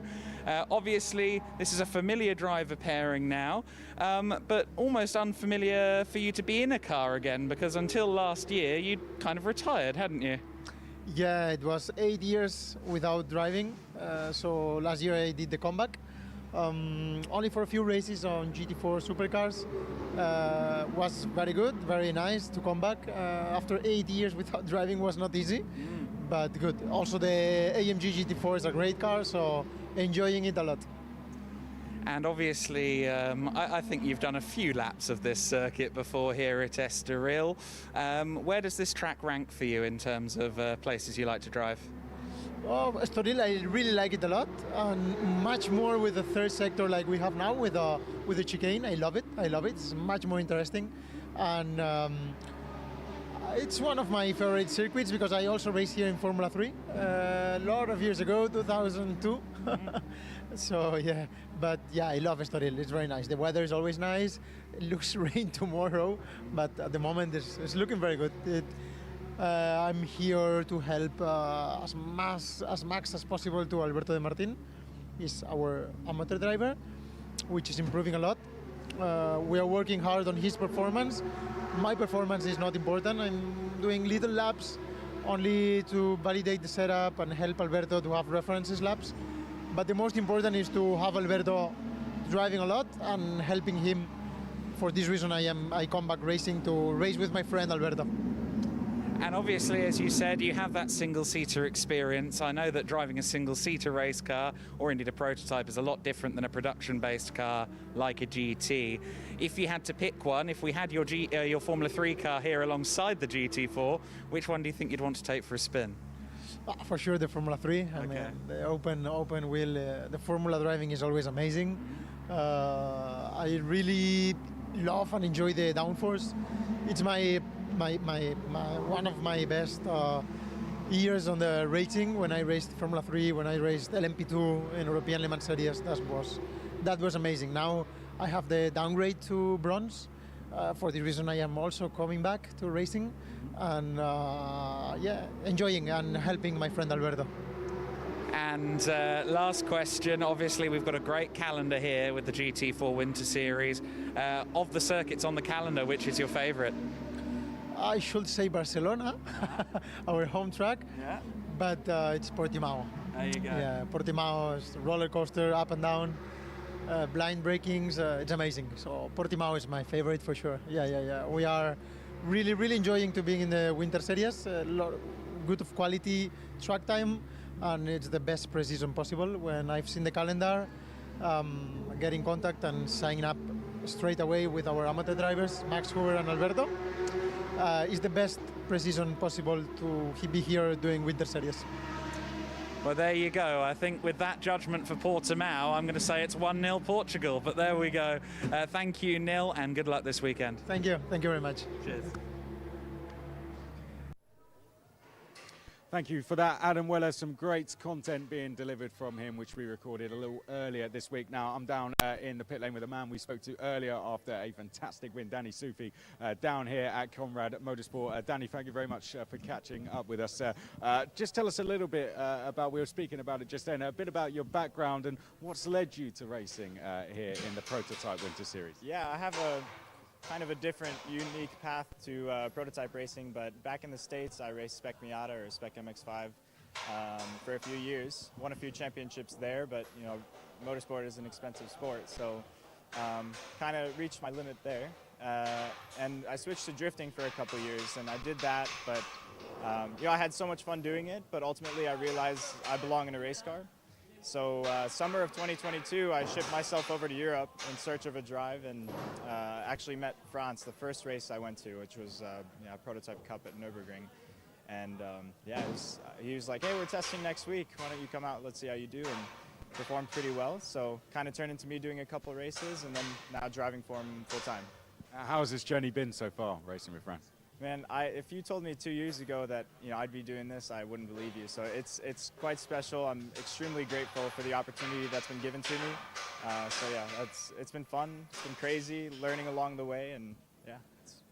I'm sure this is just the start of an exciting season for you and the exciting journey as well. I'm sure a lot of the people down this pit lane and in this crowd have come to see these LMP3 cars. Would you mind just taking us round the LMP3 car, maybe showing us inside the cockpit, because when you look at them, they're very, very exciting things. So let's, Johnny, you can come in and have a look. Maybe show us a little bit about what it's like inside. Yeah, so I mean, it looks a little bit intimidating with all the buttons and stuff, but it's quite simple. Pretty much everything that's within that's important is within reach with your fingers, and then anything else that's not as important is on that side panel over there. The two main toggle switches in the middle is one for throttle map, the other one is for traction control. And generally, we run throttle map 1, and then on TC off. It's usually the quickest. And then we've got our flash button on the top right, then pit limiter, start button, and on the left side, radio page, so we can scroll through the pages, look at different information, and then lastly, a neutral button. Off to the left, we have just all of our auxiliary buttons, so lights, rain light, anything else that, not super important. But yeah, it's very quite special car. Like, it's almost like a formula car position mixed with a GT. So we're laying down quite a bit, and as you can see, like it's, our legs go way higher. But yeah, it's quite tight in there, but you can see a little bit. Yeah, and the view you get, I guess, from there, in terms of your references, you don't really see a huge amount. I guess it is like a single-seater, isn't it? For sure, absolutely. I mean, my first race, which was in a different chassis, like you could really only see forwards, and the side mirrors didn't work as good. With the Ligier, the side mirrors are way better, so you can see quite a bit more. Up top, we also have like a camera with the rear view, so we have that's all the way up there. You might not be able to see it, but it's that's just over to the far left. You might be able to see. That's it. If you have a look. If you have a look there, you can see that's the camera in the middle, isn't it?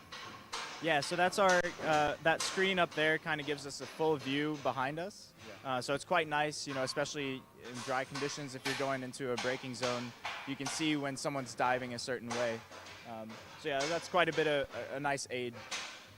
That's absolutely fantastic stuff. And yeah, I mean, I guess it is a little bit like the single seater. What about when it rains? How's the visibility then? Far worse, far worse. I mean, even seeing in front of you is quite bad. With these aero cars, they have such a great vacuum, so they throw so much water, what we call spray. So the spray is quite bad, especially when the conditions are this tricky. That's just something you kind of have to manage and use other reference points. So most of the time, you're looking with your peripherals out the side and just looking for references to gauge where you are. And Franz is, I understand, Franz is here, isn't he? Would you mind introducing us to Franz, Conrad, very, very quickly? I mean, as someone I'm lucky enough to commentate on Le Mans, so I've always wanted to personally meet Franz, and I'm sure people at home would love to meet him as well. Thank you very much, Danny, as well. Franz, lovely to thank you very much, Danny Sufi, as well. Congratulations. Franz, great to meet you. Would you mind just have a couple of questions, if you wouldn't mind? It's great to meet you, first of all, and fantastic job you're doing with the team. How impressed have you been with what you've seen of Danny Sufi so far this weekend? Yeah, it was a bad day, the first race, and the problem is he's a young kid and he wants to win the race in the first lap. So this is the problem, and that I must learn a lot more. Yeah, it was a shame. We work hard. Yeah, we get the car good running. So it's the first time normally, or the second time we run with the Lishi, and it's a different car like the Ginetta. Yeah, we improve a lot, and yeah, yesterday was a bad situation, big damage. All boys work very hard. We stripped down the spare car. We had not enough spares, and today he win the race, so it's okay. So the minus, he get back to the plus in a moment, or on zero, let's say, and then we see. And you've worked with some fantastic drivers over the years, been on the podium yourself at Le Mans. How is it working with some of the younger drivers now, like Danny? Yeah, very hard time. It's not so easy. They not listen so much. This is the problem. What about the Estoril circuit? Is it one you enjoy coming to? Oh, fantastic. I like them. I won a couple of races here in the old days with the GD, with the Porsches. We've been here with the first LMP3 when we bought one, I think was in 21 with the Ginetta. I did the race here by myself. I like it. The circuit is fantastic. It's a shame they don't do more races here.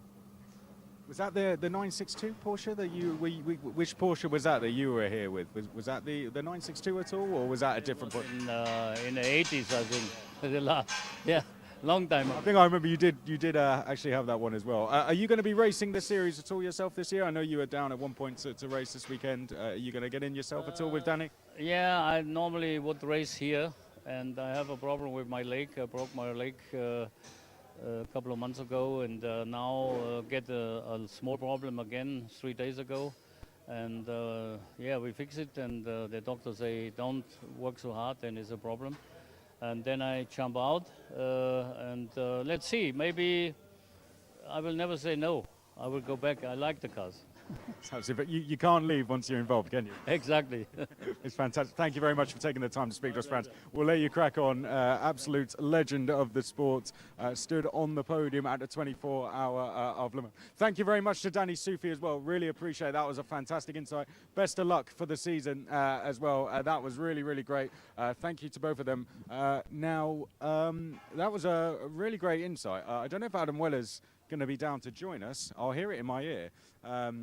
But I do know Adam was maybe going to come down and join us at some point, but we are on a slight delay because of that red flag we had earlier. So this meant that this feature, in terms of us going down the pit lane, is slightly running behind. As you can see, the pit lane is now closing up, and Johnny, down the end, you'll see cars are actually starting to line up. One of the drivers we actually have here this weekend is FIA Formula 3 driver Roberto Faria. Raced in the series last year with PHM Racing by Charouz. We spoke to him on the grid earlier, but a little earlier this week, Adam Weller spoke to him. So before we get into the next race, let's go and hear what he had to say when he caught up with our commentator, Adam Weller. Very excited to be joined here by Roberto Faria, a name you probably know from the world of single-seater racing, but this weekend he has a roof over his head. Roberto, I know this isn't your first time in a GT car, but how are you finding the experience moving over to tin tops? Yeah, it's very different. Everything from braking, all the car feels soft and moving right now, and everything that's going on. And also, that's my first time in this track with this configuration. Yeah. Today is my first time driving the Aston. So last year I did one race with the Mercedes, and then we had problems. We couldn't do a second race. So I learned a bit, but let's see how we do this weekend. The level is quite high, so I'm quite excited to join the race. And so your recent experience in GT cars, is this a clue to people as to kind of what you're doing next, or will we see you in a single-seater again? Yeah, it's probably single-seaters. It's like the path is really hard, and let's say the budget is not that stretched to continue single-seaters. So we hope to move for Aston, but I have good news to come to this year, so we still have some announcements to make. So I think it's going to be exciting. Okay, very good. And obviously, as a young driver, I imagine you look at the current scene at Le Mans, in the World Endurance Championship, GT World Challenge. There's a lot of opportunity there, isn't it, for a young professional driver in GTs or in hypercars? Yes, now the whole world of racing is getting bigger and bigger, more fans are watching. So there are many opportunities. And yeah, I just hope to make maybe one day be a professional in Le Mans, let's see. But yeah, there are many opportunities, and yeah, let's see how we go this year, my first year in GTs. And it's quite exciting. The race is way easier to follow because we don't have as much dirt air as the single-seaters. So the racing is a bit more close. But yeah, let's see how it's gonna be. And obviously, Formula 3 and championships like that tend to stick to circuits that are on the F1 calendar. Looking at the circuits in Europe, I know you're based in the UK. Which circuits in Europe are you most excited to try that you haven't got the chance to yet? I mean, there are like so many. Even Le Mans, I've never been there because I've raced testing Paul Ricard, but never raced in Le Mans, and I think it's a really cool track to race on. So yeah, that one I'm excited to. Okay, well that is one of the best options he could probably choose. We're delighted to have Roberto with us.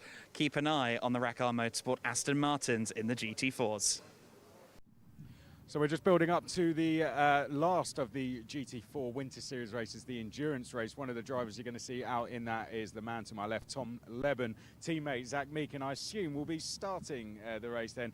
Tom, you'll know if you're a single-seater fan, raced in the Formula Regional European Championship by Alpine last year, raced in GB3 before that with your team, Elite Motorsport. So good to be back with them, as you said on the podium earlier. How is it being back with the team? Yeah, it's good, really enjoying it. Obviously getting back in the groove, it's always difficult when you change team, but yeah, as a general, it's been pretty good so far. And a new circuit for you, Estoril. I mean, it's not really one that single-seaters come to too much, to be fair. Yeah, I've been here once before in a test in 2021 in a single-seater, so it's completely different. It wasn't wet, it was dry. Whether it helps a bit, maybe, but I'd be surprised. Talk us a little bit around the circuit. Which parts do you enjoy the most? Myself, I like the last sector with the twisty chicane. Our car seems to suit that sector as well, definitely. But general tracks in Europe are always mega. Quickly, rain's not coming down now anymore. What do we think for this race now? Do we think it's going to dry up during this race? You know, conditions out there, it is still wet looking down on pit lane, but do we think tyre changes could happen in this one? It's difficult because with a tyre change, we can't do it in our mandatory pit stop. So if you start on wets and it doesn't rain, there's not going to be much left of them at the end. So I think there'll be a 50-50 split with slicks and hope it doesn't rain, and wets and hope it does, really. Have you made your minds up yet? No comment. I think this makes this grid walk even more interesting. And Adam, I promise you, I'll be looking at all the tyres as we go out. I'm going to ask him as we go back to you now. Thank you very much, Chris. Amusing. No comment. Always wheel that one out when it always fails. Tom Leben there talking to Chris McCarthy then. The GT4 Winter Series then is rapidly becoming our focus as we go into the afternoon and the final 3 races of our weekend. So then, the Circuito Estoril, still missing those mountains, of course, in the back of shot, which, again, always implies that there is still weather in the vicinity. So we do have to be aware of that. As Chris was alluding to, it could become dry. And, well, we'll see if it does become dry. Will we see slicks in this race? I don't think we'll see them off the start. But there's only one way to find out what happens next, and that's by going racing. The GT4 Winter Series is coming up now.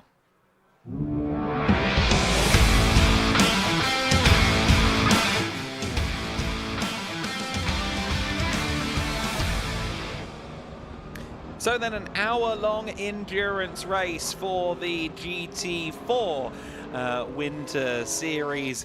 It's going to be a deeply compelling race. We've seen some of the best racing of the weekend thus far from the two sprints in the GT4 classes. And we'll have to see how this one goes. There is obviously the added dynamic now of the Pro-Am cars actually kind of showing their Pro-Am nature. You will, of course, have some drivers quicker than others, the likes of Neil Montserrat, who we spoke to a few moments ago, or at least we showed you us speaking to him a few moments ago. He is a very fast driver and a driver with a lot of experience here at the Circuito Estoril. So, for instance, once he's in the car, we can expect it to go a little bit faster than it would with Alberto Di Martin, his teammate at the wheel.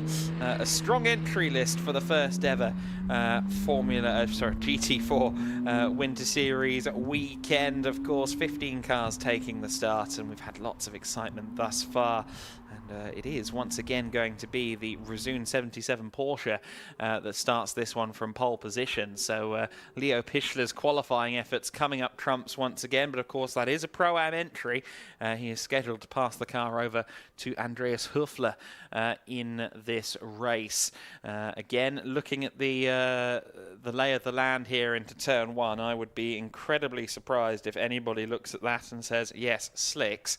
But in half an hour, maybe a little bit more when the pit window is open, I could maybe see it drying out enough if the weather stays away from us. That is a very interesting talking point. We'll see if anyone has been brave enough to bolt slicks onto it. I somehow doubt it, but Chris McCarthy will be keeping his eye on proceedings. He's on the grid.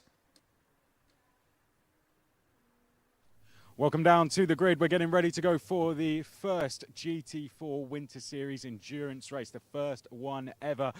First of all, we wanted to give you a look down at what the drivers are going to be facing as they roll down towards turn one here at the Estoril circuit. Don't be shy to get down. Johnny, you can see that's the view the pole sitter is going to be looking at as he goes down towards the first corner. You can see fairly blind as they go down towards the braking zone, but then all of a sudden the gravel trap is facing you. If you go too late on the brakes, slightly too deep, so you'll find yourself in the gravel trap and the next hour of your race will be gone. But you can see just how tight the apex is. The corner comes straight back at you, so that's why it is a corner where you can make some places if you are brave enough, but a tight entry into there. You cannot see the apex at all from this angle, so that is a look, and you can just see the elevation from here. So great to get a look at that. Big thanks to Johnny behind the camera for getting down and showing us that one. Right, let's go and speak to some drivers. It's Resoon More Than Racing who are going to be on pole position for this one. Let's get in and speak to some drivers. I'm going to see if I can jump in and have a chat to our driver on pole position. Pole position for this one, is it Andreas or is it Leo? Leo's going to be on pole position. Leo, well, we spoke to you earlier after a very good race. Confident we can follow that up now? Yeah, hopefully this race will end the same as the other one. We will give everything and let's see. Well, conditions, obviously, it's not raining now. Do we think that's going to change how you approach this?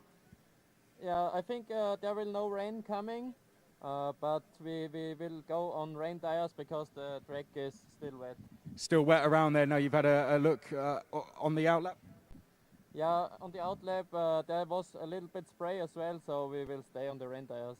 Thank you very much for the insight, Leo. So they're on wet tyres. Let's go around here. Johnny, come around here. You can see Elite Motorsport are on the slick tyres, so you can have a look there. So that's going to be a really interesting strategy. We're going to see if we can speak to Zach Meek, and if he opens up the door for us, that would be really, thank you very much, Jody. Okay, let's have a chat to Zach. So Zach, a man alongside you on wet tyres, you're on slick tyres. How's it feeling out there? Well, it's going to be quite interesting, so just see how everything progresses, and hopefully we can survive until the slicks come on, and then we'll be off. Is it just going to be a case of, as we were hearing to you, building tyre temperature, being patient, might drop back some places, but going to come to you later on? It's a long race. Yeah, it's an endurance race. Anything can happen over the hour, and as I've done from British GT, anything can change, all the track conditions can change. This basically is like Alton Park, the first round. where the Mustangs made a good call and weighed slicks and they ended up winning. So let's hope we can reenact that. This is when being a British racing driver is pretty good. Yeah, it is. We love the wet. Good stuff. And when you have two British drivers, it is even better. Right, let's have a walk down. We'll exit at the back. So we've got two more British drivers here because we want to just look at tyres now. We don't have time to speak to more drivers. Wet and wet there, Adam Weller. We're going to have two more wet tyres here after this. So we've got wet tyres on the third row as well. I think it's only going to be Elite Motorsports, Adam, who are going to be on the slick tyres. That's a brave choice by them. We're all wets here for 110 and 110 on row number 4. Let's have a look on row number 5. Wet tyres across there for the number 5 as well, also for the 85 as well. What about as we get down to row number 6? We've got 15 and 99. Wet tyres there as well, and let's have a look at the back row. This is a good place to take a gamble. Wet tyres there as well. So Elite Motorsport, British team with two British drivers on the front. Tom Levin and Zach Meakin, they've gambled on slick tyres. Adam, that's going to make this one very, very interesting. We're going to take a very quick ad break and then we're going to go up to you. I'm sure he's very excited for this one, as am I. I'm sure you are at home as well. Let's go racing.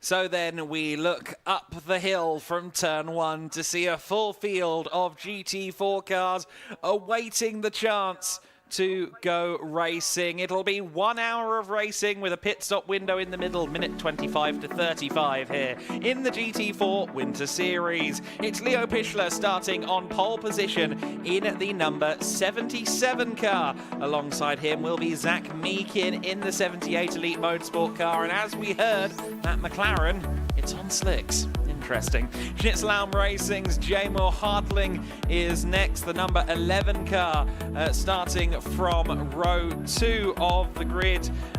Row 2 alongside Mikey Porter. Mikey Porter for Fassetti Motorsport, looking to maybe try and get race win number 2 in the team's very short racing history. 5th place is Matthew Martins in the Hakar Motorsport number 9 car. So Matthew Martins is starting that car. He'll of course hand over to former F3 ace Roberto Faria. Next up, the number 24 Pro-Am car. This is of course Ivan Ekelchik taking the start for Vimmer's Motorsport, and we understand it is going to be Igor Kitchen who takes over, although I do have it the other way on my documentation, so we'll see what happens there. Row 4 of the grid, Enrico Förderer and Mikael Sander. They are both in the Cayman Trophy class, not quite GT4 spec, but pretty close.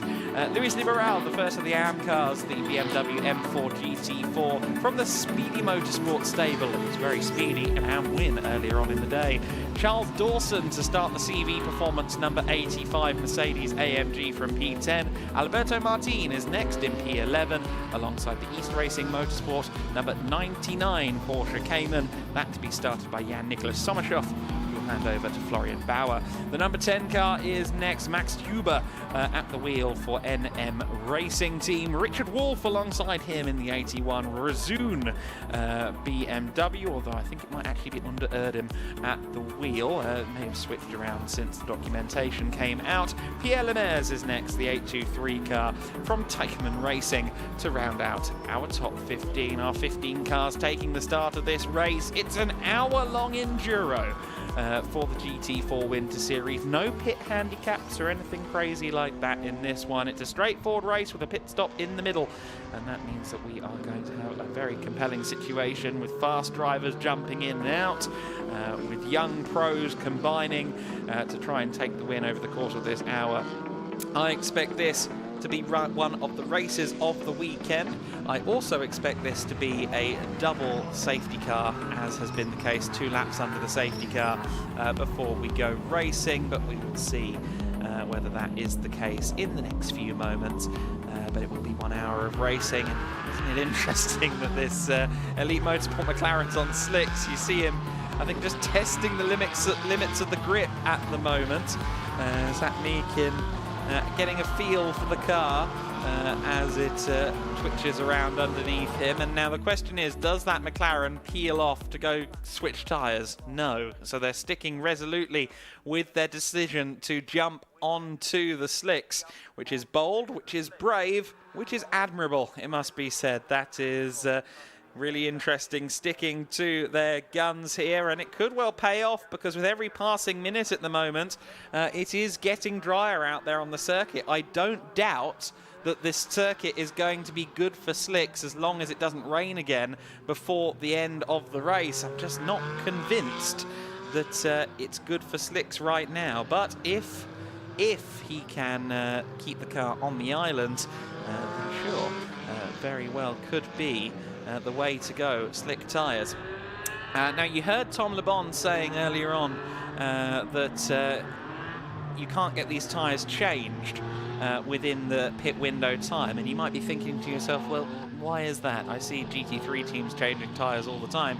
Well, that's just it. The GT4 cars are inherently slower to change their tyres. GT3 cars have centre lock wheels. There's one big stud in the middle of the tyre, which means you just get the wheel gun on, one fell swoop, the tyre is off. However, with these cars, they are 5 studs. 5 stud tyres, so that means, or 5 stud wheels, that means that it takes a lot longer to get them off the car. These teams not necessarily equipped for tyre changes here either, so this is the situation that they're in. If they do have to change tyres during this race, it is going to be a lengthy process. So that's why the teams want to avoid it if they can. So maybe Elite Motorsport are taking the bitter pill now of being on the what may be the wrong tyre in order to not have to change tyres at the stop if it stays dry. That might be the thinking, because certainly as you see the spray coming off the cars, it's not dry tyre weather right now, but it could well be later on. And teams that change onto slicks from the wets, and that's everybody else, would lose a lot of time if it does indeed dry out. So I think that's Elite Motorsport's strategy. Incidentally, the minimum pit stop here, it's dependent on the length of the pit lane, the length of the mandatory stop. Here at the Circuito do Estoril, the pit stop is 86 seconds, so it's an 86-second mandatory pit stop. That is timed from pit in to pit out, so 86 seconds from in to out of the pit lane. So not too long, again, probably not long enough to change 4 tyres on a GT4 car. So I think that's Elite Motorsport's thinking. Let's see what happens then, because we are going to go racing now for 1 hour. It is Leo Pichler who will be starting the Resoon Racing number 77. Alongside him will be Zach Meakin in the slick shod McLaren Artura GT4. Behind them, the Schnitzelalm Racing number 11 car of Jamo Hartling, and for Forseti Motorsports, Mikey Porter. Although Mikey Porter scheduled to be after Jamie Day. We'll see who's driving that car. We're on board with the number 9, Matthew Martins, as we go racing for 1 hour in the GT4 Winter Series. It's Leo Pichler that goes defensive to the inside line. Zach Meakin exactly where he doesn't need to be on the slick tyres, in amongst the cars in the wet. He needs to try and keep the traction, and look at that start from the Forseti Motorsport team. Mikey Porter, I believe it is, although my documentation suggests Jamie Day. Whoever it is at the wheel, it is a very good start for Forseti Motorsport. Now, these teams do have to declare their starting driver before they get into this race, and I have it down as Jamie Day from the officials. So we'll have to see whether it is Mikey or Jamie, but whoever it is that took the start, They absolutely aced it at Forsetti Motorsport, because it is a race lead now for Forsetti Motorsport.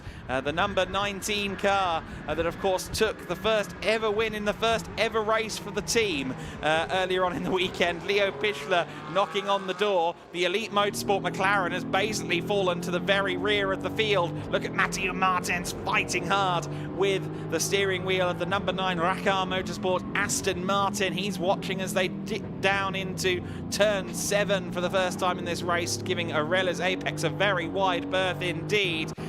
All of these cars very tricky in these cold tyres, wet weather conditions. It's hard going at the moment for all of these competitors. The top 4 going through Gancho this time, and it is the number 19 Forsetti car that leads the way. The Forsetti Motorsport team will be cheering on. Of course, it was Jamie Day that took the win for Forsetti in race 1 of the GT4 Winter Series this weekend. And now Leo Pichler is all over the back of the Forsetti machine, side by side as they run down the straight, and it is Jamie Day at the wheel as anticipated. So Jamie Day now losing out to Leo Pichler. Pichler through into the lead, or is he? Because Jamie Day has the traction on the outside line. Jamie Day retains the lead. So Forsetti Motorsport will be cheering their man on. Jamie Day, who started from the second row of the grid, managed to scythe up to the lead early doors and is doing a very, very good job indeed of piloting this Aston Martin Vantage GT4, a car he is very familiar with indeed. You'll be unsurprised to hear that Tom Leben is at the very back of the order in the McLaren Artura. The safety car has come out. The safety car has come out. I'm not sure quite why. Although Ivan Ekelchik, yes, it's Ivan Ekelchik. Unfortunately, the 24 car is stopped. This is at the exit of turn 4 Curva VIP, and you can see that the grass has been churned up there as he has found the inside of the corner. In a spin then on the first lap, unfortunately, is... well, who was it supposed to be? Ivan Ekelchik, and I'm pretty sure that was him in the car. The timing screens say Igor Kichin, but I think it may well have been the other driver, Ivan Ekelchik at the wheel, but I'm not sure. Nonetheless, we can say with certainty that that car is the cause of the safety car. In fact, it will be Igor Kichin at the wheel. So it was Igor Kichin, I think, who was on board there. Igor Kichin, in his first weekend of racing ever in a car, he is a karting graduate who's done some F4 testing, and when I say some, I mean 2 days. And he's come into GT4 this weekend and obviously struggled a little bit there in the early going. Now, if this does benefit anyone, it would be Elite Motorsport, because again, if their long game strategy is to be on slicks when it is time for slicks, well, at the moment they're not losing time to the field around them. So this could be a great opportunity now for Zach Meekin and Elite Motorsport to not lose time while they are on the slick tyres. Again, it is right on that bubble at the moment. I think T-minus 15 minutes of dry weather and cars circulating, and this might well be a circuit just about ready for some to try slicks and succeed at going faster. Right now, those that are on slicks, and there's only one on slicks, are struggling. That, of course, being the McLaren Artura of Zach Meekin, who dropped from second to last on that first lap. But I do think it could pendulum swing in their favour before the end of this race. You saw there the number 24 car then being pulled in, unfortunately. We won't get any more pictures from that onboard within this race, unfortunately. But Vimavert Motorsport will rally and come back again in the next event at Portimao in a week's time. Great to have, I think, a drone shot. Nice to have the drone up there now that the weather is improving, and you can see the evidence of exactly what happened clear as day when you have wet grass. Safety car is in this lap. So safety car in this lap, and that means that we will go racing again very, very soon indeed. So then, let's see how that McLaren does. That's really the story of the race right now. What is Zach Meekin's fortune going to be under racing conditions on these slick tyres? The moment he starts lapping quicker, the fingernails will be bitten across the rest of the paddock as they try to figure out their next move. If he starts going quicker than the wet shod cars, then it's going to be all systems go, all stations panic in the pit lane. Jamie Day it is then in the lead of the race for Forseti Motorsport for the second time this weekend. The brand new team finds itself at the sharp end of the order, leading the pro class. Of course, he will hand over to young Mikey Porter later on in this race. The pit window from minute 25 to minute 35 over the course of this hour-long race.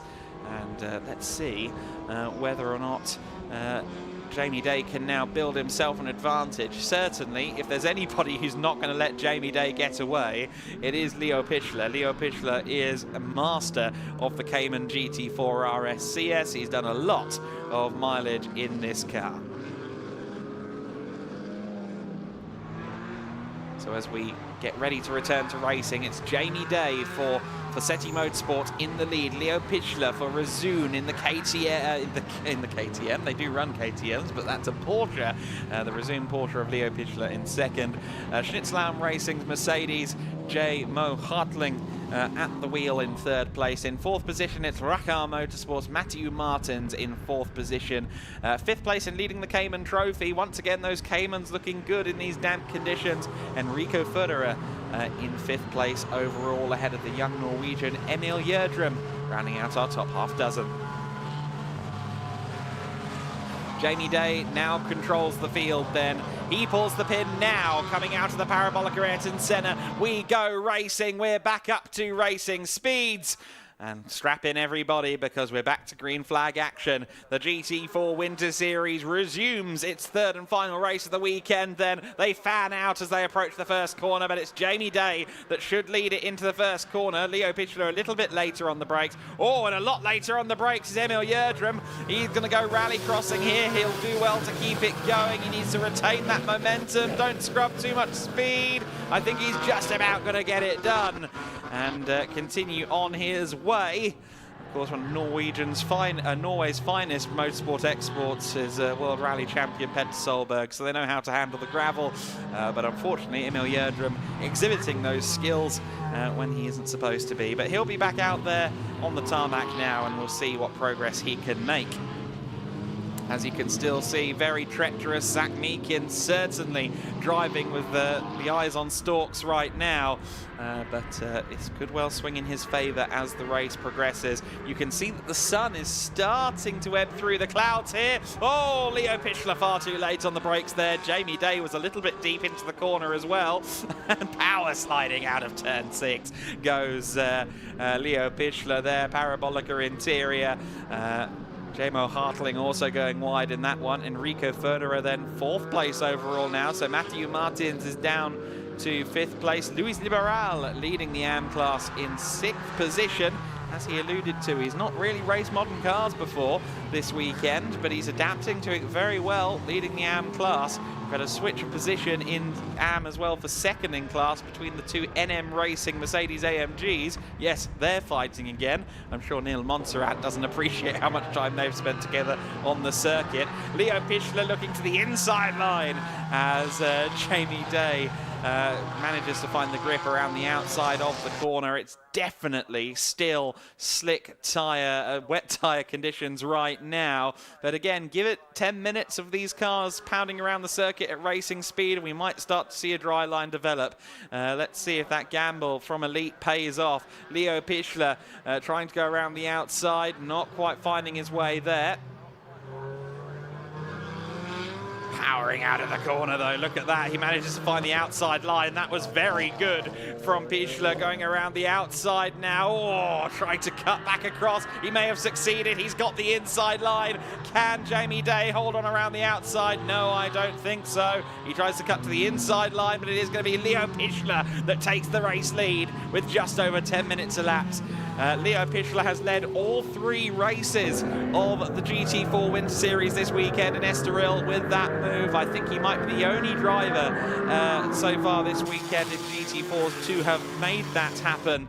And very good driving there from Leo Pichler. Of course, he will hand over later on to Andreas Höfler. And let's see what Höfler can do from that lead position if Leo Pichler can retain it. We ride on board with Matthew Martins, just 2.9 seconds back from the race lead, just behind Enrico Federer in the first of the Cayman Trophy cars, running 4th overall, the 110 car of Enrico Federer. That will be handed over to Willi Kuna later on in this race. The opposite lock there as they put the power down. Everyone navigating Gancho then.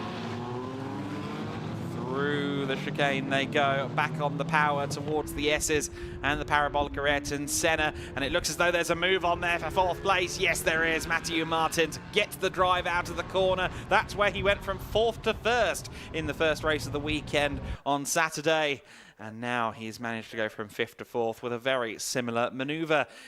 Second place under contest then, because look at the run Jamo Hartling got there out of parabolic Ayrton Senna. He's in the wheel tracks of Jamie Day. Leo Pichler is out of range at the moment. Let's see if Jamo Hartling can find a way through. Not quite yet. Jamo Hartling for Schnitzelhelm Racing just loses the rear end momentarily. Very nicely held by the number 11 driver.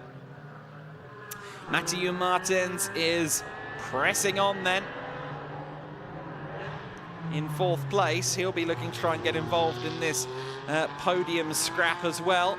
Now that he's gotten past Enrico Federer, just behind them, Luis Liberal is having to fight hard to retain the AM lead as well. Battles all through the order. There is Liberal, Max Huber behind him. But Jamie Day definitely under threat here from Jamo Hartling, who again got a great run out of turn 4. And not quite able to find a way through there. Looking to the outside line now, not able to find a way through. Jamie Day making his car as wide as humanly possible. Finds some traction around the outside though, does Jamo Hartling. He then ends up on the paint though, and he was never going to find grip and adhesion there. And battle comes down the hill as well there. You see Luis Liberal continuing to cover off Max Huber. Those 2 cars have come up on a bulletin under investigation. We'll see if that leads to anything from the stewards.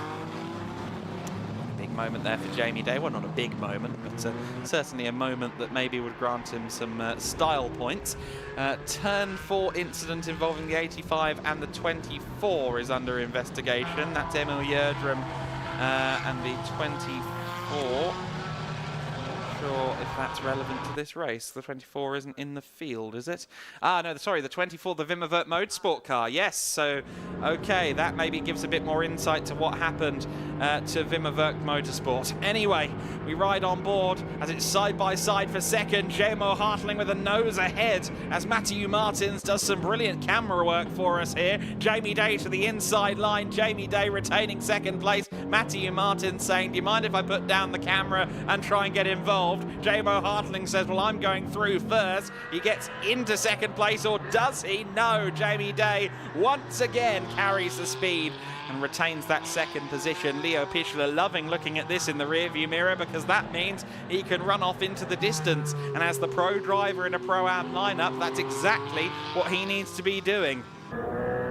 brilliant battle this for second, third, fourth, possibly even fifth overall as well. Enrico Federer there in P5, and even though he's scoring points in a different part of the championship, you guarantee that he is going to try and get involved if he can. But this is the battle for the Pro Class lead, the maximum Pro Class score as well, of course. No overall championship points scored in their respective classes. So Jamie Day is fighting for a maximum points haul here with this man, Matteo Martins, who we ride on board with.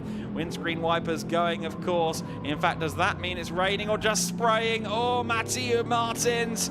Very wide there. It's a fine line between hero and zero on the outside there. Oh, to the inside potentially. Matteo Martins, no, thinks better of it going through Gaucho. This is fascinating racing here at the GT4 Winter Series. We've had brilliant action from the GT4s all weekend long. If you've got a GT4 car, why aren't you involved? Come play. And that's exactly what Matteo Martins is doing. He's got the inside line for Parabolica, Ayrton Senna. Surely that's second place. Or is Jamie Day going to sneak up the inside? I somehow doubt it. Matteo Martins is there then in P2. But where are the cars behind him? He's looking in the rearview mirror. They're both behind him. All three cars behind him. It's a 4-car pack for P2 overall in this race then. Matteo Martins up to second place. Of course, he's going to hand over the Brazilian sensation Roberto Faria after this. Jamie Day will hand over to young Mikey Porter, fresh out of the Ginetta Junior Championship over in the UK.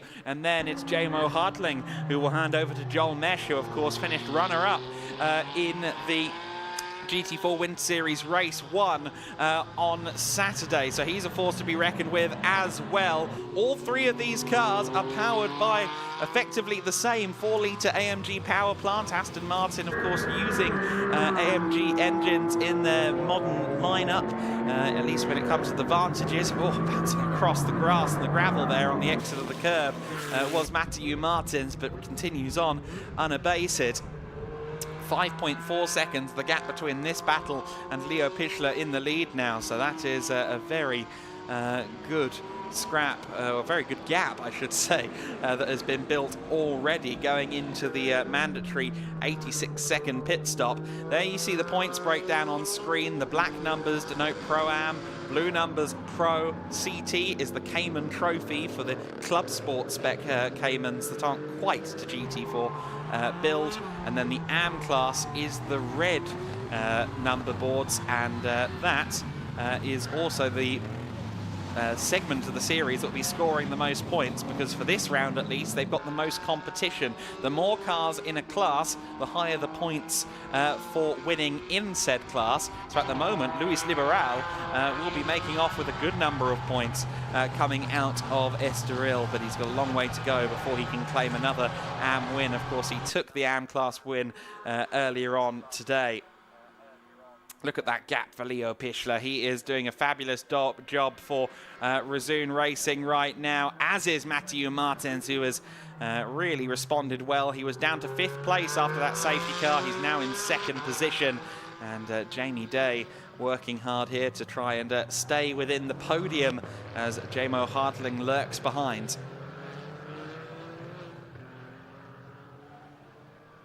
Fastest lap of the race was just set by Leo Pichler, a 2:06.27, so he really is performing at an extremely high level at the moment, setting times in the 2-minute bracket, 2:06.27. Everybody else is in the 2:02s at the absolute most. Meanwhile, a drive-through penalty has just come up, and it's for Emil Yerdrum. So the 85 CV Performance Mercedes drive-through penalty, and that is for the collision that evidently happened between himself and the Wimmerwerk Motorsport number 24 Porsche Cayman. So drive-through penalty for Emil Yerdrum. Be a disappointment for CV Performance before he hands over to Charles Dawson. Oh, a big wiggle there from Jamie Day. Progress when it comes to the Elite Motorsport car. Well, unfortunately, those slicks still aren't really doing him any favours. He's getting quicker, but his last lap time at 2:16.412, and as I just said a moment ago, the leader is brushing up to the verge of 159, so losing a lot of time right now.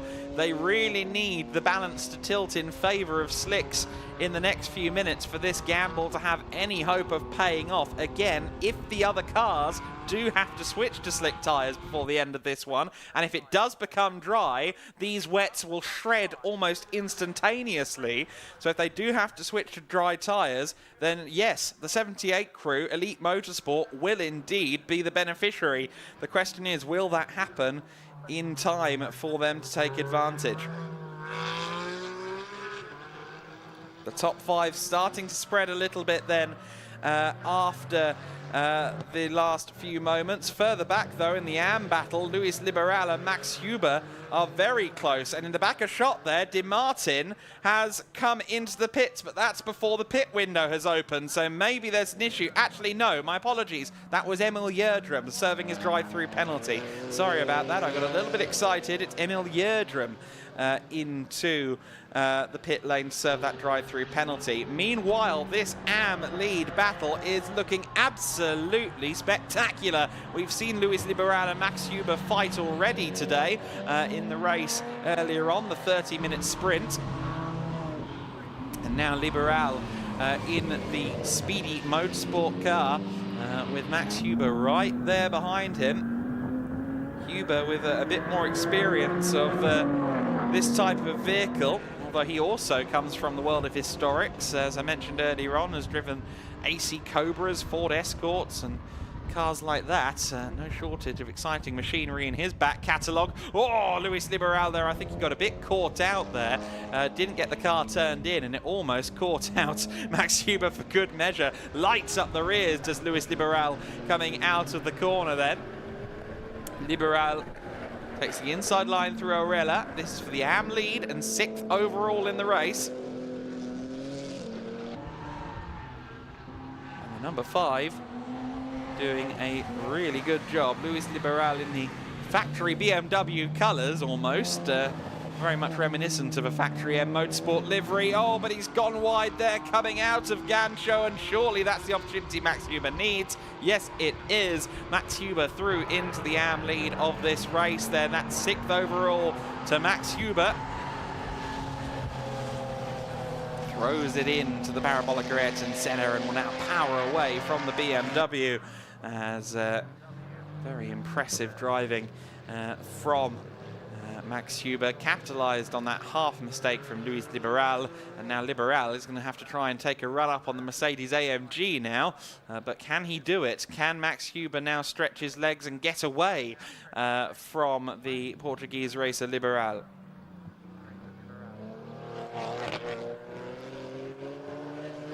Liberal, a home nation driver, he's done a lot of miles here at the Circuito do Estoril.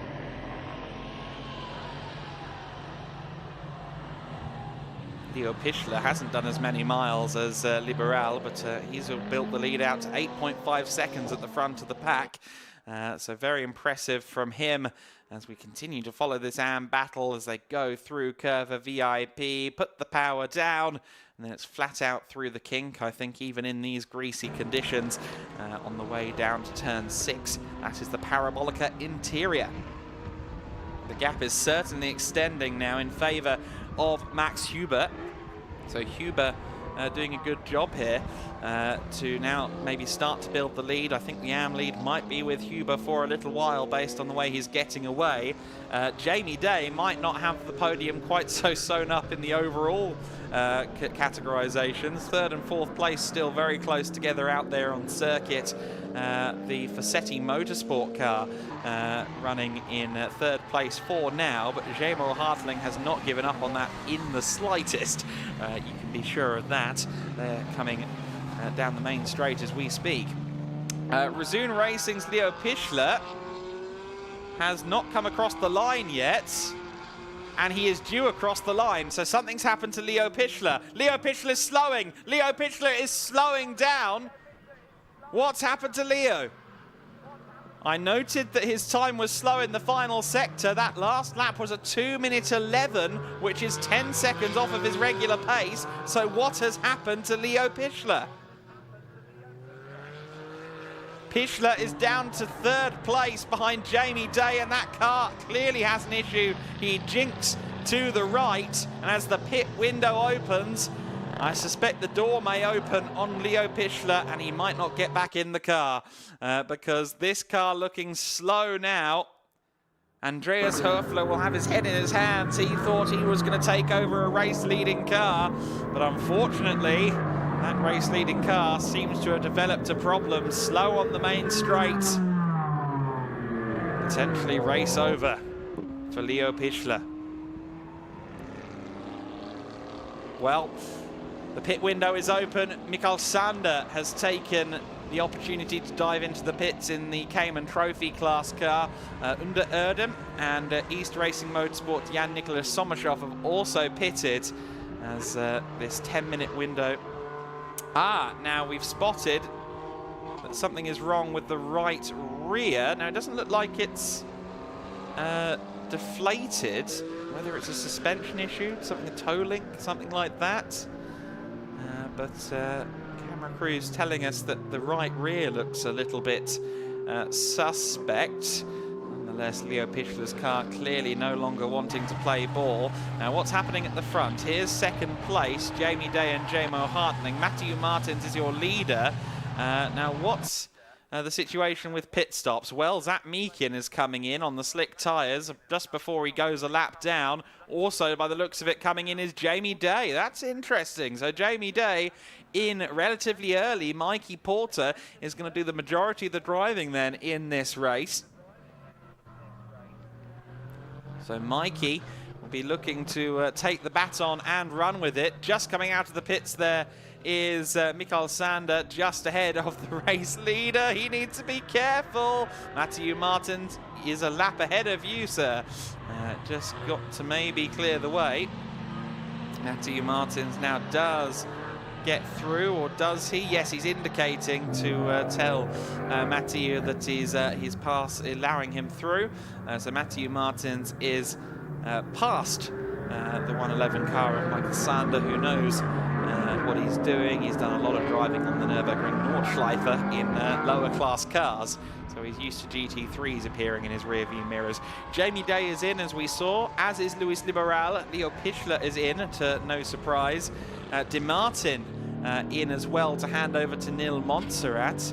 As we ride on board here with Matthew Martins. Down towards turn 7 we go then. Arella, look at him taking the middle there under braking. That's to, again, try and avoid the rubber that is laid down in dry conditions, because that is more slippery than the rest of the circuit in these wet conditions.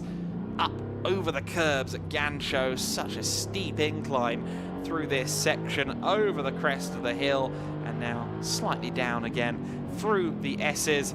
The long sweeper that is turn 13, the parabolic at Ayrton Senna. Luis Liberal's team at Speedy Motorsport checking the tyre pressures in picture. Look at Matthew Martins, though, so close to the white line on the outside of parabolic at Ayrton Senna. Looks like he's setting up for another lap, or is he peeling into the pits? No, he's not. Not on this occasion. So Roberto Faria just having to wait a little bit longer before he gets his opportunity to jump in the car. He'll be chomping at the bit, I'm sure, to get his opportunity to take this car over from a leading position. Matthew Martins, hugely experienced GT racer, at least relative to Roberto Faria, who is a newbie to tin tops. Has done 3 or 4 seasons of GT racing, and Matthew Martins has put the car in a prime position. You see there Leo Pichler team talking over the situation, but that car's not going any further, and yeah, the right rear does look like it's at a slightly faulty angle. So unfortunately that car that was leading overall, leading the Pro-Am class, potentially going no further. So then we've had pit stops for quite a few drivers here, but the top 4 yet to pit. So Matthew Martins owes us a pit stop. Jamo Hartling and Schnitzelau Racing owe us a pit stop. Enrico Federer, just behind this green and black Mercedes, owes us a pit stop. And Max Huber, the AM class leader, is also still out there on the circuit without coming into the pits just yet. Of course, we're in that interesting phase of the race now where some cars are way out of position, maybe a lap down because they have made their stop. We'll see how things fold out once we are back into the second phase of the race. Once the clock hits 25 minutes, the pit window is closed and you're not allowed to serve your pit stop after that pit window. So within the next 4 or 5 minutes, we'll have true clarity of who is where. Very fast middle sector from J-Mo Hartling. He just set the fastest middle sector of the race, a 58.893. It's definitely getting quicker out there on circuit. I'll tell you what else is getting quicker out on circuit, the Elite Motorsport McLaren. It is definitely drying. I assume the car is still on the slicks. They wouldn't have bothered to put it on the wets, I don't think. What lap are they on versus everybody else? Yet they will still be on the slicks because they have definitely not done a tyre change in that time, I don't think. But Tom Lebon, sorry, is still struggling a little bit, but it is going quicker than it has been over the last couple of laps. So let's see whether or not maybe it's coming to the slick tyres at long last. J-Mo Hartling there getting unsettled under braking for turn 4.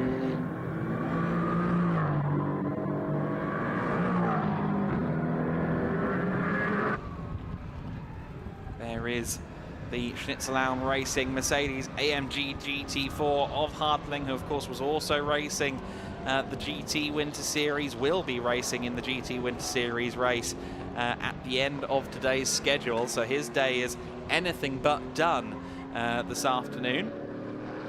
We'll be sharing with Kenneth Heyer at the end of the race. And goodness me, J-Mo Hartling really pushing on. Of course, he has to hand over this GT4 car to Joel Mesh at the end of the race.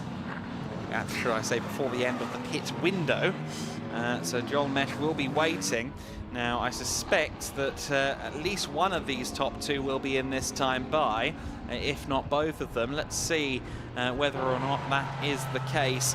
Matthew Martins around the final corner again, hugging that outside line as best he can to square up the exit of the corner, and he doesn't go to the far outside curb. That means he's pitting, and so is J-Mo Hartling. So with 2 minutes and 20 seconds of the window left to go, they have elected to make a pit stop, and that means that only third and fourth place owe us a pit stop. Enrico Federer a little way further back now. He's had some issues, I think, over the last few laps because he's rather dropped away from the top two, and he now enters the pit lane as well. So just one car that owes us a mandatory pit stop. That is Max Huber, and he will have to come in mathematically this time by. So we will have, with any luck, our fourth and final car in the top four also coming in, and then everyone will have served their mandatory pit stop. There is Luis Liberal, formerly the AM leader, of course, before Max Huber got past him. Huber, incidentally, is into the pit lane, so the top four all in the pits as anticipated. And Emil Jerdrum also in, also hadn't served the mandatory pit stop yet, of course. Was displaying as having made a pit stop, but that was because of the drive-through penalty for Emil Jerdrum earlier on. So Emil now into the pit lane and will hand over to Charles Dawson. While the leaders are in, let's see if we can find Mikey Porter, because Mikey Porter is going to come out somewhere around the number 9 and number 11 cars. This for the race lead. There's Matthew Martins exiting the pit lane. Now, where is Mikey Porter? I think Porter has just crossed the line, so Porter should be behind this man. Of course, it's no longer Matthew Martins at the wheel. It will now be Roberto Faria at the wheel. Roberto Faria is indeed going to inherit the race lead now. So Faria is leading. J-Mo Hartling just behind in second place. There is, oh sorry, it's no longer J-Mo either, of course. It's Joel Mesh, but the timing screen is taking a while to update. And there is Mikey Porter in third place. So your top three all in shot, not just overall, but also in the pro race here. That is your top three as it stands. So as of now, it's looking like a an all-pro podium here, unless we get a late rally from somebody else, or indeed if there are any misfortunes. Now let's keep an eye on Roberto Faria's progress, because we know Faria is a very fast driver and has already done a couple of races here in GT cars prior. Oh, goodness me, that was a corner cut and a half. And he also raced here at Estoril in the Iberian Supercars a few months ago, albeit without this Gancho chicane. You might have heard him mention earlier on when we were listening to an interview with him that he was driving around here, but not with the chicane. They used the traditional former Grand Prix layouts as opposed to the chicaned layout that has been around for 30 years at this point. Quite a unique feature for the Iberian Supercars, but Roberto Faria finally getting to try the Gancho chicane, that swing uphill left and right at the end of the lap. Top three then, all coming across the line. The gap between the top three is 5.3 seconds. Mikey Porter has just set the fastest lap of the race, a 2-minute 0.517.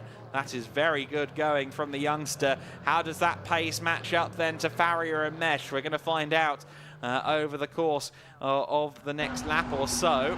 There's the McLaren, still rather in its own island on those slick tyres. I think the gamble was a little bit too Vegas to pay off on this occasion. The two NM racing cars fighting for the AM lead, though, around this McLaren. This is going to be Neil Montserrat trying to get past his own car, because, of course, he runs the NM racing team, and Max Huber, his compatriot, his customer, frankly, in the team, is now his on-track rival. So Neil Montserrat, who has raced here at F3, has done a lot of miles here at Estoril in his GT4 car now, and trying to find a way past Max Huber. Not able to do it there, though. The NM racing team, once again, the two cars involved in the fight for the AM lead. Luis Liberal, post-pit stop, is a little bit further back from this. So this looks like it will be the AM battle all the way home. And Neil Montserrat, you would expect him as a newly minted bronze, a formerly professional driver that has now aged into bronze status. You'd expect him to be very quick, but Max Huber is also handy in a GT4 car, so this could really go one of either way. And Huber doing a very good job of making the AMG GT4 wide, giving Neil Montserrat no chance but to stay behind for the time being. Inside line chosen there by Max Huber. Behind them on the circuit next would be Charles Dawson. There he is, fighting for 7th overall as well, but of course that's not a class lead battle. This is. So this is the point of interest right now. Neil Montserrat at the wheel of the car in 6th position. De Martin started the car, of course. Good friend to Neil Montserrat, and Neil Montserrat has the inside line. This surely could be his opportunity, but the favoured outside in the wet conditions comes up trumps once again. Great driving once more then from Max Huber. They're both closing in as well, I think, on Willi Kuna in the white car there. He's leading the Cayman Trophy class in 4th overall, so maybe they could close in, and that would be an interesting scrap as well. Indeed, Willi Kuna is lapping about 4 seconds slower than them, and he's only 5 seconds up the road. So before long, these two are going to be fighting in amongst Willi Kuna as well in the Cayman Trophy car. Let's see how that goes when we get to it. For now, Max Huber is driving solely through the rearview mirrors as he continues to contest this AM lead with his own team boss, Neil Montserrat. I wouldn't want to be in Neil's position right now, because that is a very, very treacherous state of being, knowing that that's your car that you're fighting against. Zach Meakin fighting against the slick tyres as he goes down a lap on Tim Neuser and Charles Dawson, fighting for 7th overall. That car definitely getting quicker, the McLaren, but I don't think those slicks are going to come on song soon enough. Some parts of the circuit are getting dry, but not quick enough for Elite Motorsport. Drifting wide there was Max Huber, but he continues to hold on to this AM lead. Oftentimes, if someone breaks late into turn 6, the other car will just follow out of instinct, watching those brake lights and braking too late in the process.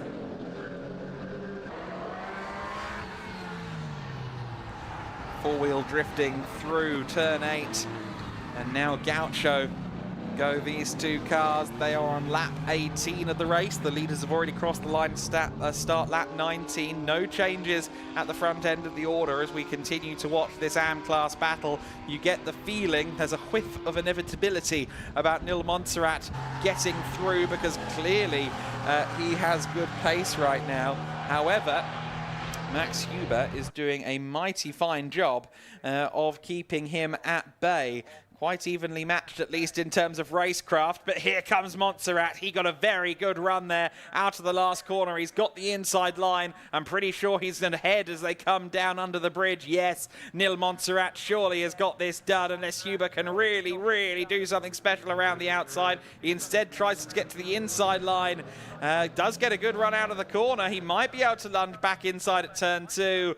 But no, sirree, it is the number 10 car, the number 15 car into the class lead. Then the AM lead is with the team boss, Nil Montserrat. Alberto De Martin will be celebrating this newfound AM lead, but Max Huber would love the opportunity to try and take it.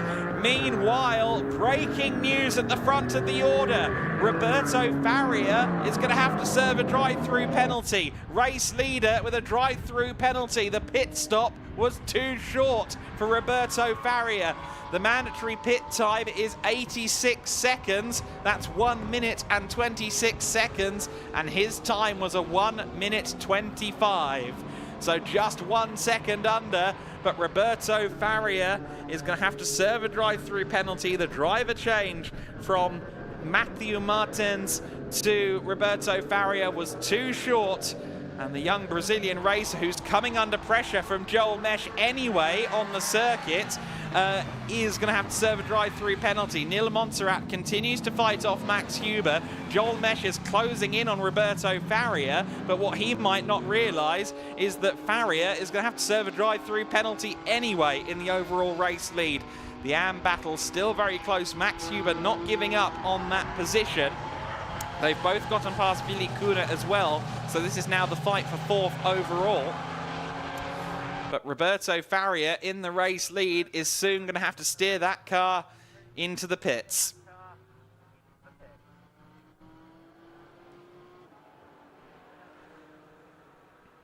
Nil Montserrat heads down the start-finish line as class leader, building a little bit of an advantage over Max Huber now. He's quite quick through that final sector. So this AM battle has calmed down just a little bit. Joel Mesh is closing in on our race leader, the Schnitzelam Racing Mercedes AMG. The green and black machine looming large in the mirrors of Roberto Faria on the circuit at the moment. However, Faria, of course, has that penalty.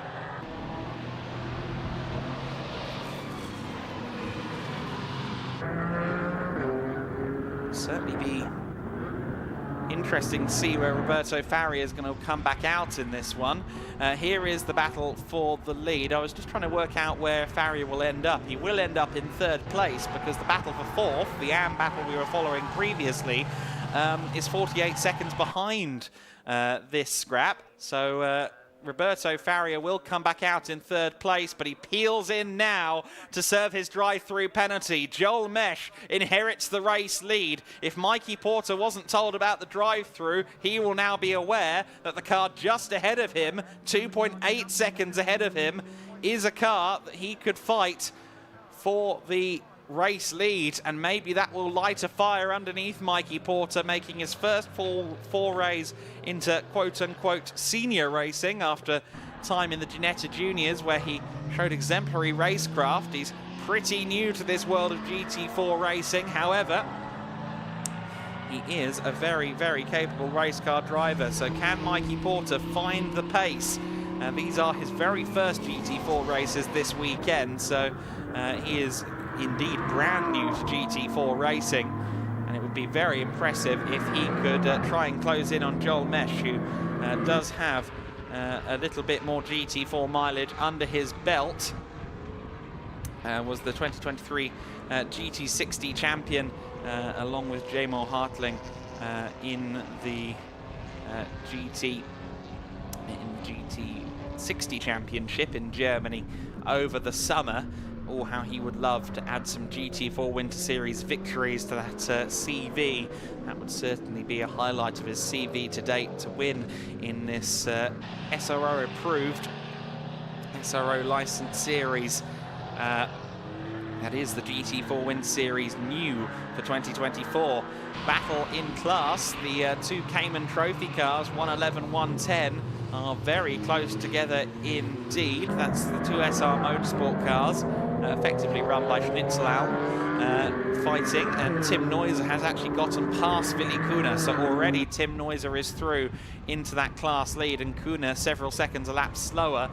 Willi Kuna will not be able to fight back, I don't think, looking at the gap that Tim Neuser is already building. And in fact, I do wonder if Tim Neuser will close in on the AM class lead, even though they're not in the same class. He is lapping about a second a lap faster than the two AMG GT4s up ahead. Tim Neuser is a veritable ringmeister, Nürburgring that is. And if anyone knows wet conditions, it's drivers accustomed to racing on the Nürburgring, so Tim Neuser may well catch up with the NM Racing Team Mercedes in the overall battles before this race comes to an end. We'll have to wait and see what happens there. Lap 22 of the race then for our race leaders. 3.1 seconds between Mesh and Porter, so Porter losing time at the front of the pack. Just behind this car of Tim Neuser, Willi Kuna now under pressure from Charles Dawson for 7th place. So as we look at the back of shot here, Willi Kuna in the second of the white Caymans, about to get overtaken for on-track position here by Charles Dawson, who incidentally is the Pro-Am class leader. Oh, big moment, the 81 car in a spin. That is the Razoon car of Richard Wolff, who was running 4th in class. I think he'll be further down now, the 81 BMW from Razoon. Speaking of Razoon Racing, the Porsche Cayman, that of course was being driven by Leo Pichler, is now out there, so perhaps they've repaired the car and sent Andreas Höfler out there so he can at least do some racing, although of course he's several laps down. But Charles Dawson, the Pro-Am class leader, uncontested since that Razoon car is many laps down, and the Wim Avert car didn't complete the first lap. He's leading his class, so he can worry about the overall battles instead. He's trying to find a way past Willi Kuna for 7th overall. It looks like he's got it done. Yes, he has. Charles Dawson into 7th overall, then taking over, of course, from young Emil Gjerdrum. CV Performance Group, another team. Oh, goodness me, Charles Dawson going very wide, the British driver there. Just trying to keep the car instead. But CV Performance Group have been supporters of the GT Winter Series, while the GT4 class was a part of the GT Winter Series before it separated off into its own grid, and almost won the championship last year, as a matter of fact, with one of the GT4 cars in GT Winter Series. So they know how to win across a season in the GT Winter Series formats, and the GT4 class, of course, carries over the points table and so on. So I certainly wouldn't count out CV Performance Group this season. We'll see how they do in Portimao, but Charles Dawson uncontested in the lead of that class and running 7th overall now.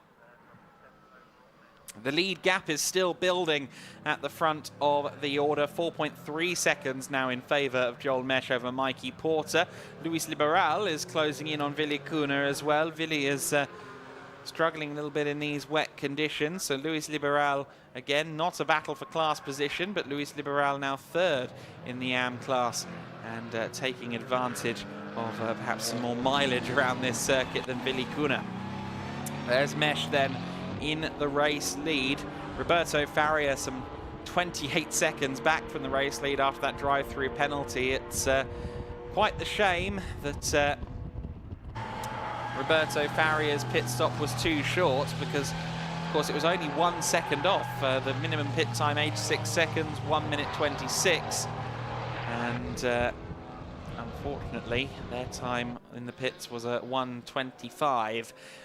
So within a second of being over the minimum pit stop time, and the drive-through penalty obviously taking a lot more from them than they gained with the shorter pit stop. But that is the rules. That's what's written in the sporting regulations, and that is what has happened. Unfortunately for Roberto Faria, not fighting for this win with Joel Mesh, as it once looked may be the case. Mesh instead just managing his gap, building his gap ever so slightly over Mikey Porter. I say managing as if he's not driving very, very quickly. He just set the fastest lap of the race, 2 minutes 0.029 on lap 23 of the race. That is in part because of how hard he is pushing, and in part because of the track drying. Speaking of a drying track, yes, the McLaren Artura is still out there. Yes, it is still on slick tyres. No, it is not going quicker than the cars on the wets. I think the gamble has firmly gone against Elite Motorsport and the McLaren Artura on this occasion. I suppose it was worth a roll of the dice, but with low ambient temperatures, it was going to be a little while before the track dried out. Still score points to 4th in class though, so won't be all hope lost in terms of the wider championship picture. Far from it. They had a strong and consistent run through the first 2 races of the weekend. There is the Artura as Joel Mesh runs down to the main straight. Tom Leben is out there in that McLaren Artura though, and funny we should talk about him because his teammate Zach Meakin is down with Chris McCarthy. Thank you, Adam. Yes, I'm down here in pit lane with Zach Meakin from Elite Motorsport, of course, the team who took the gamble to go out on slick tyres. Zach, starting from the front row as well. It did look like it was going to dry up out there. Wasn't quite the case in the end, although the lap time's now suggesting it is starting to come to you guys. Tell us a little bit about how it was driving on the slicks out there. Well, first of all, it was very, very slippery. We were hoping that it was going to dry, but unfortunately that didn't come through. We gambled and it didn't come through, but it was quite slippery, and what we hoped didn't happen, so sad enough for that, really. A long race, though, wasn't it? And I guess the reason behind the gamble, it is a long pit stop, isn't it? If you have to change the tyres, you're saying to me 3 minutes in total, isn't it? So even now, if everyone had to come into the pits or there as a safety car, things could swing around very quickly, I guess. That's if it happens, if it dries up more, but I doubt it. It's a gamble that didn't work, but we'll learn for the next one. And I imagine being the first round, a lot of data gained, a lot of lessons learned from it, and I imagine great fun driving around there, a great challenge for yourself and Tom out there. Yeah, everyone here is great. The competition's amazing, and also it's just amazing to be back in the car. Because I did have such a long break, it just feels mega to be back in it again.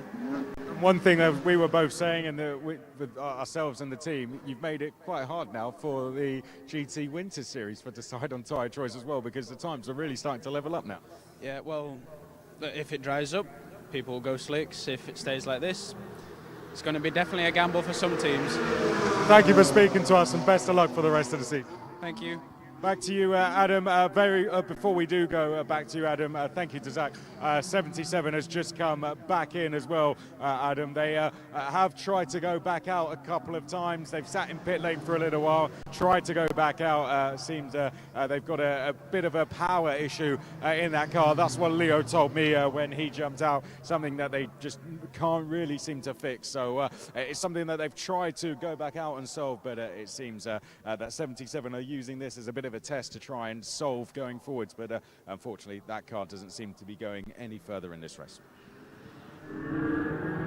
No, it doesn't appear so, does it? That is unfortunate. We pick up on the 4th place battle in AM there going through shot. Florian Bauer and Richard Wolf contesting 4th place in class. Of course, Richard Wolf had his off-track moment in the first half of the race, went into a spin at the S's. Now, what are the relative lap times between the two of them? Wolf is quicker, but not that much quicker at this phase of the race. So the number 81 Razoon Racing BMW on a good run at the moment. Maybe, just maybe, able to get into fourth in class before the end of the race. Certainly any further forward momentum for either car is unlikely. Luis Liberal is a good 15 or so seconds clear of this battle for fourth place in the AM class. Of course, it's also a battle for the overall top 10 as well, and that holds some weight to these drivers as well. Of course, the class battles are hugely important. They're where the championship points are scored. However, the allure of an overall battle is always something that can appeal to a driver. We see that a lot, of course, in the GT Winter Series with the various different types of cars. Everyone competes with everyone, even though they're in different classes. What's the fun of just staying behind someone? You've got to try and make a move. Race leaders have just come across the line, so these guys, the last two cars, I think, on the lead lap at this stage. And as you can see, it definitely has been drying out over the course of the last several minutes. There's our race leader, just getting past the slick-shod McLaren of Tom Leben. And Leben's last lap time was a 2 minute 6.4, which is still about 7 seconds off of race leader Joel Mesh on a 1:59.471. But to the point that Chris McCarthy raised, to the point that Zach Meekin kind of agreed with there, I think given podium ceremonies and the process of getting the cars out there on circuit, I think by the time we get the GT Winter Series out for their 55-minute pit stop race, it could be a split of slicks and wets. We'll have to see what happens there. Incidentally, Florian Bauer, Richard Wolf, they are still very close there for fourth in class. And I think going through the Gaucho chicane any moment, the yellow Porsche, the blue BMW, they were very close coming out of Parabolica Interior turn 6 a few moments ago.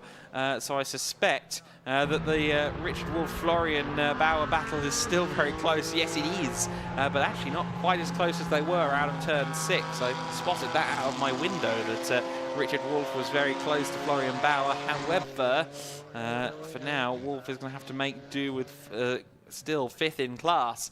This is the battle for fourth in the AM category. The big BMW cuts a much bigger hole through the air, of course, than the diminutive Cayman, but still in the slipstream of the Porsche is Richard Wolf. Around the first turn they go in this battle for fourth in class. Race leaders starting the final lap of the race. These guys are going to have basically 2 more laps to contest this battle for fourth in AM. Ooh, a bit shaky there from Richard Wolf under braking. Meanwhile, the car number 111 of Tim Neuser has gained a warning for track limits. I think that might be the first track limits warning I've seen all weekend. Very good going, Paddock. Unusually disciplined. Richard Wolf then continuing on fourth in class. This is your AM class leader in fourth overall. This is Nil Montserrat, who has been driving in a very good fashion at the front of the order. What kind of lap times is he setting? He's in the mid-201s, which is in roughly the same ballpark as the leading 3 in the pro class. And an easy AM win forthcoming then after this last lap of the race for he and De Martin. Of course, it was anything but easy when he was fighting with Max Huber. Huber did a great job of fending off his team boss, Nil Montserrat, for a while in that race. And there is your class leader in the Cayman Trophies, 5th overall, Tim Neuser, doing a good job here as well. But with 30 seconds left on the clock, this may well be the final lap of the race. And Joel Mesh coming around the S's now. Oh, 20 seconds. You know, it could be one to go. It could be the final lap. I think it's just about going to be the final lap of the race. The clock is hitting 0 in 10 seconds. I think it will just about be the final lap of the race for Joel Mesh for Schnitzelhelm Racing. He and Jamo Hartling have driven in exemplary fashion in this race, and sure enough, the checkered flag is waiting for Mesh and Hartling. Schnitzelhelm Racing then take the race win ahead of Mikey Porter and Vassetti Motorsport, P2. Very good drive in the latter phase of that race from the youngster in his first GT4 races. Jamie Day will be happy with his co-driver. What could have been, though, for Racar Motorsport, Roberto Farrier and Matthew Martins, if it weren't for that drive-through penalty for the short pit stop. Farrier will still cross the line to net an overall podium and also, of course, third in the pro class. And he'll be, I think, a little bit disappointed, but a solid drive from him. Next across the line, at least in terms of the on-track order, is the Audi R8 there, finishing 12th place, Pierre Lemaire of Teichmann Racing to take 12th place and the last of the AM point scorers. And here comes the AM class winner. Neil Montserrat out of the last corner. The number 15 car dashes across the line now, and the Mercedes-AMG GT4 wins both Pro and AM, and will also win Pro-Am, because the CV Performance Group Mercedes-AMG GT4 will cross the line to take that Pro-Am win in just a few moments. Tim Neuser wins the Cayman class in 5th overall. However, the Charles Dawson car slowing there on the last lap, but I think now making its way back up to speed to cross the start-finish line. Tim Neuser then wins Cayman Trophy with 5th overall. Max Huber takes 2nd in AM with 6th overall. Charles Dawson does take the Pro-Am win, making it Mercedes-AMG GT4s in all 3 of the GT4 classes. Luis Liberal finishing 8th place and rounding out the AM class podium ahead of Willy Kuna, the other Cayman Trophy finisher. And in that battle for 4th place in AM that we were watching, it is going to be Florian Bauer just about holding off Richard Wolff. So 10th and 11th place, that's our last finishers across the line. And Florian Bauer just about held on there. I thought Richard Wolff may have an answer, but by the end of the race, it was still Florian Bauer 4th in the AM class. Well, it's a great win then for Joel Mesh and for Jamo Hartling. They start their GT4 Winter Series campaign on a high with a win at the end of this race. These 2 cars that finished 1st and 2nd in this race, the number 11, the number 19 Schnitzelhelm Racing and Vassetti Motorsport, I think these 2 cars will more than likely be the top 2 in the Pro Championship at least, coming out of this weekend. But strong performances from the likes of Luis Liberal in AM may well mean that the overall championship leader, combining the points tables of all 4 categories, I think it may well be Luis Liberal actually at the end of this. We'll have to see, though. That will all be published in due course on the GT Winter Series platforms and website. The GT4 Winter Series with its first weekend of racing action, and it has been a treat from start to finish. Look at the mud on the number 11 car. On the bonnet there is mud. That is how much dirt has been kicked up around turn 8 that it's managed to get that high on the car. Quite impressive. It looks more like it might have done a stage of the Monte Carlo Rally, more so than an hour-long race at Estoril. But Schnitzelhelm Racing, Joel Mesh and Jamo Hartling will have a lot to celebrate, although Jamo Hartling can't celebrate for long because he's got a motor race to contend with again in a few minutes. The GT Winter Series 55-minute Enduro. He and Kenneth Heyer will be taking part in that. Joel Mesh, who was runner-up in the first of the 2 sprint races yesterday, has gone one better and taken the win in GT4 Winter Series Race 3. Roberto Farrier out of the Racar Motorsport car and receives applause from his team, but of course that pit stop infringement, meaning that they could not secure the victory. The gap was 28 seconds after the pit window. Farrier got the gap between himself and the lead down to 22 seconds by the end of the race. So I think that had things gone his way, had the penalty not had to happen, they would have been the winners of this race on paper.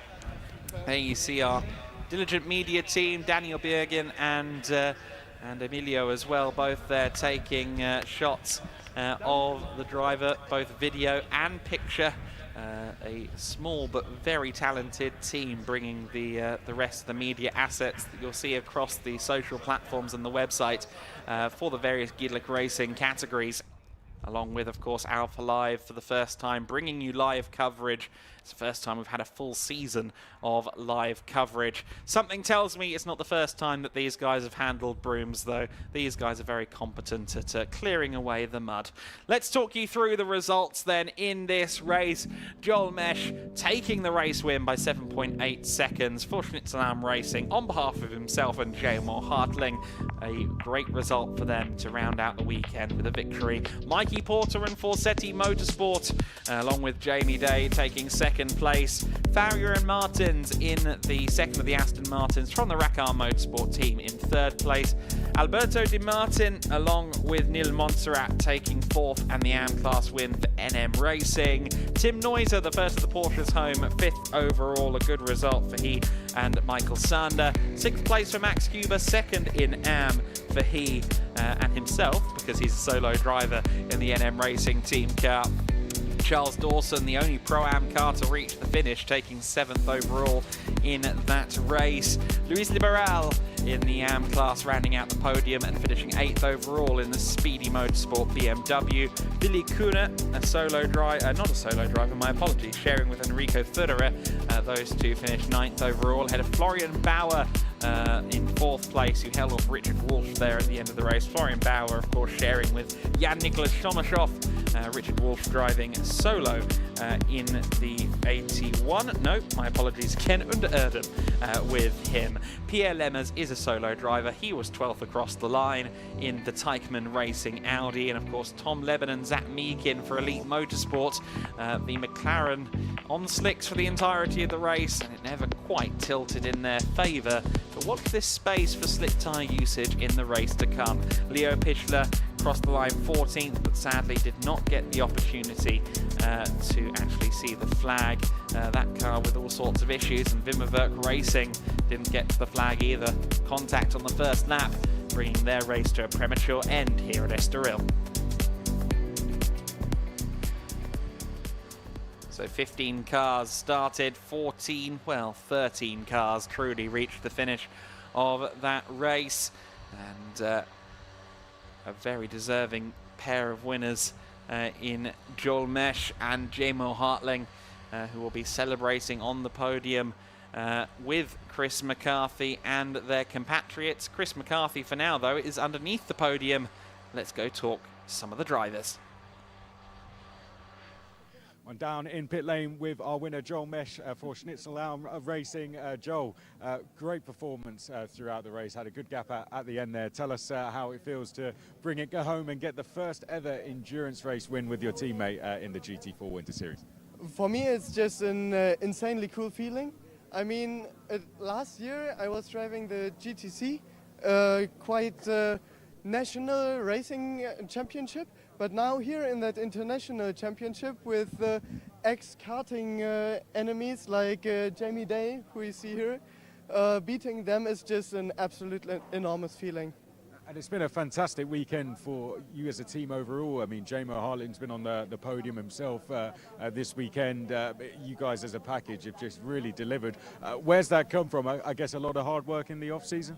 I think it's mainly because of our chef, down somewhere here in the crowd, Connie. It's my team chef's wife. The food is just amazing. Thank you very much. But no, for real, food does very much. And Jamor also last year performing great this year too. I think we're just a quite good duo.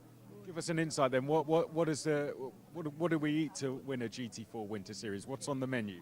Schnitzel, like our name says, for example. And many different more menus, but it's really great. Won't give away the full secrets, but Schnitzel, if we want to win in the GT4 Winter Series. We'll speak to you more on the podium, but I guess this is now a championship assault, the start of one. Yes. Absolutely fantastic. We'll let you do some more celebrating. We'll see you on the podium.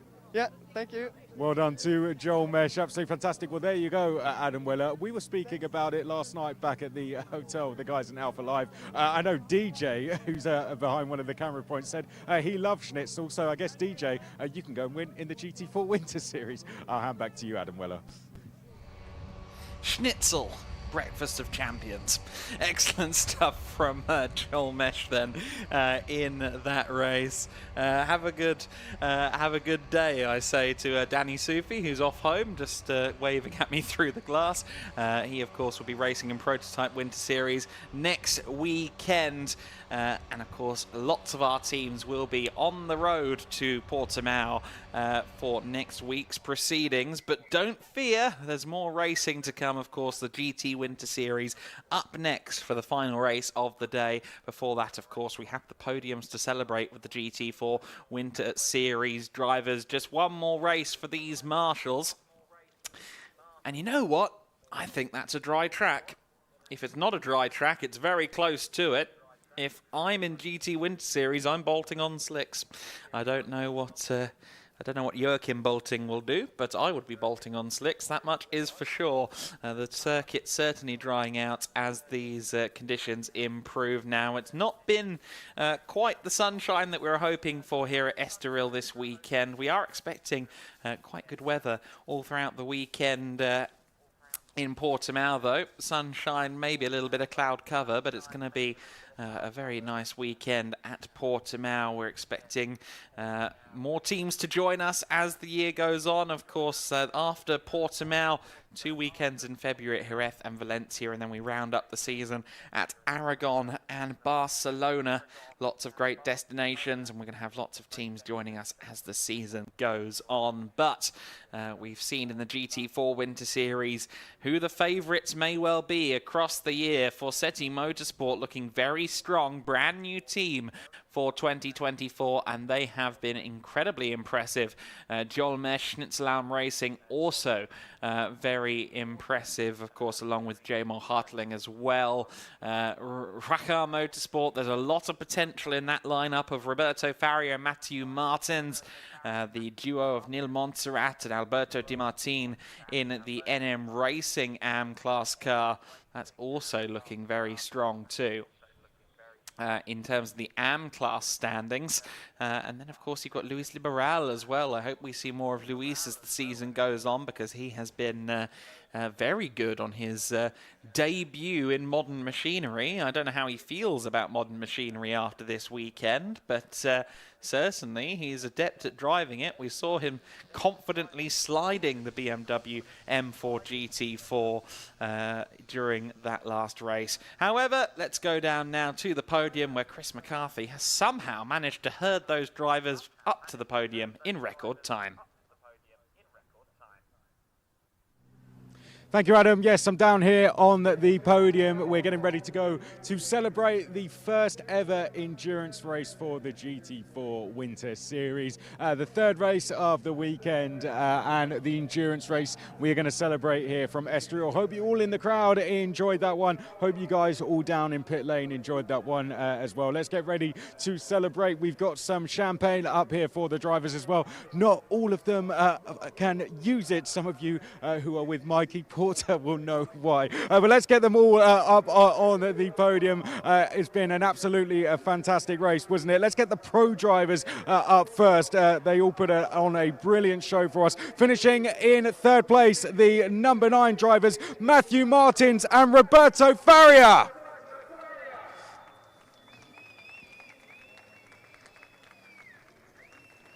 Well done, guys. Matthew Martins, Roberto Faria. Of course, we spoke to him a little earlier on. Well done. Great performances for them all. Of course, had to come through at pit lane, but did very well to get a podium overall. Finishing in second place, charging through the order. Great performances from the Forseti guys. Number 19, Jamie Day and Mikey Porter.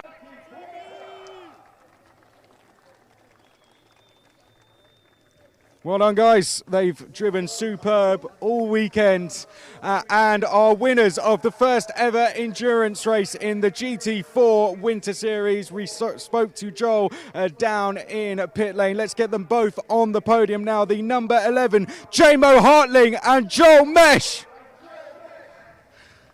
Schnitzel Alm Racing come out onto the podium. Well done, guys. They wanted to send a big thanks to the chef who is out there somewhere watching. I know Joel wanted to say a big thanks to them. Let's get Gedlich Racing to come out and present the trophies. Come on, guys. And then we're going to speak to some of the drivers from the top 3 in the pro class for the GT4 Winter Series. Danny's going to get some pictures first of all. You guys feel free to do that down in pit lane.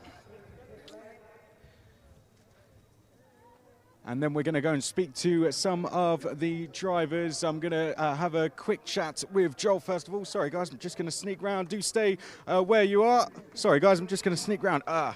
Joel, I'm going to have another quick chat with you because we weren't quite going out over the PA system last time. I know you wanted to say a few thanks. Now we can hear us all round the crowd. Did you just want to say those again? Yeah, a very big thanks to Connie for the great food. Also for our engineer and mechanics down there. Thank you very much. I love you guys. Looking forward now to the rest of the season. Reckon we can get more of these in the bag? For sure, for sure. That's what you can bet on. Stuff well done. Thank you very much, guys. Let's come down to second place. We want to have a chat to yourself, Mikey Porter, 16 years old. Our Ginetta Juniors last year, jumping up into GT4s this year. That's a stunning performance. Tricky conditions for you this weekend as well. I mean, absolutely fantastic. How tricky was it for you out there? Yeah, obviously, first race was wet for me. I didn't do the one yesterday. And then this race just stayed wet the whole time, really. A little bit of drying towards the end. But yeah, I'm really pleased with how I've done this weekend. I think I've shown good pace all weekend, and hope to carry it forward into next week. And how good has it been to have the support of that man next to you, Jamie, and the team down there as well? Yeah, obviously Jamie's pretty decent, and I just want to say a thank you to everyone in Forseti Motorsport, Joe Holloway, team manager, Matt George for coaching us, Jim Smith for organising all the driving, and yeah, just a massive thanks to everyone. I think for his first go, he's done pretty good, hasn't he? Let's give him a round of applause, everyone up there in the crowd as well. Well done. I think, as we said on the grid earlier, one to watch, and definitely one to watch going forward as well. Let's come up to yourselves, guys. Roberta, we had a chat to yourself. I want to quickly speak to yourself, Matthew, as well. How pleased are you with the podium in this first race? Yes, very happy with that. We did a great race. Unfortunately, we was 1 second too fast on the pit lane, so that's the race. Think we can make up for that in the next endurance race? We will see. I don't know. Let's see. We got more chances to do it, but a podium nevertheless. Well done to all the top 3. Let's give them one more round of applause. Everyone up there in the crowd as well. Let's make some noise for the top 3 in the Pro Class 4 GT4 Winter Series. Guys, without further ado, you can now go ahead and you can make a mess up here. Go for it. Oh, are you guys going to clear up? You're going to clear. You don't want to ruin your suits. They are really nice suits, actually. Oh well, you're just running off. Oh, fair enough. I think that was down to team orders, wasn't it? Was that the chef who told you to do that? Fair enough. Okay, fair enough. That was actually incredibly sensible. I think the younger drivers just like the race suits, don't they? I think that's what it came down to. As we get through the classes, that might change. We're going to come to Pro-Am next. Let's get our winners out here for this one. In the number 85, our winners were Emil Yerdrum and Charles Dawson. Let's give them a round of applause, please. Clap your hands, please. Make some noise for our winners in Pro-Am. Gedlich Racing, come out and present the trophies. Thank you.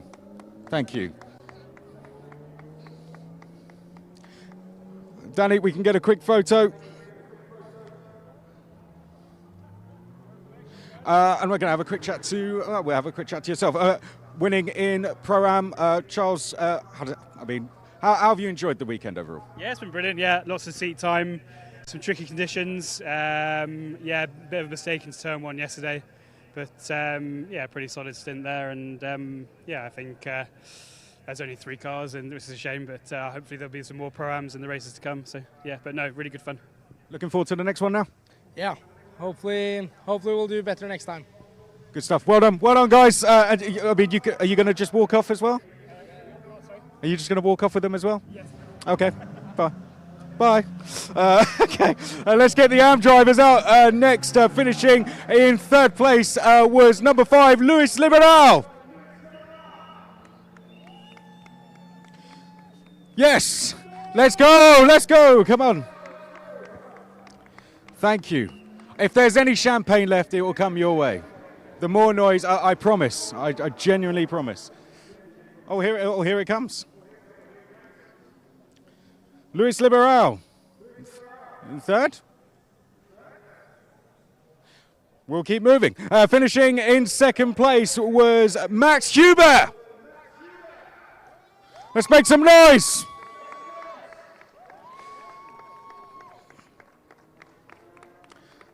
We've got 2 spaces if you want to go on there. They say, oh, here they come, here they come, here they come, here they come.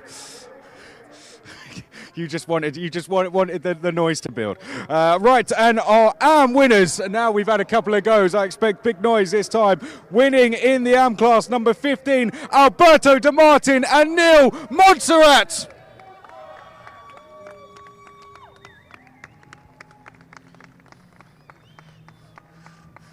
Thank you guys. Thank you guys. Right. Let's Gedlich Racing. Let's present the trophies for these guys. Danny's going to come round and take some photos for us. And we will speak to our class winners, Alberto and Neil. Well done, guys. Thank you, Robin. Thank you.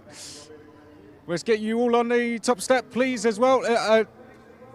Oh, okay, no, stay where you are for now, please. Stay where you are. Oh, jump start on the champagne.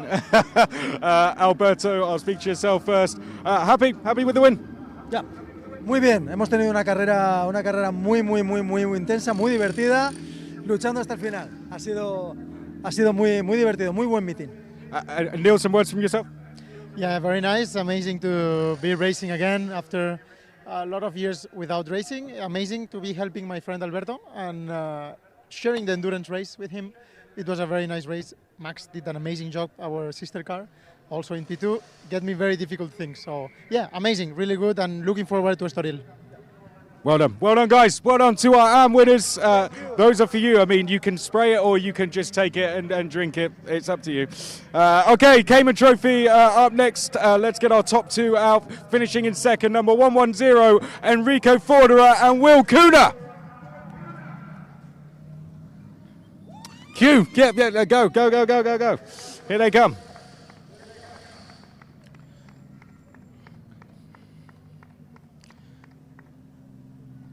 Enrico and Will, here they go. Thank you guys, let's go. And winning in Cayman Trophy, our final class, the number 111, Michael Sander and Tim Neuser.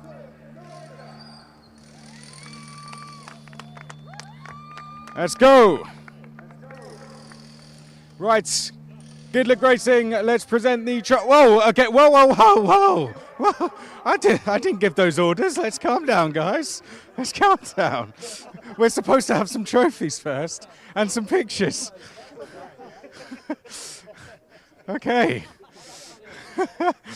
Okay, let's all get on the top step.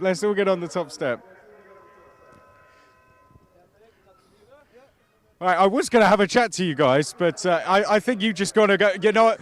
Just go for it. Just go for it. I'll speak to you at the next one. Okay, can I come in and have a very quick chat to our winners? Tim, winning here. How does it feel? How excited are you for this part? I mean, now you've got the win. Oh, very excited. After a few hard days, now getting some champagne for us, for the team. Just to celebrate. A double podium. Big celebrations tonight, Michael. Yes, of course. So thank you very much to the team and to this fantastic driver, fastest cabin driver in the world, and for having this grumpy old man on the passenger seat. Thank you very much to Team SR Motorsports. Good stuff. Right, guys, I'm gonna make way very quickly. The podium is yours. Go. Well, that got very messy. Thank you. I will go looking for you. I will go looking. If I find any, it's yours. It's yours. I genuinely promise that. Thank you very much. Oh my God. That got very messy over there. Right, thank you very much, guys. Well done. We will see you at the next round in Portimao. Thank you very much for that. And with that, we are going to go into the next race down on the grid. Thank you very much in the grandstand, guys. Hope you're looking forward to this one. As you can see on the grid, we are getting ready to go for the GT Winter Series endurance race. That is coming up very, very shortly. Adam Weller is poised, ready to go in commentary.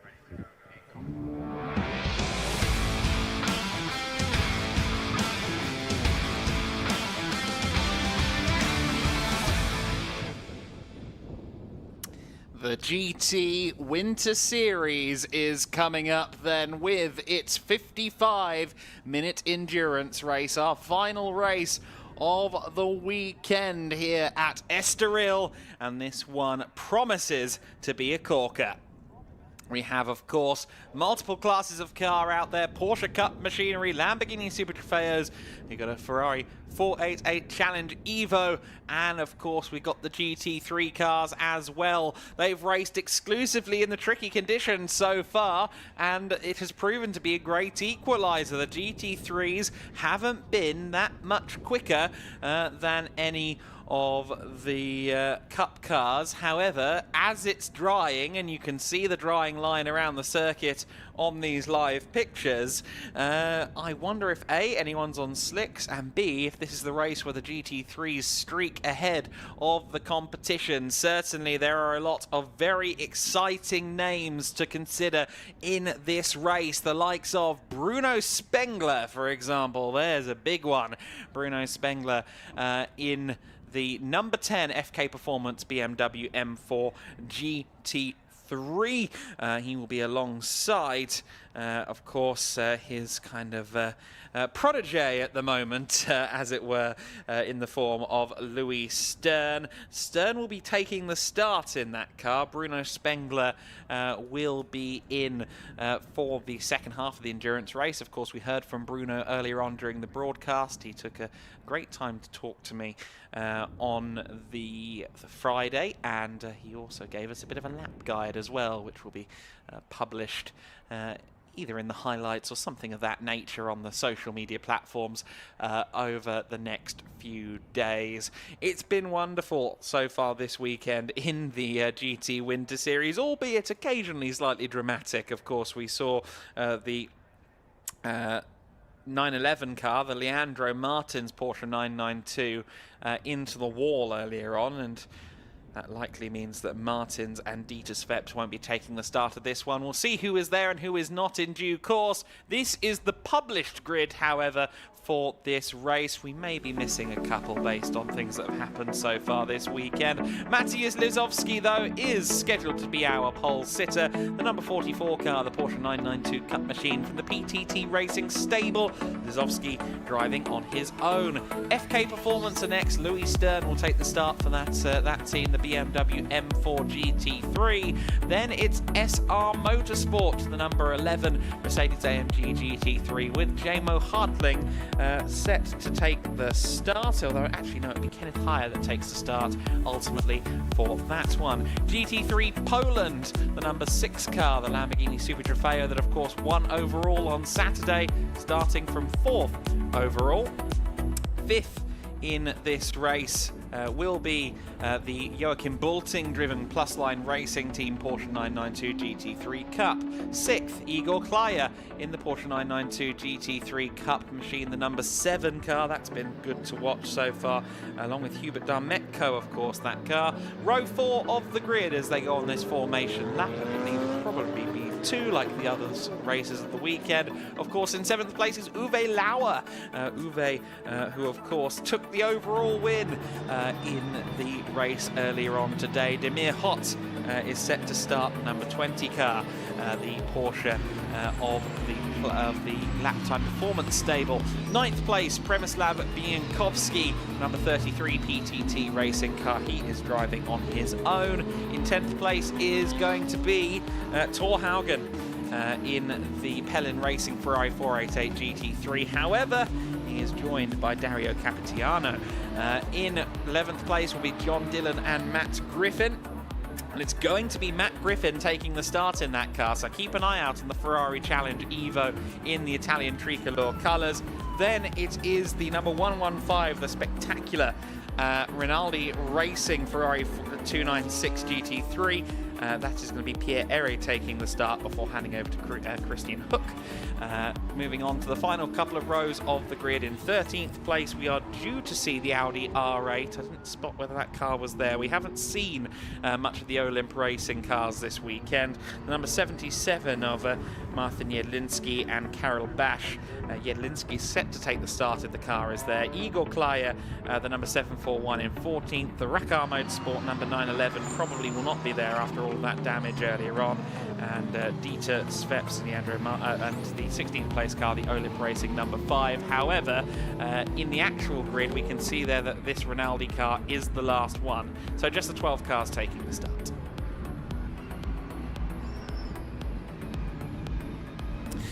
So it looks like we are missing the last 2 rows in their entirety. Hopefully the rest of the grid is there. I would assume that we are doing 2 formation laps, as that has been the case throughout this one.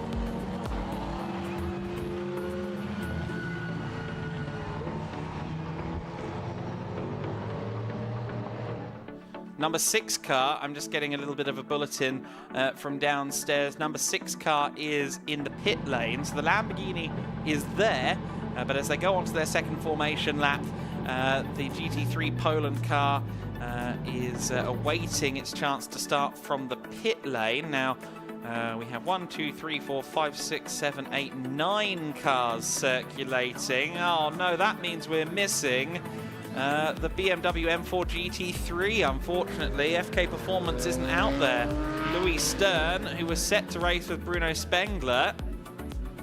We do not see that car out there on the circuits. That is a huge disappointment. So we have the Porsche, we have the Mercedes, we do not have the Lamborghini because that's in the pits. We have the 2 Porsches, 38 and 7. We have Uwe Lauer, followed by Demir Hott, followed by the 33 PTT.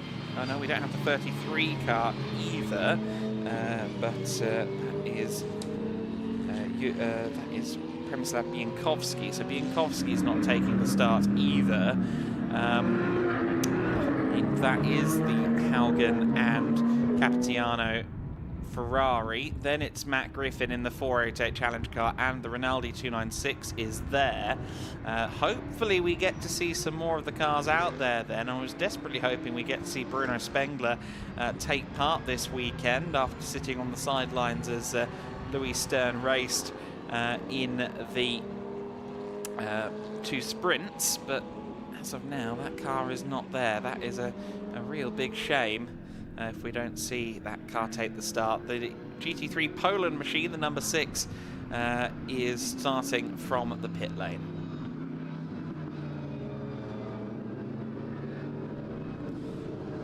So then the cars are rolling towards the start of this race. A variety of Cup and GT3 machinery taking the start of this one. With the grid as it is, I would suggest that among the favourites are certainly going to be the Mercedes-AMG of Heyer and Hartling at the front of the order. That is more than likely going to be a favourite. However, with the 44 car there of Maciej Lizowski, who wasn't in either of the sprint races, he is a very quick driver, a former champion driver at that. He is going to be a force to be reckoned with. In similar conditions to this, he secured pole position for this race. So let's see what Lizowski is doing in this one. see if he can hold off the advances of Kenneth Heyer, who will be starting the Mercedes AMG from second place. Now the safety car pulls in. We will now go racing. Of course, Heyer staying behind Lizovsky because he is technically starting on the second row of the grid. So it's a lonely first row for Matthias Lizovsky. He's off the line. And we go racing for 55 minutes in the GT Winter Series. It's a good start there from Kenneth Heyer. Heyer down to the first turn.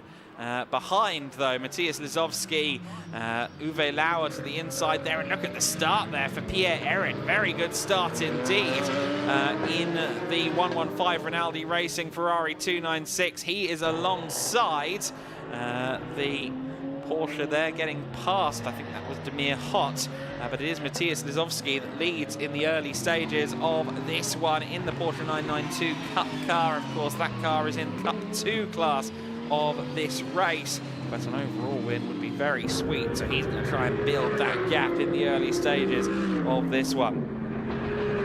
Lizovsky, as I mentioned, a driver with championship winning credentials. We haven't seen him out there this weekend. He's raced for over 15 years in Seat Leon Supercopa. He was the Volkswagen Scirocco R-Cup champion back when that was a DTM support series, and has been racing GT cars since debuting in the Porsche Carrera Cup back in 2012.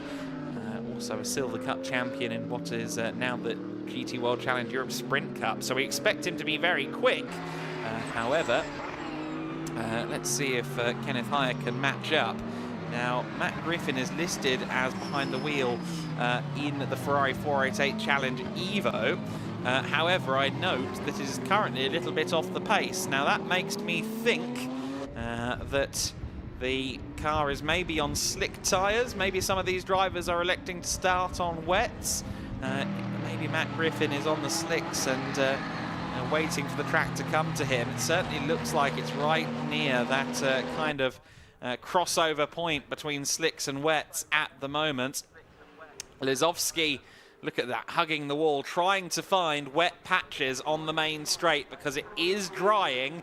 And I guess these drivers at the front are on wet tyres, so that's going to be a very interesting story as the race goes on. 3 Ferrari GT3s in 5th, 6th and 7th. Uwe Lauer, Pierre-Eric and Thor Haugen running line astern. Pierre-Eric, the ex-Le Mans 24 Hours racer. Lots and lots of racing experience for Pierre. Looking up the inside line there of Uwe Lauer, who is somewhat less experienced, but very, very promising, along with Francesco Lopez for this race. Looked like Eric was to the inside line there. Has he got the position? They're side by side coming out of the turn. This is for 5th overall, 2nd among the GT3s. Pierre-Eric surely has that done as they run through the kink. Yes, very, very well done there from Pierre-Eric, who's climbing up the order with aplomb at this point. Demir Hott there just trying to hassle the back of Thor Haugen now for 7th position. And Haugen will be looking to hand this car over in a strong position because he's got quite the gun waiting in the pit lane in the form of Dario Capitanio.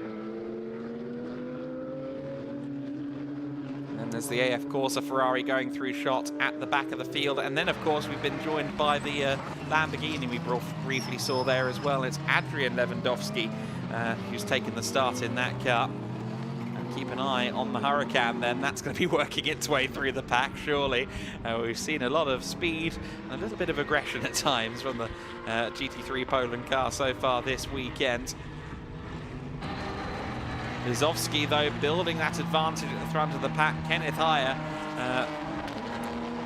watching that car disappear off into the distance. 5.5 seconds is the gap right now. But again, look at them all going to the pit wall.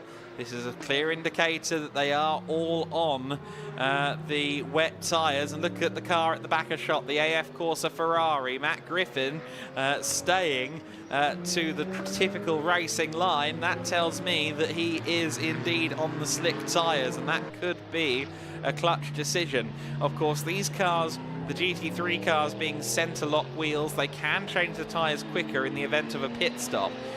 So perhaps some tyre changes will happen over the course of the pit stop phase of this race. Everybody nursing the cars through turns 3 and 4 then. And that dry line developing nicely through parts of this circuit. Mazowski well clear of this battle, but look at Pierre Eret. He is doing a really good job in the Rinaldi Racing Ferrari of closing in now on the number 7 car. That's Igor Klaya at the wheel. Of course, Hubert Darmetko sharing this car.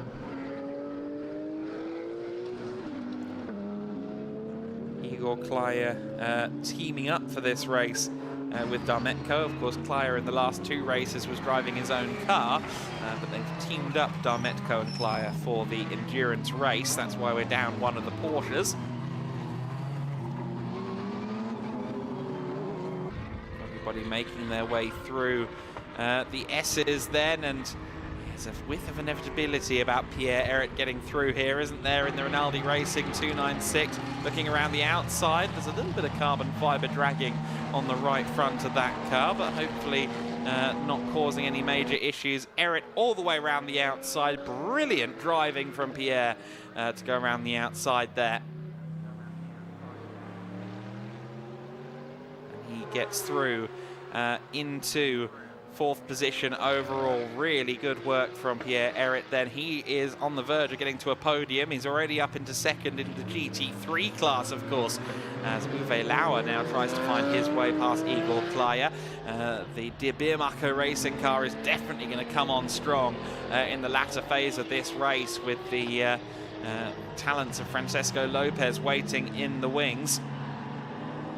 Looking at the lap times, I reckon that Lewandowski might also be on slick tyres, because I'd expect him to be quicker if he were on the wets, which are currently still a little bit faster. Matt Griffin, meanwhile, though, really getting warmed up now with his, I believe, slick tyres. Of course, this is all working off assumption, but oh, goodness me, a bit of a wiggle there on the outside. I think that's Matt Griffin. He's meant to be taking the start. They have to declare that before the race, but if it is John Dillon, and he is on slicks, he's doing very well, but I believe it is Matt Griffin at the wheel. There is Lewandowski. Of course, started in the pit lane. I just wonder if they peeled in the pits in order to get slick tyres on that Lamborghini as well. There is the AF Corsa Ferrari. Great to have AF Corsa in the series, and I believe the numbers will only grow for AF Corsa as the season goes on. The Porsche 992 GT3 Cup car of Matthias Lizowski, though, is our race leader by 4.5 seconds. Actually, that last lap, Kenneth Heyer was quite a lot quicker than the leading Porsche, so that's an interesting development. Maybe the pace coming back to Kenneth Heyer now. Maybe Kenneth Heyer is also on slicks. That could be a possibility, because I was rather expecting Kenneth Heyer to be able to take the fight to Lizowski and then some in a GT3 car versus the Cup car. Maybe Kenneth Heyer is on the slicks as well. It's certainly in that transitional phase around the circuit right now. Those on the slicks will greatly benefit later on. Pierre Eret is leading a big train of cars, isn't he, at the moment? 1, 2, 3, 4, 5, 6 as they come out of Curva VIP. And it is the PTT racing car under the most fire, with Uwe Lauer, Thor Haugen, Demir Hott and Matt Griffin all in a queue behind. So Igor Klaya really under pressure as Matt Griffin finds his way around the outside of Demir Hott in the challenge car. I think it's starting to cross over to slicks, you know. Very quick pace at the moment from Matt Griffin relative to those around him. And looks more confident as well, lap on lap. Bit of a wiggle on there from Lewandowski as well, turning into the Arella corner. 3 Ferrari 488s follow the Porsche 992. You can see the difference there between the GT3 and the Challenge spec car. There's a lot of difference between the two of them. Of course, the Challenge car much narrower, a far narrower track on that car. More advanced aero on the GT3, but watch as they come out of the corner, because that GT3 car does not have the legs that the Challenge car does, and it's going to streak ahead on the run into turn 1. Sure enough, a good car length or two gapped by the time they get onto the brakes for turn 1. Lisowski leads by 2.8 seconds, so again the gap is coming down in favour of Kenneth Heyer fractionally in the lap time stakes. In fact, I say fractionally, it's a good couple of seconds in reality. Pierre Errit still there in 4th place and building the gap over this battle for 5th place, as Matt Griffin now looking for a way around Uwe Lauer. Now that the tyres are thoroughly heated up, those slicks that I believe the AF Corsa team have put on the car are really heating up for Matt Griffin in the Tricolor Ferrari 488 Challenge. The Italian liveried car. There is the 23 machine of Thor Haugen, though, under pressure from Demir Hott. Haugen in his first weekend in a GT3 car. He's got exciting plans all year long to go racing. I think a little step up into GT3 machinery after running in Challenge last year, Ferrari Challenge North America. There's your top two, and the gap that was 2.8 seconds is now significantly less as they come across the start-finish line. So Kenneth Heyer is absolutely finding his groove. I wonder if he is also on the slick tyres, because he seems to be really finding his rhythm. Uwe Lauer, meanwhile, I think has just lost out. Uwe Lauer, yes, Matt Griffin has gotten through.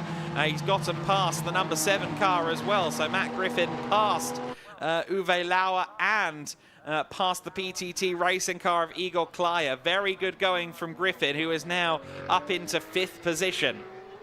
Uwe Lauer down to 7th place behind the number 7 car. Thor Haugen, though, looking to demote him further to 8th place. Side by side then, this is for 3rd place in GT3 as well. And Lisowski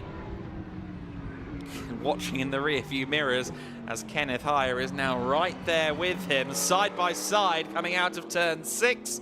And it is Kenneth Heyer through into the lead of this race. The Mercedes-AMG GT3, of course, the car with the greater potential of the two. And as the track starts to dry up, that potential seems to be getting realised. Lisowski is a very competent racing driver, to say the least of it, that Kenneth Heyer gets through in the GT3 car into the lead of this race.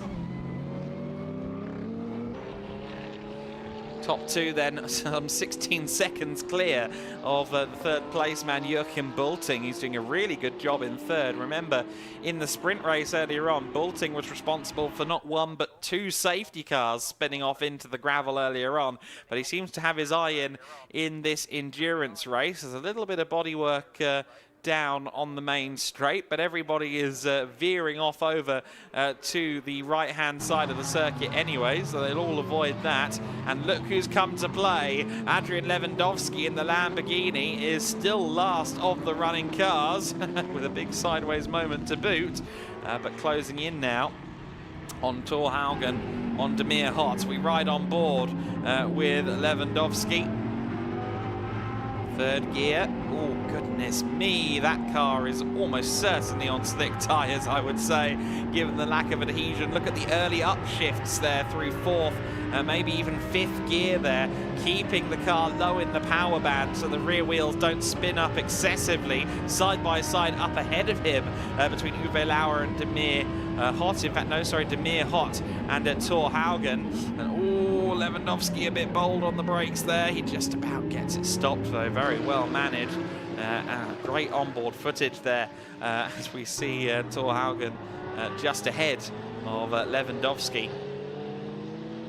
The variety of machinery in this race. Fabulous stuff from the GT Winter Series. As always, the pit window is looming large. The pit window will open with 35 minutes of the race remaining and close with 25 minutes of the race remaining. This 55-minute race. And it'd be interesting to see when the likes of Francesco Lopez takes over from Uwe Lauer, of course. Lopez definitely the pro of that lineup. And we'll see how quickly Uwe Lauer decides to hand the car over. For now, though, he's in a Porsche 992 Cup sandwich. Lauer just behind the PTT Racing number 7 of Igor Klaya, just ahead of the number 20 lap time performance machine of Demir Hott. This is a very exciting three-way battle, and Thor Haugen is just watching on for the time being. Everyone's confidence, I think, varying somewhat in these treacherous, greasy conditions. It's not a dry circuit yet, it's merely greasy. But I'll tell you who really is thriving in these conditions. Matt Griffin, all the way now up into 4th place in the AF Corsa Ferrari 488 Challenge car. 32 seconds off the race lead. There you see that car running in P4. Then it's Pierre Errit in 5th position, and then it's that battle for 6th place as Uwe Lauer tailing the number 7 PTT Racing car. Goes to the outside line. It's 7 versus 72, and the 72 is very late on the brakes. That goes all the way around the outside. Uwe Lauer can't get that done there. Kenneth Heyer leading by 4 seconds at the front of the order. And the pit window is looming large. In the immediate future of this race will open with 35 minutes of the race left to go, and be open for 10 minutes. So in just over 3.5 minutes, this window is going to open, and very interesting to see who splits it down the middle, who stays out there, and who bails out of this early. Uwe Lauer really is having his work cut out here. Porsche's to the front of him, Porsche's to the rear. Here he is stuck in the middle with Beer, because he is De Beer Marker.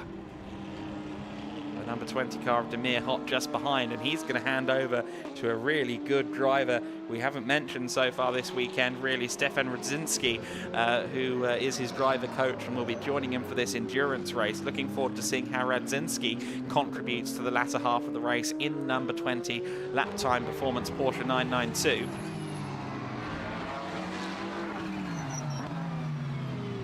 Uwe Lauer just watching the rear of that number 7 car for now. And, oh, we've had an off for Thor Haugen. Cameraman spotted that out of his periphery and did well to swing around and find that. So Thor Haugen falls behind Adrian Lewandowski.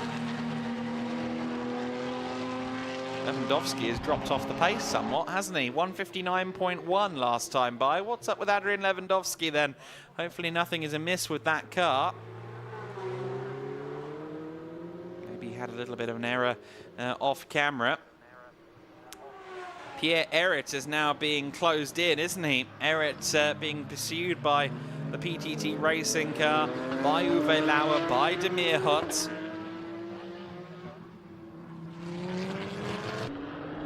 And the pit window less than 2 minutes away. That's when we'll start to see these pit stops roll in.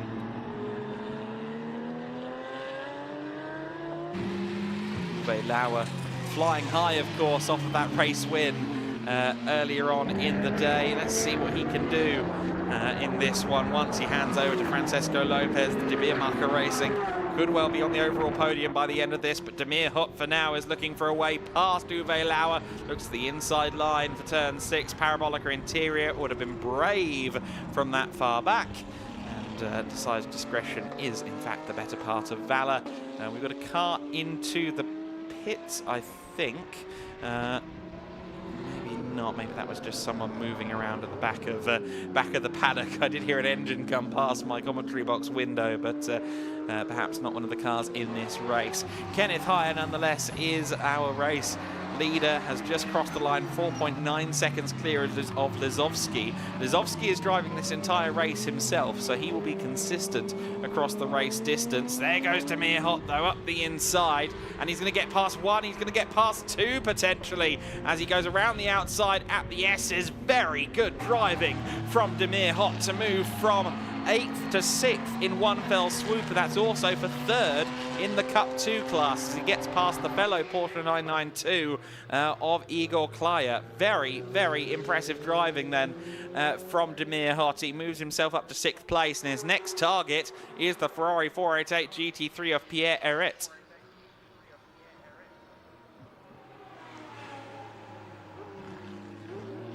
Two Porsches now line astern ahead of Uwe Lauer in the Biermarker car. Meanwhile, the pit window will have just opened, I believe, with 35 minutes of this race left to go, although that bulletin hasn't come through yet, so maybe I'm getting my wires crossed. Perhaps it's the GT4s that do that, and it's another 4 and a bit minutes. We'll have to wait and see, but the pit window should be open shortly. I was under the impression it was 35 to 25, but I could be sorely mistaken. My apologies if I am.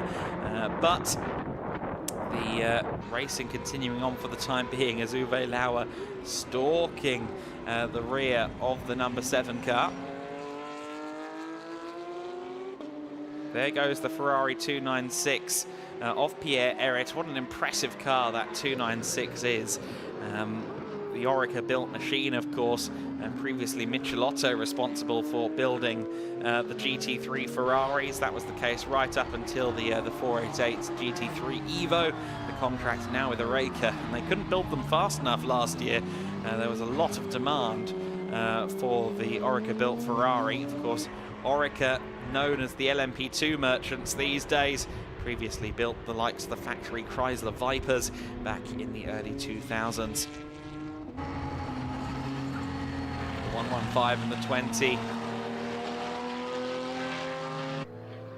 Head out onto the main straight then, and Pierre Eret, is really having to watch those mirrors for Demir Hot at the moment. Demir is on a mission in this race. That's been really exciting to watch.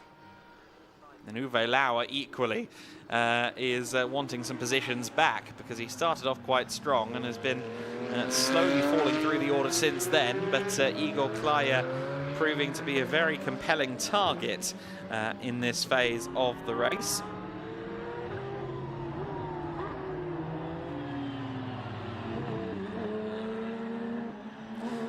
In the most recent version of the regulations, between minute 25 and 35.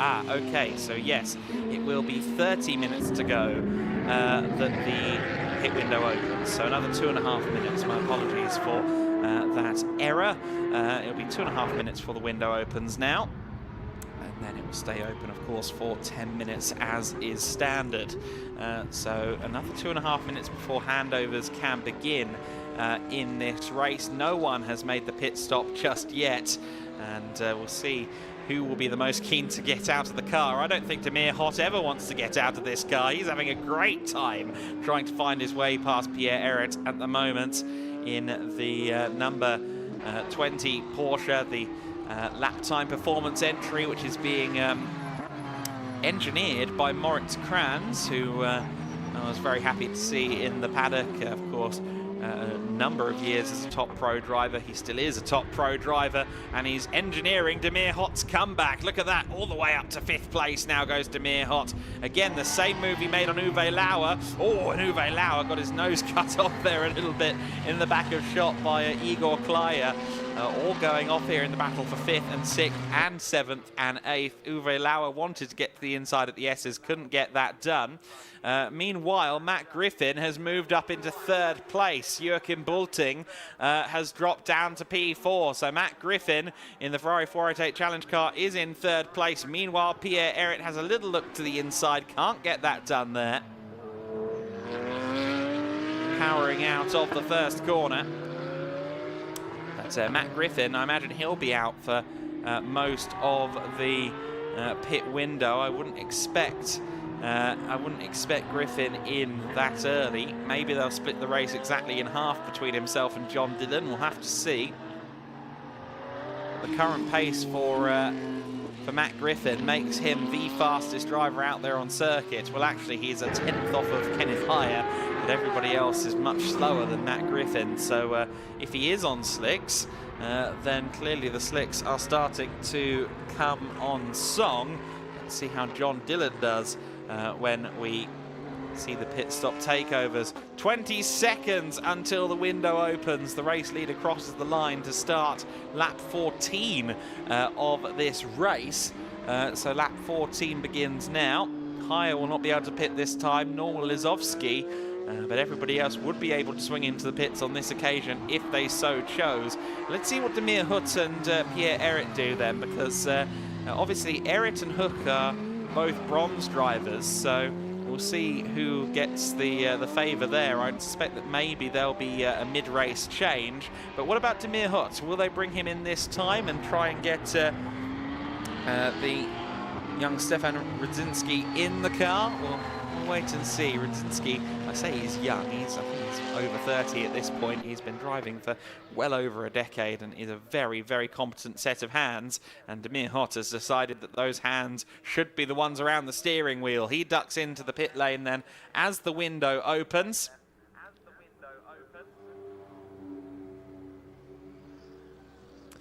Rinaldi Racing Ferrari 296 then all alone all of a sudden as Pierre Ehret continues on his way. 3 cars into the pits. Uwe Lauer also takes the opportunity to hand over to Francesco Lopez, as was somewhat anticipated.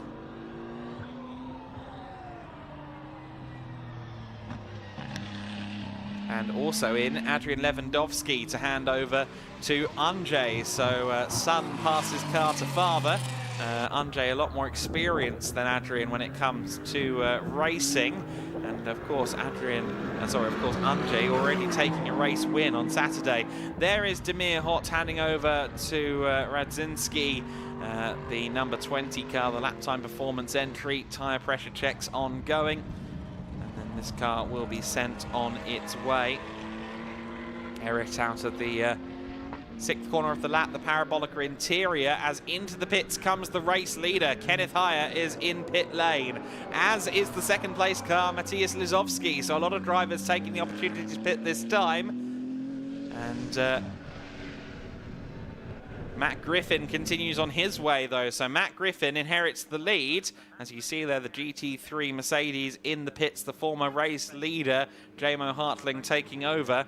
And there is Stefan Radzinski taking over, former Indy Lights racer, current Porsche Carrera Cup North America racer, Canadian. And we'll see how he can perform across this race now. I assume that car, I was just trying to have a look and see if it was on slicks. It's very hard to tell.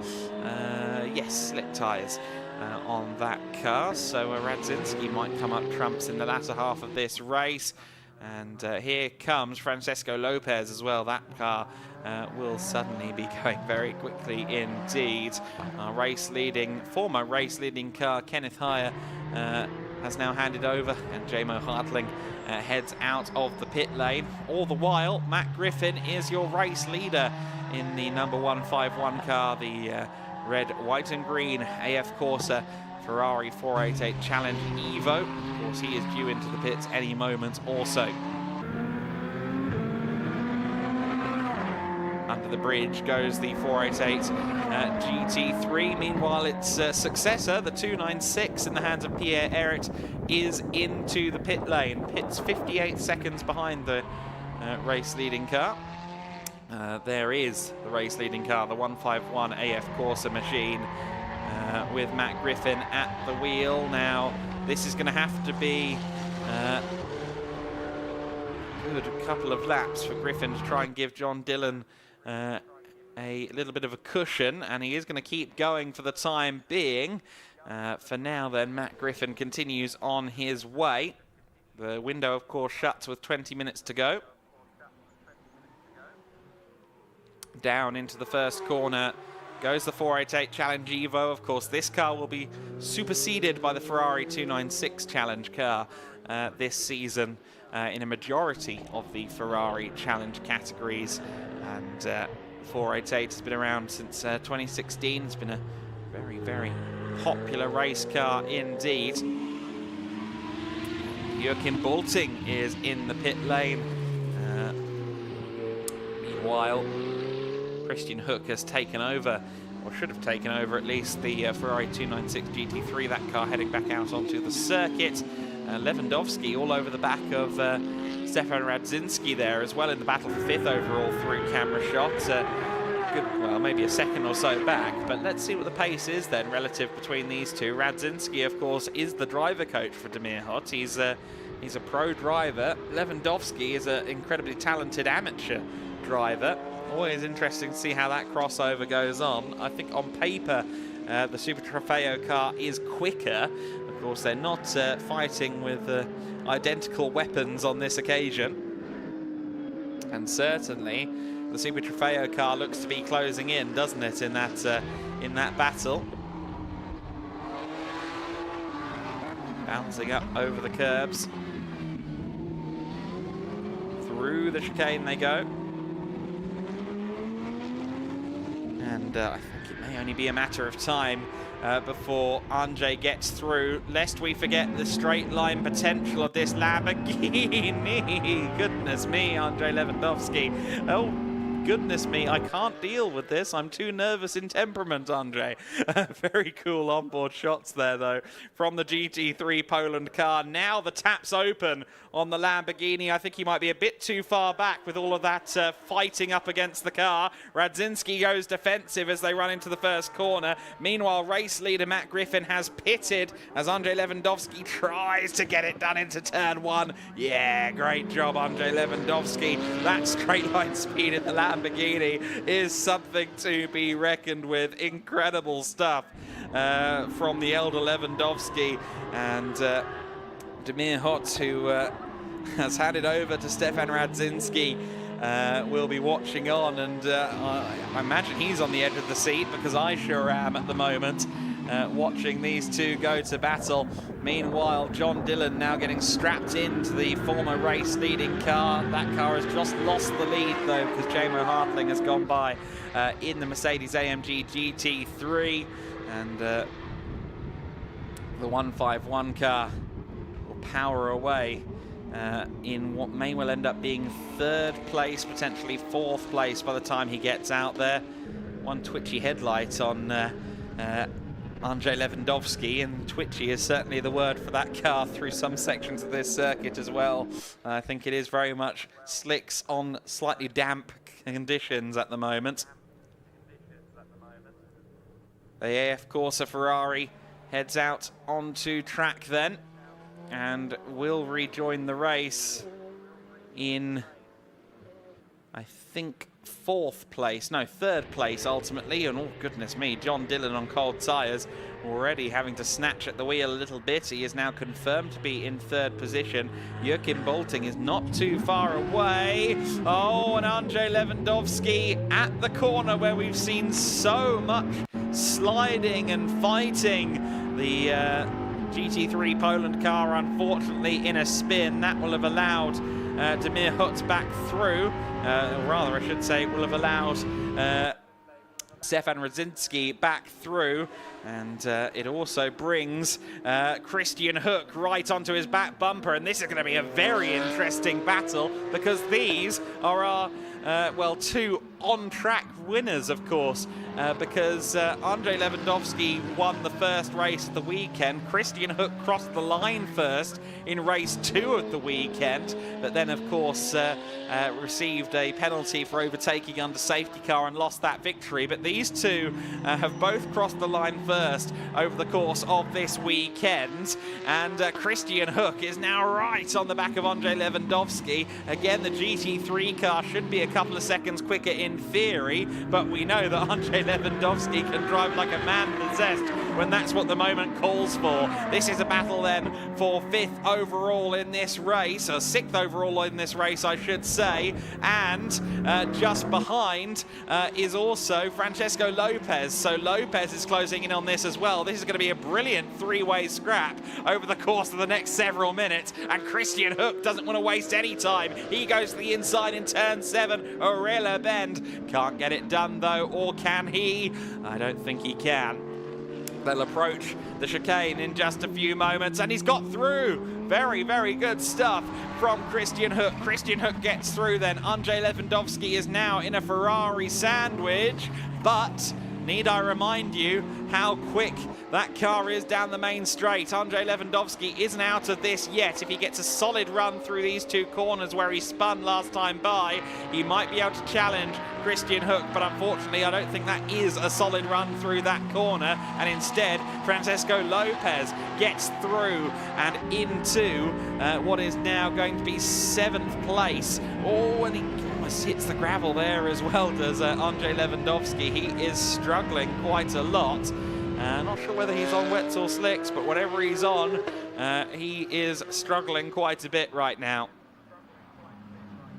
Down into 8th place he has gone. So we've got a battle for 2nd in GT3 now, just ahead of Lewandowski between the two Ferraris. Of course, points are scored in this championship based on the classes, so this is really quite important for Uwe Lauer and Francesco Lopez, as well as Christian Hook and Pierre Eret. 296 versus 488. Handy amateur versus naturally gifted pro. A drag race down towards the kink at turn 5, and Francesco Lopez is met with a closed door and a stern no as they approach turn 5. Very, very good stuff here between these two parties. The 115 car, though, going defensive once again. Christian Hook is watching through the mirrors more so than the windscreen right now, as Francesco Lopez continues to carve his way up the pack. This again for 2nd in GT3 as well as 6th overall.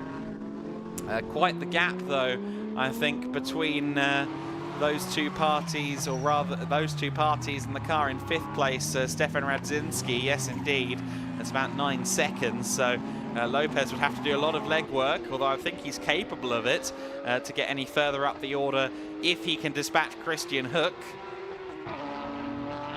Great scrapping between these two. Bit of a sideways moment there for Lopez. Once again going around the outside, trying to do exactly what he did a lap ago to Andrzej Lewandowski, and he gets a really good run, albeit quite a wide run, out of the last corner. He's now in the slipstream following the newer Ferrari 296 GT3. Can he find a way past the Rinaldi racing car? Looks at the inside line. No bueno thus far. 17 minutes and 50 seconds remain in this race. To remind you of what's going on up front as we continue to watch this all-important battle, it is Jamo Hartling in the race lead. Lizovsky is in 2nd place. John Dillon is running in 3rd position, but he's losing time to those behind him, so we'll keep an eye on that as well, as Francesco Lopez has another look to the inside, then to the outside, any which way he can.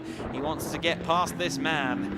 Great racing between these two, and once again Hook is trying to defend into even turn 5. Even the kink is an overtaking opportunity at the moment in the eyes of Francesco Lopez. Real interesting stuff here between the two generations of Ferrari GT3 car. V8 versus V6, both turbocharged. It's Orica versus Michelotto as well, of course. Really, really interesting scrap here. John Dillon is still just about in 3rd place. Here is the battle for... Is this the battle for 3rd? No, it's not. This is there's a lap between the AF Corsa car and Dario Capitanio, but just behind Capitanio is Joachim Bulting, who is closing in on John Dillon. So John Dillon is coming under significant fire here. He's trying to defend from someone who is a lap down at the moment, mind you.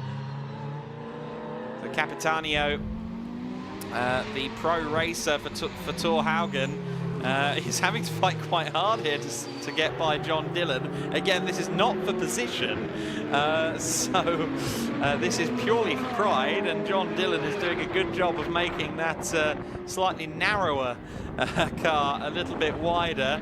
Uwe Lauer, meanwhile, Francesco Lopez is through and ahead of Christian Hook, so Francesco gets by. It was always expected that Christian Hook would eventually lose out, and sure enough, the 72 car has gotten past. Around turn 3 they go. And look at this one. This is an all Porsche battle. This is not for position either, though. The 44 car in second place of Lizovsky. Now 20.6 seconds is the gap, and I can tell you that it's an absolutely scintillating pace being set at the front of the order. Jamo Hartling, a 149.735. That puts him well clear of the second place car of Matthias Lizovsky. Lizovsky now some 20.6 seconds back from the leader. So Jamo Hartling is doing an incredible job in the SR Motorsport machine. Meanwhile, third place under contest into the first corner. AF Corsa's John Dillon has indeed been caught now by Joachim Bulting. Bulting right there with him. It's Porsche Carrera Cup versus Ferrari Challenge Car. John Dillon with numerous years of experience in these cars, in challenge cars, also in GT3s as well. Whereas Joachim Bulting only started racing in 2015, so a few years less on his racing odometer. However, he is fairly quick on his day. So the AF Corsa Ferrari suddenly picking up a little bit of speed, it must be said. John Dillon has been rather quickly closed in by Joachim Bulting, but now Bulting is just dropping off a little bit, which is most bizarre. Meanwhile, a visit to the pits is due for the number 6 car. Drive-through penalty, Andrzej Lewandowski and Adrian Lewandowski's GT3 Poland Lamborghini. The pit stop was too short. Compounding what seems to be quite the balance issue for Andrzej Lewandowski at the moment. We've had some great footage of the car being seesawed at the wheel, but that's not really what Andrzej needs the car to do. Dario Capitanio just ahead of them. That car is running last in this race, a lap down on most of the field, well, 2 laps down on a large portion of the field. Meanwhile, down the main straight comes this battle then for third place, the last step on the overall podium under contest then. The gap is out to 1.1 seconds this time by, so still Joachim Bulting is looking for any which way he can to just gain that time back. You saw there John Dillon getting quite twitchy there through turn 1 into the braking zone for that corner, and that has given a little bit of an opportunity now to Bulting, who has closed in once again. The gap is down into the 10ths once more as Bulting turns through Lamy, turn 3. Onto Curva VIP, turn 4 of this lap.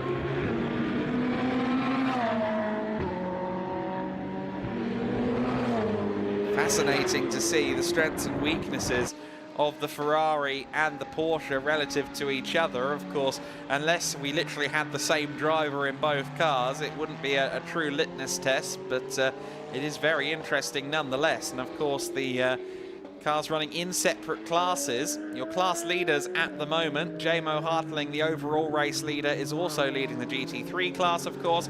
Lizovsky in the 44 car is leading Cup 2 and is 23 seconds back from the overall race lead. Cup 1 is being led by this man, John Dillon, and he is also contesting, of course, for third overall with Joachim Bulting right now, and the Cup 4 leader is Andrzej Lewandowski, all the way back in 9th place. Of course, the Cup 4 class for the Lamborghini Trofeo cars, just the one Trofeo car, just the one Ferrari Challenge machine this weekend, but that is due to change in the next several weeks. And where is Dillon? Where is Balting? There they are now, and John Dillon maybe having to worry a bit more about Balting this time through. Very close on the run down to the first corner. Looking around the outside, couldn't get it done there. Does Balting now cut to the inside line for this podium spot? No, not quite. Joachim Balting, I'm sure, loving this. Hopefully John Dillon is too. Goodness me, you could see the car fighting John Dillon there. I think it was John Dillon and the traction control versus the laws of physics there for a few moments. Battle heads down towards the Parabolica interior once again then.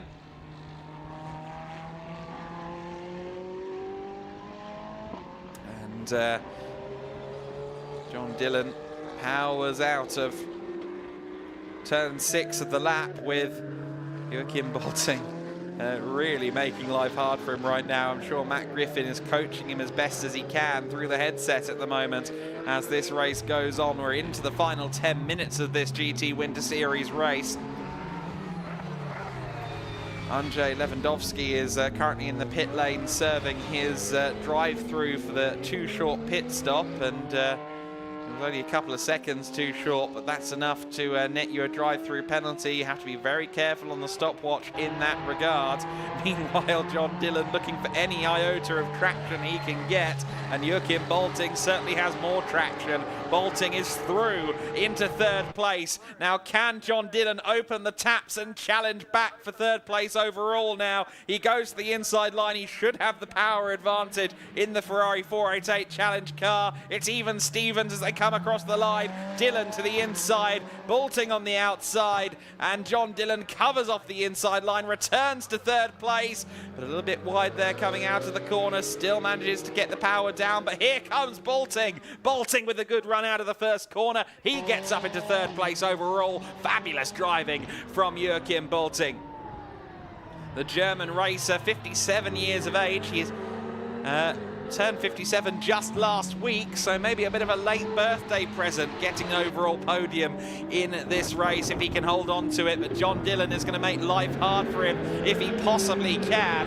Fabulous, fabulous racing. I am loving this. I hope you are too in this, the final race of the weekend for the Winter Series package, the third and final race of the weekend for GT Winter Series. This is just a taster of what is to come for the rest of the weekend, or rest of the season I should say. Meanwhile, another penalty has come up. The number 24 car with a stop and go penalty has come up on my timing screen, but there isn't one of those, so I'm not quite sure who that is. It might be the 23 of Dario Capitanio. No, that's a 23. To wait and see, but certainly someone is going to have a stop-go in the next few moments. And as I was talking about that, John Dillon has lost a few car lengths here to Joachim Balting in this battle for third place. It looks like John is now just starting to struggle, and that could be the end of this battle for third. In fact, is something up with John Dillon's car, because he was very slow through this last corner. Is he okay? It was the number 23 car, incidentally, that needed a penalty. So so it is Dario Capitanio getting a stop-and-go penalty here for changing tyres during a pit stop in a wrong way, is the official turn of phrase there. I would assume that's maybe pitting out of position, or too many people, or something like that. I'm not too sure what regulation they would have specifically breached there. Meanwhile, Andrzej Lewandowski has moved up into 8th place. In fact, no, my apologies. I don't think he has moved up into 8th place. I think he's under pressure for 8th place. Hubert Darmetko just behind him. Darmetko has been really strong this weekend in the number 7 Porsche. And obviously Andrzej Lewandowski, who took a race win on Saturday, would not have expected to be fighting for 8th place on Sunday. Again, leading Cup 1, but that will be no consolation for his performance relative to the other cars, I think, on this day. 6 minutes and 20 seconds left to go.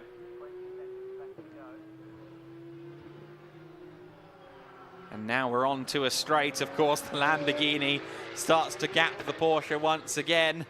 What a cheat code that 5.2 litre V10 is in a straight line. Lewandowski once again gaps Darmetko, but now into the first sector of the lap, the poise of the Porsche will start to come up trumps once again for Hubert Darmetko, and in general it seems as though the Lamborghini is struggling with something of a balance issue today. We've seen that in the onboards on several occasions already during this race. Out of turn 4 curve of VIP they go then in this battle for 8th place.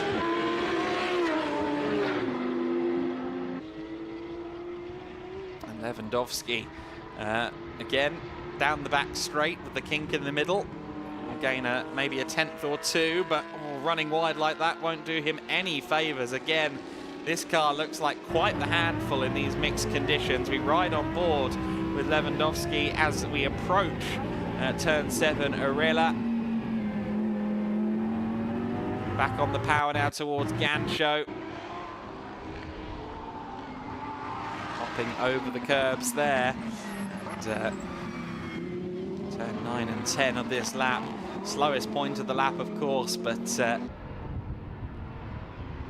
like quite a lot of drivers actually quite like that section, and often drivers don't like chicanes like that, but seems to have gained a following among the paddock here in the GT Winter Series, and certainly Andrei Lewandowski has gained a follower in the form of Hubert Darmetko in this battle for 8th place. Really close running here as Darmetko has a look to the inside but can't get it done there.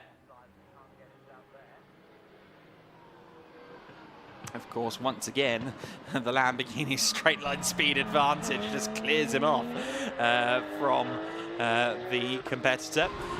Lizowski in 2nd place there, just getting a look at him. 26 seconds off the race leader, 3 minutes and 50 seconds to go. Damo Hartling has been brilliant at the front of the order, just steadily building his advantage. And meanwhile, into the pits has come the 23 car for a 146, that's 2 minute and 26 second penalty for changing tyres during the pit stop in a wrong way. So that car is in the pit for a stop-go penalty. I wonder if they'll even send it back out there or whether they call it a day. We'll have to wait and see. You're on camera, Emilio. Hi, Emilio. He's our videographer there, getting some shots at the end of the day. And Lizowski in 2nd place, also just a few minutes away from calling it a day in 2nd position, and of course leading Cup 2 as well.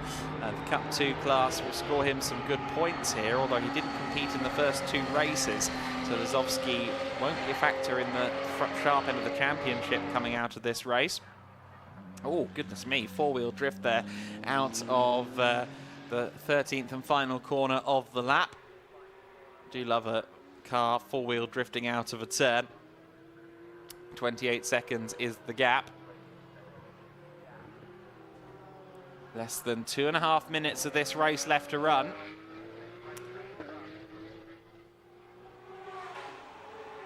And once again, across the line behind this car in 2nd place is the battle between Lewandowski and Darmetko, which again down the main straight Lewandowski has pulled away, but great scraps through the order for Andrei Lewandowski. He's always seemed to be in a battle, just not at the sharp end, which is what he would want. Damo Hartling has been second to none over the course of this race, though. He is leading the way. He's just lapped Francesco Lopez, which is a pretty incredible feat all of itself. Damo Hartling, who recently won 2 years of free GT racing seat time over the summer in the German GTC series, has made his GT3 bow this weekend in the Mercedes-AMG GT3 from SR Motorsport. and it has been incredibly impressive to see his pace in this last stint of the race, taking the baton from Kenneth Hyatt and absolutely disappearing up the road. Into the final turn goes the number 11 car. This will be the final lap of the race. Less than 60 seconds left to go. No +1 lap in this race, so this will be the final lap. The number 11 car powers out of turn 3.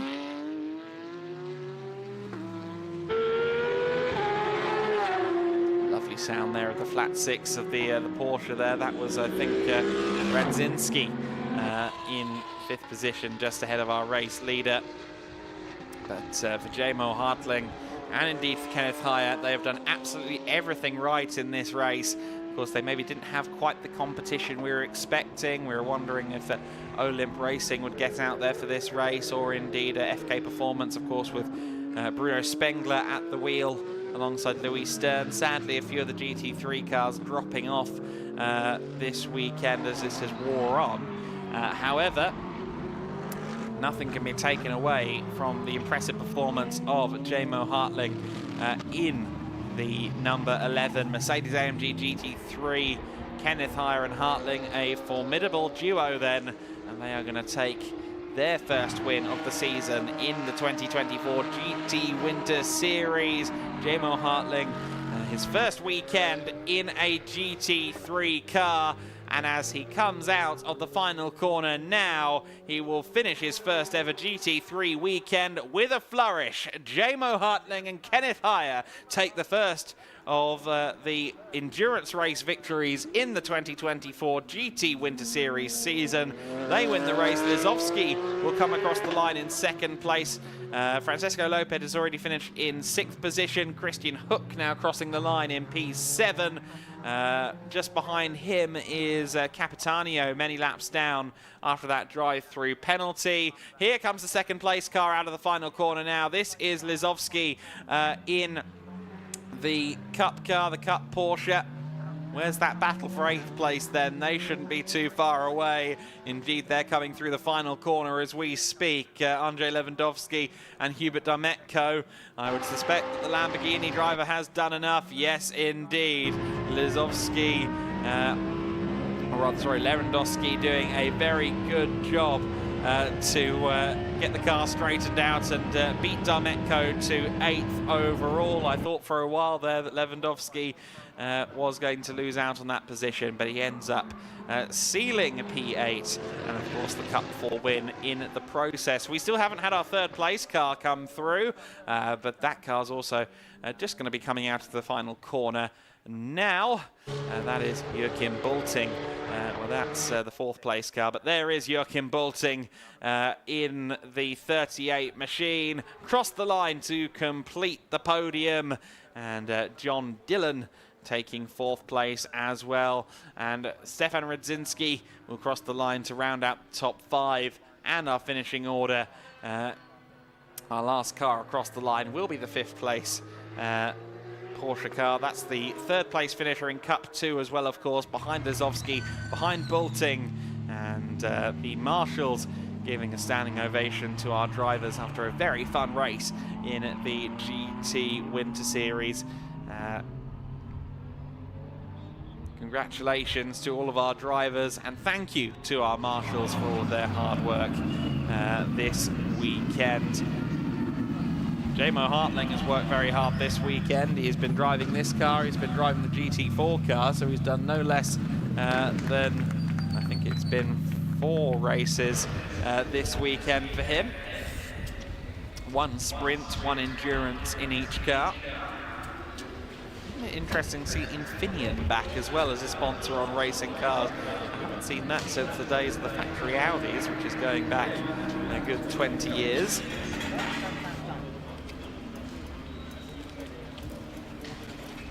Factory Audi R8s, that is. But for now, it is Star of the Future coming out of the car. Jamo Hartling was really very impressive in that race in difficult conditions. I'm looking forward to seeing his evolution as a GT3 driver over the course of this GT Winter Series season. Second place then for Maciej Lizowski in the Porsche 992 GT3 Cup car, and Joachim Bulting will take the third step under that under the podium, the third parking spot under that podium within the next few moments. Lizowski embracing his team there at PTT. The former Scirocco R Cup champion with a very good performance in the Porsche 992 Cup car, but as the weather improved, as the conditions dried out, it was eventually the domain of the GT3 Mercedes-AMG GT3. A few surprises in that race. Potentially, I would have expected a little bit more out of Lauer and Lopez after Uwe Lauer took the car to a race win earlier on in the day. Of course, Capitano and Thor Haugen were having all sorts of issues, sadly, in this race. I wonder where they would have factored in this race had they had a clean run. Of course, the biggest thing to take away from this race is that Hartling and Haier are a force to be reckoned with. However, I know that the entry list for GT Winter Series at Portimao is looking considerably larger, and that means more competition for today's front runners when we go racing on the next weekend, Saturday and Sunday, the 20th and 21st of January. We'll have more racing all day live, of course, for the 20th and 21st of January, bringing you once again the GTs, the GT4s, and the Prototype Winter Series. Joachim Bulting, a hard day's work has been done.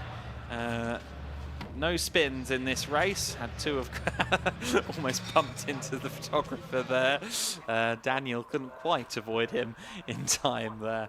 But we can now take a look at the race results while we wait to hear from some of the drivers. It was Jamo Hartling alongside Kenneth Haier taking the win in the SR Motorsport Mercedes ahead of Maciej Lizowski, the first of the Cup cars home in second overall. Joachim Bulting taking third position ahead of John Dillon, the first of the Ferrari Challenge cars home, the only Ferrari Challenge car in the race.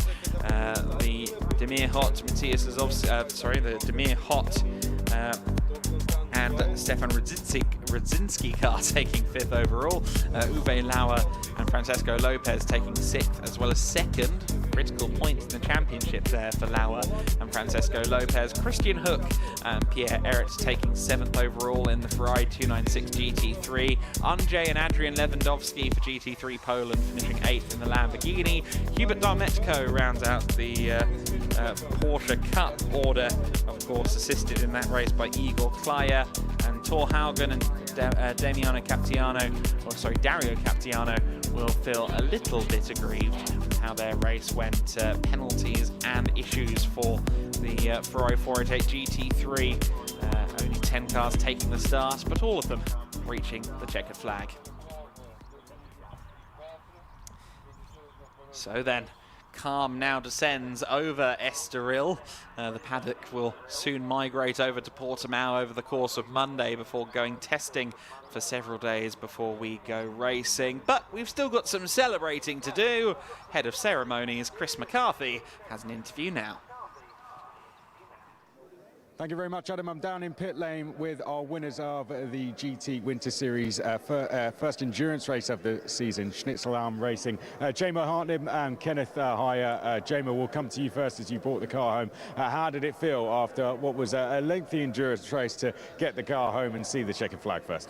Yeah, at first it was tricky conditions, but yeah, we were able to handle the car here on the track, and yeah, Kenneth did a great job at the first stint, and yeah, changing on me, and then only thing is to bring the car home. And when you got back out there, going through, tell us how the track felt when you got back out onto the circuit after the pit stop. After is more dry. Yeah, and then to the end it was a good result. And by the end, a good gap as well. I guess it was just bringing it home by the end of the race there. But of course, keeping it on circuit as well. Because I imagine the tyres did take a bit of a pounding. Yeah, not pushing to the end, only constantly drive and then, yeah, bring it home. And Kenneth, from your point of view, you started the race as well. Tell us how it was throughout those first few laps. Yeah, first few laps I was just looking and let also the Cup Porsche pass to see where the spots are and save a bit of tires for him later on. So I did quite constant, not pushing. I think it was a good decision because then I can close the gap to the Porsche as well, overtake him and then give the car on P1 already to Jamo, and then he brings it home quite constant, and that's a goal today. It's probably tricky in that position as a racing driver when you're tackling an endurance race not to push too hard. Tell us how that is from your point of view, not to push too hard. Racing itself has a lot to do with self-control. It's not that you push every time, so you have to think in cars, you have to put the buttons on the right position with traction control and ABS and all that stuff, so you have to be, let's say, you have to be used to the car, and then you have to do, in these conditions you have to be a bit more smart, I think. And this seems to be working really well as a partnership and as a team as well. Tell us a bit about the work you guys have been doing as a pair and as a team to create what is turning into a really good outfit here and a really strong championship challenge. Yeah, Jamo is, let's say, he's one of the young guys from the Schnitzler. I'm in the last quarter of the career. I'm now 14 years with AMG together. So I have really fun with him. For me, he's a really big talent, and I really put everything and effort into him as much as possible. And that makes fun. That's also one of the main goals of the team, to produce, let's say, all 2-3 years one kid in the pro level, and he's on a very fast way there. Looking forward to racing with him now at Portimao next week? Yeah, we are really looking forward, yes. I like the track a lot. Good stuff. Well, congratulations, guys, and we'll see you up on the podium. Well done. Oh, thank you. Well done, guys. Thank you very much. We'll let you go and celebrate. We'll chat to them a little bit more. Give them a round of applause. Those of you up in the grandstand as well, they're our winners heading up onto... Thank you very much. They're heading up onto the podium. That's where we're going to be going, Adam. And I think this time they are going to spray some champagne. I think they're going to make it very, very messy up there. So while they prepare for that, Adam, I'm going to hand back to you to do some race recaps. Something tells me I'm being invited onto the podium after this, purely as a human shield for Chris McCarthy. That's an inclination. Anyway, great to hear from our race winners after the 55-minute enduro. They will now head up to the podiums for our final celebrations of the day. In the next few minutes, we will also do a little bit of looking back at the race that was, and then, of course, we'll wrap up the day up on the podium before we bid you adieu for just a few days, of course, because there is live content to come. Of course, next weekend at Portimao, we all go racing again, potentially with some bigger grids and a couple of the championships as well, which will be really exciting. And of course, there's lots of highlights to come between the two weekends as well. We've got lots of content coming out on the Winter Series channel. But for now, let's look at highlights from GT Winter Series race number 3. So then the race got started with a slightly reduced grid from what we were expecting, but it was still very compact and maybe a little bit claustrophobic through the first corner. We had Pierre-Eric working his way through the order. Thorhaugen watching on as Uwe Lauer tried to press on through as well. Matt Griffin appeared to be on the slick tyres where perhaps some others were not in the early stages, dropped off the pack and then surged his way through as the stint wore on. Meanwhile, after an early lead, Matthias Lizowski had to give way to Kenneth Heyer. Thorhaugen found himself in a spin just before he handed over to Capitiano. Unfortunately, from there, the race only got harder. Francesco Lopez would eventually take over the number 72 car, but not before a brilliant battle between Uwe Lauer and Demir Hott. We saw a lot of this during the race. That was both Adrian and Andrzej Lewandowski having to fight their car very, very hard indeed. John Dillon also having to fight not just the car, but also Joachim Bulting for third place. At one point, Bulting was in third, but then the straight line speed of the Ferrari 488 Challenge Evo put John Dillon back into P3 overall in the race. Balting managed to get back through, though, and that was the definitive move eventually for P3 in the overall classification. Some great four-wheel slides as well from Matthias Lizowski, who never lifted off the throttle, but no one could catch Jamo Hartling and Kenneth Heyer, who took the win overall and in the GT3 category at the end of 55 minutes of racing. So absolutely great day of racing, great weekend of racing here in the Winter Series package. For the first time, there are 4 championships at play, and everyone here at Gedlich Racing has done a sensational job keeping up with the increased workload. Of course, we've also got Alpha Live with us for the first time, and I'm sure you can agree we have had spectacular pictures all weekend long, ushering in a new era of full season live streaming for the Winter Series package as it enters its most exciting chapter to date. Live streaming for a full season could not have come at a better time, and we do hope you'll be with us again in a little under a week when we have 2 full days of racing once again at Portimao, the Autodromo Internacional do Algarve, to give it its proper name, we also, of course, have this podium ceremony upcoming.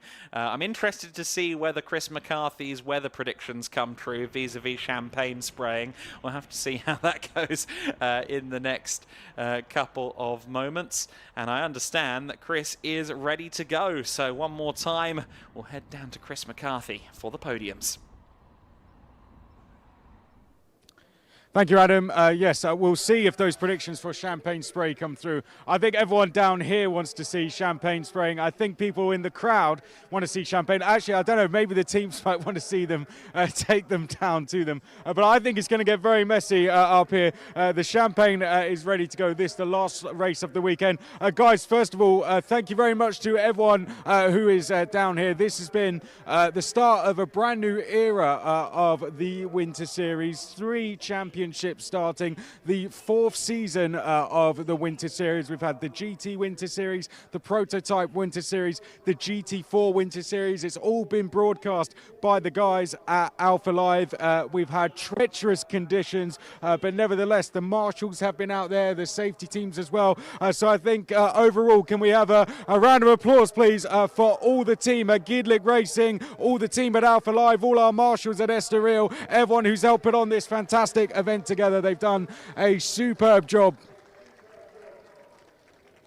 I think it's been the start of what is going to be a fantastic 6-round season, because we come back next week here in Portugal at Portimao. Looking forward to that. But first, we have to celebrate what's been a really brilliant racing weekend here at Estoril. So let's crack on with the podium of the GT Winter Series Endurance Race, the first one of the season. Let's get our GT3 podium finishers out. First of all, finishing in 3rd place in the number 115. Make some noise for Christian Hook. Let's go, guys. Make some noise for him. Here he comes.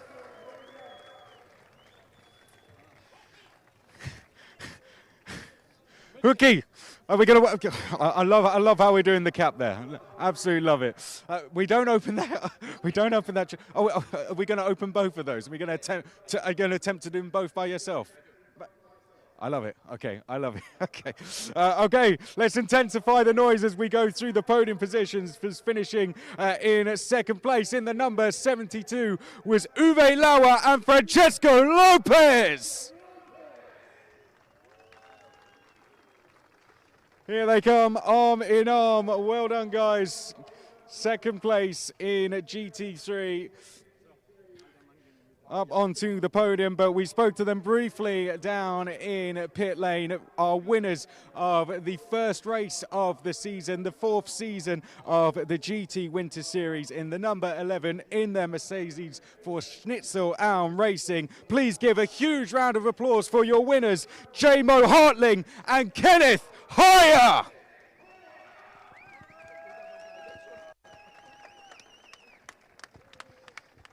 They're doing great things down at that team, and these 2 guys are making a fantastic partnership I'm going to let Danny go out and take some photos as Gedlich Racing will come out and present the trophies to our top three. Christian Hook, first of all, being presented his trophy. Then our top two, Jamo Hartling and Kenneth Ayer, Uwe Lauer and Francesco Lopez as well.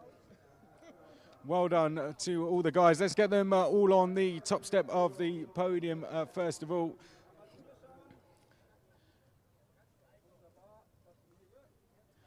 And then we will have okay, we're going to crack straight on with it. Let's get we're going to get straight on with it, are we? I was going to have a quick chat to some of you, but I'm going to do it first of all. Let's get the trophies up. Oh, we're going to make a run for it, are we? I'm liking what we're doing. Whilst that's going on, I want to speak to you guys very quickly. You can make a head start. That's absolutely fine. I want to speak to some of the guys.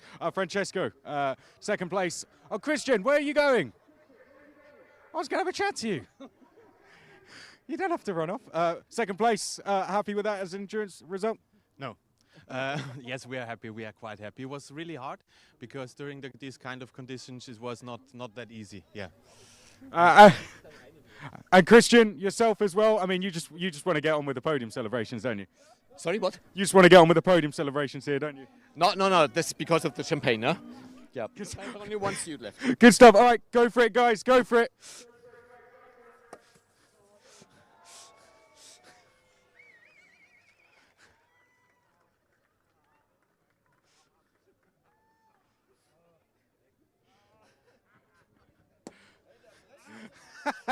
I like the timing there.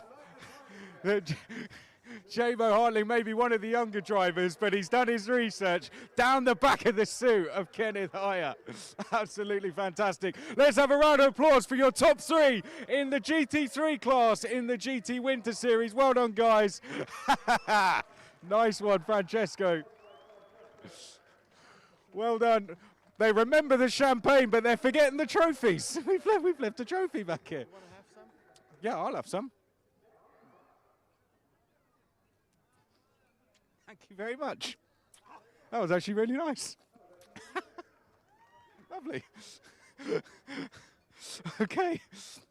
Let's go with Cup 2 next, finishing in third place in the Cup 2 class, the number 20, Damir Hott and Stefan Rydzinski.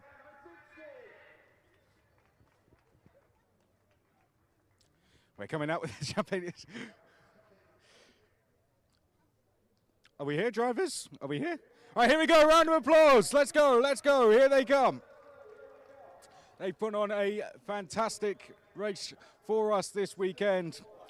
Finishing in second place in the number 38, Joachim Bodling. Round of applause, everyone, for Joachim. And our winner in the Cup 2 class, those Porsches sounded absolutely fantastic out there. I hope you enjoyed watching them. Please give a big round of applause to your winner out there in the number 44, Mateusz Lizowski.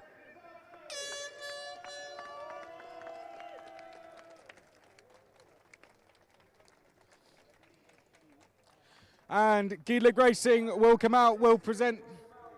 He's got two, I know. Two for the price of one.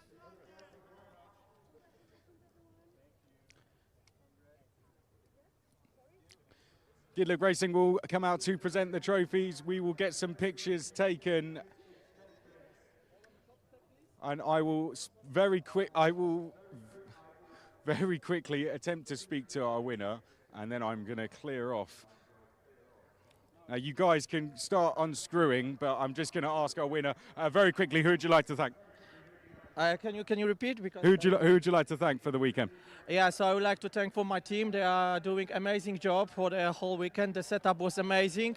So engineer, the staff, they are amazing. I love this team. So PTT always prepare really well car, really fast car. So thank you for that. And look, well, you got two champagne bottles as well now, guys. So there you go. You can go and have a big celebration now. Yeah, exactly. After the race, we have a small party. So tonight as well. Let's make some noise for Mateusz Lizowski. All right, guys, go for it. Go for it. Let's have the celebrations on there. Let's. Oh, no.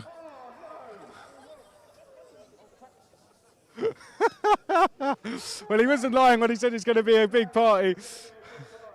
Well done, guys. Well done.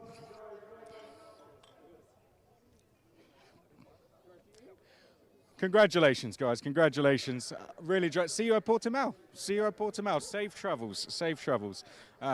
Okay, let's go to the third and final podium, our Cup 1 and Cup 4 winners. First out, let's welcome our Cup 4 winners, father and son, Adrian and Andrei Lewandowski. As I say that, it's getting, Johnny, you can spin round. It's getting very busy down there in the pit lane. But give a round of applause, please. Adrian and Andrei Lewandowski. Let's give them a round of applause, please, as they come out onto the podium. Thank you. Thank you. Okay, let's get our Cup 1 winners out as well. They were also winners like our Cup 4 winners. They drove an absolutely superb race, flying through the order, taking the lead. Our Cup 1 winners in the Ferrari, Matt Griffin and John Dillon. Did that not work? Our Cup 1 winners, Matt Griffin and John Dillon. Superb performance, guys. I think we can all fit them up there. Don't be shy. We weren't shy on track. There we go.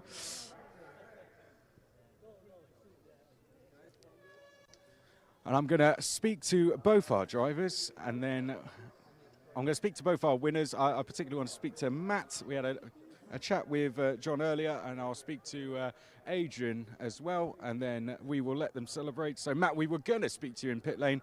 Tell us, as we didn't get the chance to have a chat earlier, a bit about your drive at the start of the race. Yeah, it was good. We chose to start on the slick tyre, which was a massive risk really, because the circuit wasn't ready, but I knew that if I could just keep it on the track and the rest of them started to struggle on the wet tyres, we'd be good. And that's what happened, only they didn't quite struggle as much as we hoped. But we finished 4th overall, and to do that in a challenge car, which effectively is the slowest car in the grid, is awesome. But I've got to have a big shout out to John, who this weekend has made like a massive step in his driving. He's been absolutely epic, particularly there on a damp track on slicks. He you know, I'm the pro and I get paid to do it, but he earned his money this weekend. He did a mega job. So close to that overall podium. It really was a good drive. Well done. And great to have you with us, Matt. You've raced in just about everything, including 24-hour Le Mans. Adrian, how have you enjoyed yourself this weekend at the first round? Well, yesterday and the training was okay, but today was pretty hard for me. I mean, I had a pretty bad sprint with a few accidents, and now we got problem with the tires. They were too hot and we also were starting from the pit, so from the very beginning the endurance race was hard, and it didn't went well at the other part. So maybe Portimao will be better, you know. Well, I'm sure it will be. Guys, we will leave you to go and enjoy your celebrations. We'll see you in Portimao. We'll see you in Portimao. Well, bye-bye. See you later, guys. And I believe now Adam Weller is going to join me. Thank you to all of you for joining us in those podium celebrations. That was very good. And the champagne's actually very nice, Adam. It is very, very nice. The man you've been listening to all day, Adam Weller, is now joining me. He's done a fantastic job all day. Adam, thank you for coming to join us. How have you enjoyed the first round of the Winter Series? I mean, it's been great. I mean, there's never been more action in a Winter Series package weekend. When we started doing live streams a couple of years ago, it was just the GT Winter Series and then track day sessions between the races. We've now got this full-on race program, 3 championships towards the end of the season in Aragon and Barcelona, 4 championships. It's going to be incredible all year long. And hey, I understand you're along for the ride, so strap in, it's going to get fun. And this just to start. I mean, we go to Portimao next weekend. As you say, it's going to be streamed live, the whole championship, by the guys at Alpha Live as well, who've had to brave, like all the marshals out there and all the recovery team, had to brave really tough conditions this weekend. Back next weekend as well. It's going to be a really good season. This has just been a taster as to what's going to be a brilliant season, because we expect the grids are going to grow and the Formula cars are going to join us as well.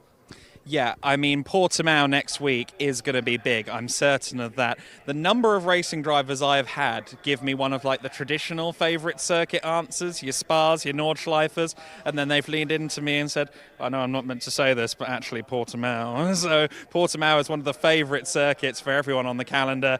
I know there's going to be big entry number boosts. It's going to be very exciting. And I mean, based on what we've seen this weekend, I think there's reason to be optimistic for a good show.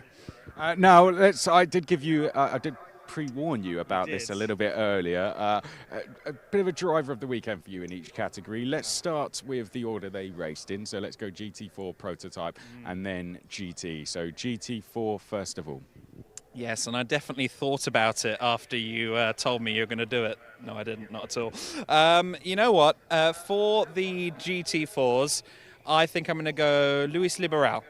Luis Liberal in the AM category, got a class win, first weekend in modern machinery after a long time racing historic cars in this region. Really impressive, and yeah, I think he would be the GT4 star for me. And what about, let's come out, we'll come out slightly to the edge of the podium. What about in prototypes? I think it has to be Danny Sufi, really, doesn't it? I mean, I like to try and peel away from the front of the grid occasionally with this kind of thing. But, I mean, obviously he had his zero moment down at turn 1 at the start of the weekend.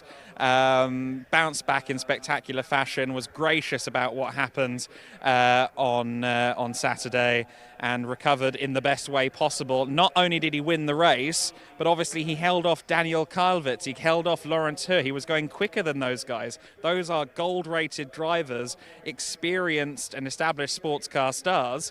And Danny in his, well, basically second year of prototype racing was quicker than them. Crazy. And finally, GT. It's going to be a tough one. Yeah, it is, isn't it? I mean, Andrzej Lewandowski was brilliant fun to watch in the race we've just had because he was counter-steering for all he was worth. And, of course, he won yesterday against the odds in the Super Trofeo car. But I think I have to go J-Mo Hartling, ultimately. First weekend in a GT3 car and was incredibly impressive. Capped it off with the race win along with Kenneth Heyer in this Enduro. And I think that come Portimao, he is going to be even quicker. And I think we're going to see that pace evolve and evolve until he becomes quite a force by Barcelona. Thank you very much for that. I'm sure that we're going to put you more to that as the rounds go on as well. It was a really good. Lucas, the more familiar face of Lucas, will be back next week, as will Adam, as will myself as well. I hope you will be there as well. Just a few days and then we do this all over again, Adam, hopefully in better conditions. But the rain did bring some excitement, didn't it? Rain did bring some excitement. You get to recover from this in your own property. I'm not going home between these two, so I've got to recoup in Portimao, which actually, now that I say it out loud, isn't that bad. But it's going to be a really interesting weekend in Portimao. It is scheduled to be better conditions, but we've weathered the rain well. We have. It's going to be absolutely fantastic. Just a few days before we do it all over again. Make sure you join us then. But for now, from all of us here at Estoril, it's goodbye.